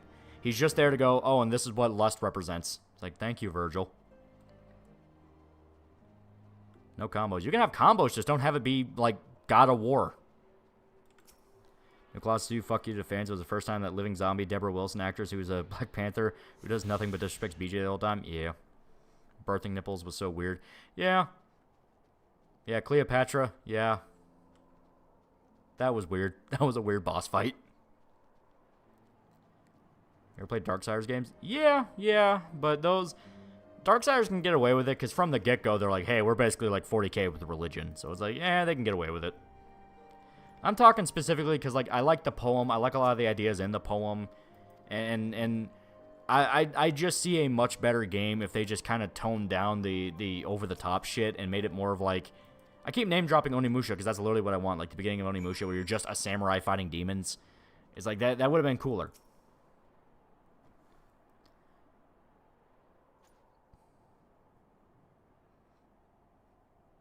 Remember the Satan boss fight in Dante's Inferno? Remember his massive donk? The Dante's Inferno anime movie. I didn't really like a lot of the art styles in it. And once again, it's a case of it still goes off the game interpretation where Dante is just a dumb crusader. I don't like him being a big brute. I like him being a thinker. You know, he's not Kratos. He is not a guy who is motivated by rage. Dante is a very philosophical guy. So you guys remind me that Darksiders is a similar theme, so I was curious what your thoughts were. Yeah. That was the original idea for Dante, but EA wanted God of War killer. Yeah. I fully expected EA was involved there. Got done playing God of War Ragnarok long ago. I understand it was cinematic story, but I don't think it was bad combat. Remember that Dante wrote the poem despite the people in Venice who excommunicated him, and he was still willing to shit all over himself. Like, everyone talks about, like, ooh, you're so cool, Dante, but, you know, they don't talk about the scenes that were directly like, Dante, you're kind of a piece of shit. Like, after he gets out of hell and goes to purgatory, he's directly told, yeah, you're going to have to go through all the same trials that everyone in purgatory goes through. Called humility. Yeah, he understood. His bone rescue his little Beatrice even when she denied him. That's dedication. Yeah. That's his one character trait, though. That's his only one character trait. It would have been better if they wrapped it in along with the more philosophical and unaware of, like, the nature of human evil, like, that kind of thing. Make him a more complicated guy.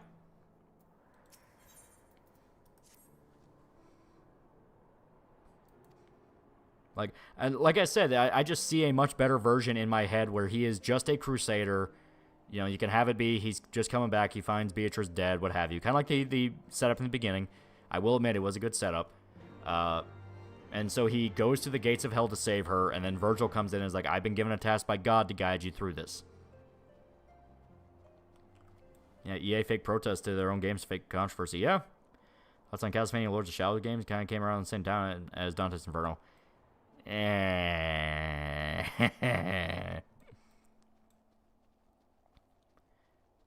know what? Point and click style Dante's Inferno. Also, you gotta remember Dante wrote the trilogy over the course of decades. Time brings perspective. That is true. Also, like I said, I am okay with action game. Just have it be Onimusha style, where you are still vulnerable. You can still get fucked up by demons. You have to be smart with how you fight them.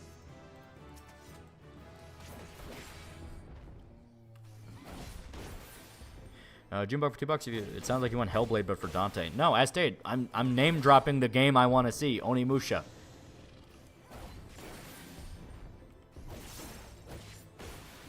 Also, if they're playing sequel, them doing Purgatory, how would that work? Yeah, it would really only work in Hell. Which honestly, I would say like wrap Purgatory and Hell together in one. And have Purgatory just kind of be like an ending respite where you're like, holy shit, I'm in a place not being torn apart. Then you can have Satan trying to break through Purgatory or some shit like that, final boss, whatever. Then you get to heaven. There you go, that's the ending. Fuck you. Dante's Inferno commercial got me into Bill Withers, so there's that. That is true. That was just a good commercial. I'm a zoomer, when is Onimusha? Samurais fight demons.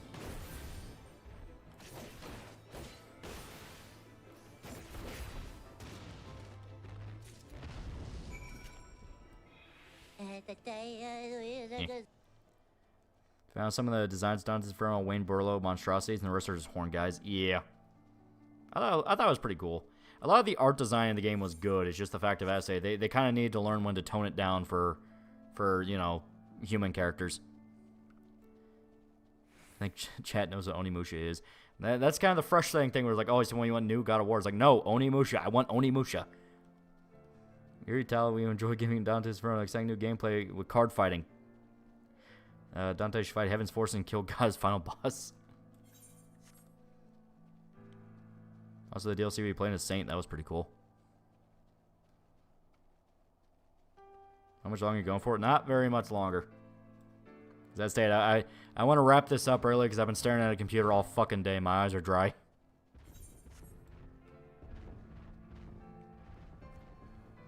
I think DMC 6 should take inspiration from Dante's Inferno, honestly.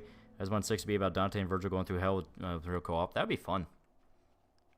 Junebug, $5. And it sounds like Hellblade to me. Have you watched the anime of Onimusha? I'm fucking hitting my head against the goddamn table. Just look up gameplay of Onimusha. That will be exactly what I want for Dante's Inferno.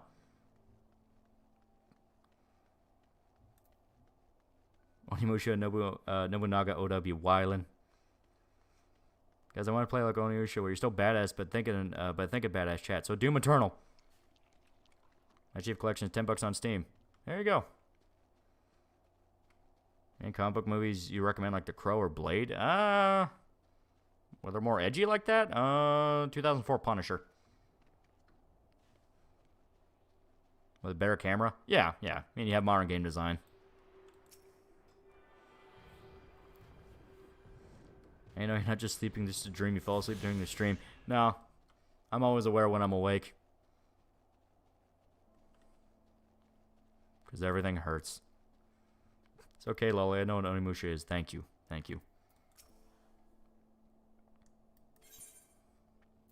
He turned us into fucking And killers! you see what I mean, right? Where you have grounded samurai fighting gameplay, but they're against over-the-top demons. I think that would be sick. I think that would be really cool. It's like, That would work for Dante's Inferno, where Dante's a fighter, he's a crusader, he's a soldier. However, he's fighting against things that are inhuman. Onimusha actually partly inspired DMC with a glitch during the development of the only enemies were being juggled. Yeah. Well-armed band of trespassers. Forgive my comrades their hostility. Chat, Loli's just a little guy. He can't carry the world on his shoulders, chat. With good intent. Onimusha 2 is my favorite of the series, though 3 had Jean Reno. Yeah.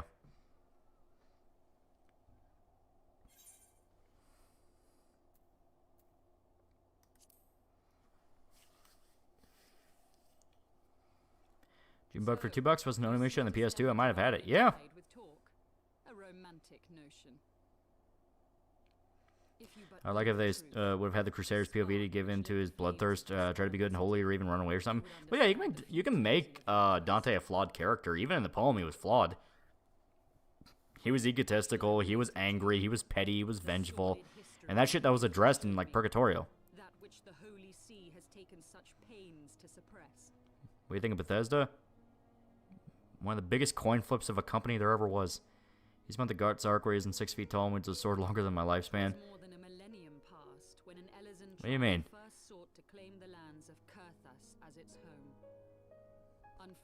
In the poem itself, his Lord stated he was hellbound with the intervention of Virgil. Exactly. You can include that. You can include like elements. The poem isn't canon to Christian theology. You can change elements or modernize it, you know, to make it work for a game. That'd be sick. I would say should have some Eternal Darkness as well. That'd be cool. Yeah, psychological horror elements. I mean, you are in hell. Have moments that's like fire and brimstone hell, and then moments that are fucking with your head kind of hell.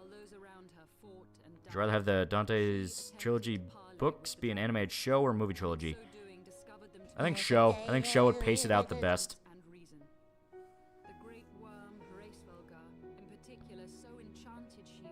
Dante's Inferno on that period of time is Christmas Carol. There you go. No, Horizon Zero Dawn still annoys because they could have done something special when they made adventure game the game. Yeah. Onimusha 3, Nopinaga, OW Wyland, and other timelines, especially in France. That's what the game was missing to me. It needed the mental terror. I mean, it chose to do the physical horror thing, and it did it well. There were some pretty memorable moments. Fighting the unbaptized babies was pretty cool.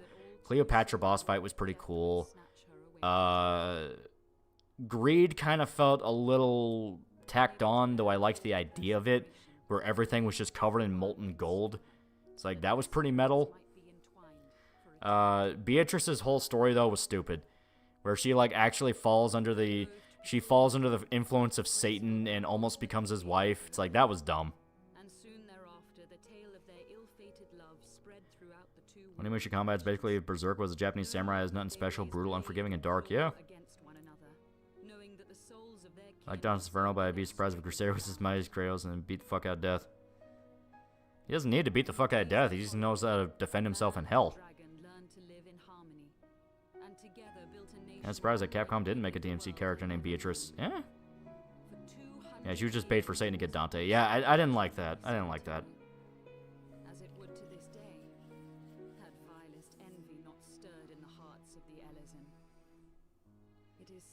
Final boss in Hell shouldn't be Satan, but Brutus, Judas, and whoever the third greatest traitor was. I'm okay with the final boss being Satan. Because, I mean, it's like, I mean, who is the big boss of Hell? Or it could have been like Beelzebub, or one of the kings of Hell, you know, kind of like one of the underlings of Satan. And they could do for like a sequel tease, Satan watching him or something like that. Cross was OP. Yeah, if you upgraded the cross, it was pretty OP.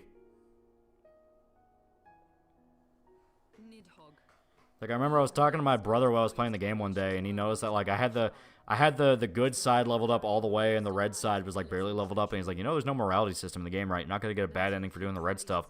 And I just said, no, it's just the cross is fucking broken if you upgrade it. Trish is Beatrice in DMC. Yeah, but, like, a character specifically named Beatrice. You are wrong, Lady Iceheart. Lest you misunderstand, I do not doubt your vision of the past. 'Tis true that Nidhogg greatly desired to reclaim the Eye. Indeed, it was for that very reason that I kept it with me as I roamed the land. If you're more grounded when the Satan fight comes around, you have to lose so God can come in for you. Yeah, that'd be good. That'd be a good moment. It's like Virgil has to pull you out, or Beatrice as an angel comes in and pulls you out. Something like that where you specifically have to be saved. Until recently, Nidhogg seemed unable to resist its allure and pursued me relentlessly. Needless to say, that is no longer the case. Now, it would seem, he has fixed his attention on Ishgard itself, though he knows full well the eye does not reside there. I love him so much, he's so cool. You believe he targets the capital for another reason? I believe reason has all but left him. Through the eye, I feel much of what Nidhogg feels, and the dragon's thirst for vengeance will not be quenched by aught less than a sea of blood. So, for context, because I was kind of talking over it, Estinian ripped the eye out of Nidhogg and has kept it with him for a long-ass time. Nidhogg at first tried to kill Estinian to get the eye back, and Estinian just kept kicking his ass, so Nidhogg has to like flee. So now he's taking it out on the city of Ishgard itself because he can't kill Estinian. You still believe that a peaceable solution can be found? The armor fucking slaps. It is very cool. Dragoon armor is pretty cool. I will take you to him.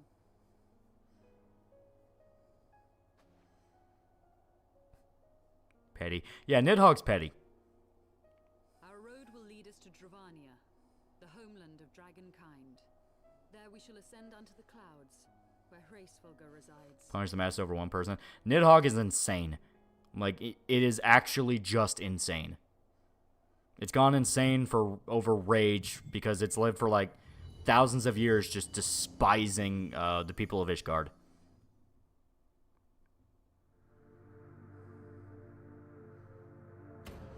Like the ending where he asked the souls he saved from in front to absolve him as a loophole to Lucifer, revealing he was dead the whole time. Yeah.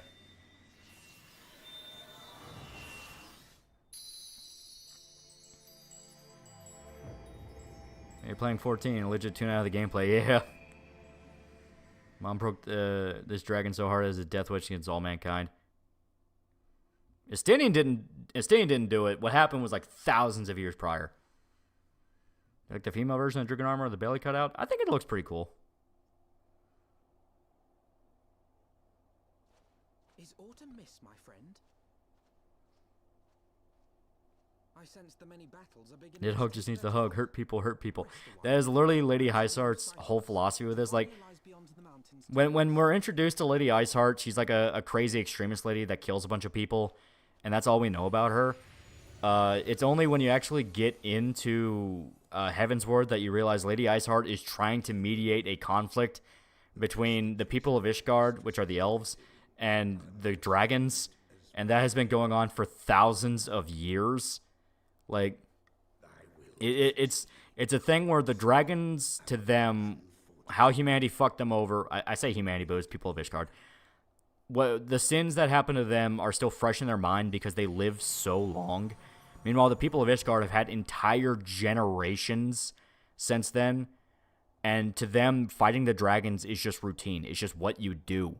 So you have one that's like full of hate and anger and vinegar, and the other side is only angry because these people they've always fought are killing their relatives. So it's a very interesting dynamic between the two. They have a really cool conflict. Midgar looks so cute with his tiny arms.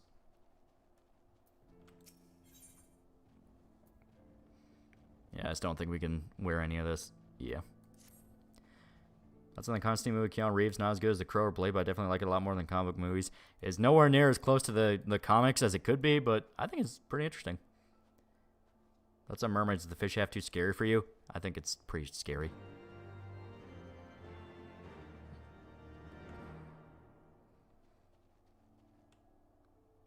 Curse of living long lives. Yeah, that's basically the whole crux of the conflict. As far as the dragons are aware, it happened last week. Meanwhile, everybody else is like, dude, get the fuck over it. Okay, and this is all. Okay. So I will get us to Ishgard.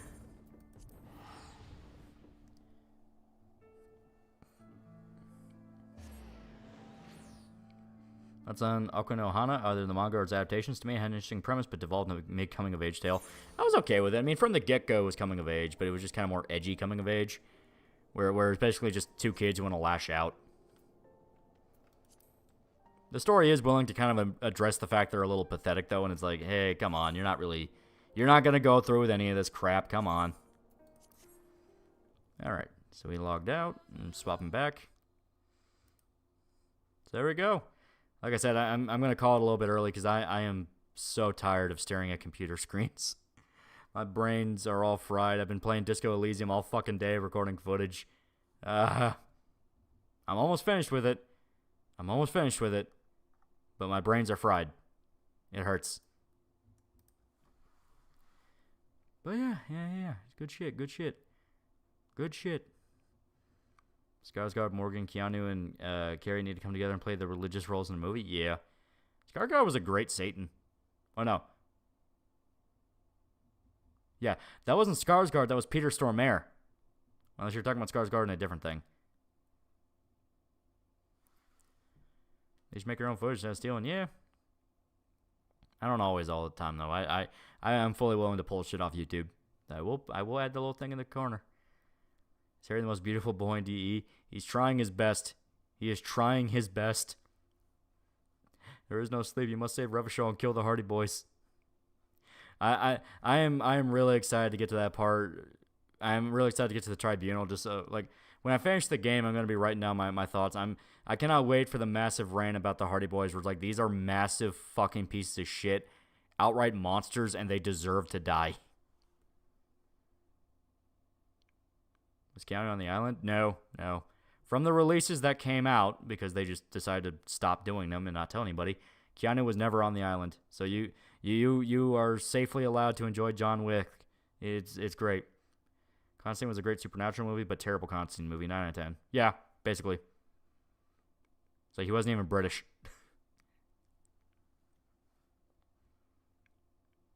You have to lynch the Hardy Boys. After this, I'm going to watch Doki Bird VOD. Yeah, there you go.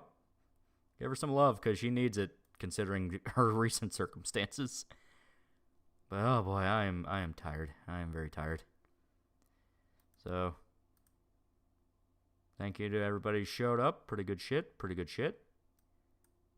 And let me make sure we're all caught up here. Yeah, it went about like 4 hours, yeah. I'm going to call that there without being too disappointed. All right. I can continue to enjoy 3 out of 4 of the John Wick movies. Stop posting names and we're all okay with that for some reason. Yeah. Was Prince on the island? I mean, Prince is dead, so I mean... Has Linkara shit taste, he hates Constantine. Yeah, he doesn't like the comic. And it's like, man, I have my feelings about Alan Moore, but I like Constantine. He's a cool character. I like your Dante's Inferno idea. It's like Onimusha meets Eternal Darkness between Silent Hill. Also, Constantine rhymes with wine. Yeah. But yeah, remember when streams were 10 hours long? They still kind of are with Shota, but we're getting old. We have to actually like adjust our time to fit with the real world. Oh, shit. Okay. So, thank you to everybody who showed up. I'm going to get some sleep. See you guys.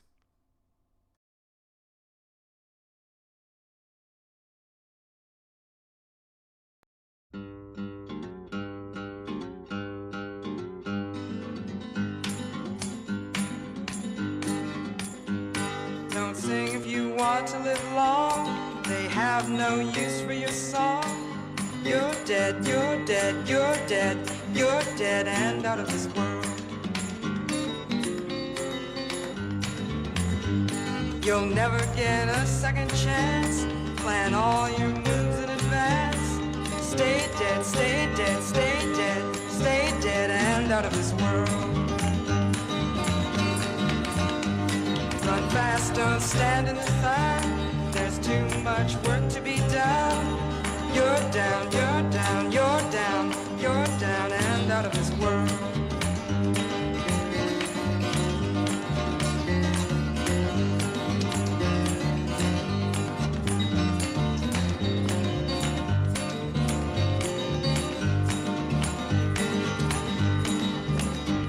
Don't ever talk with your eyes.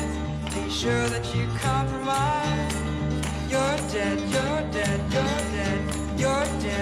out of this world. Hear the unloved weeping like rain. Guard your sleep from the sound of their pain. Long gone, long gone, long gone, long gone, and out of this world.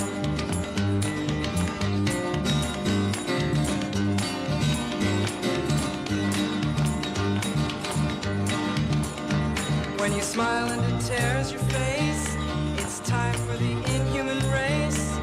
You're down, you're down, you're down, you're down and out of this world.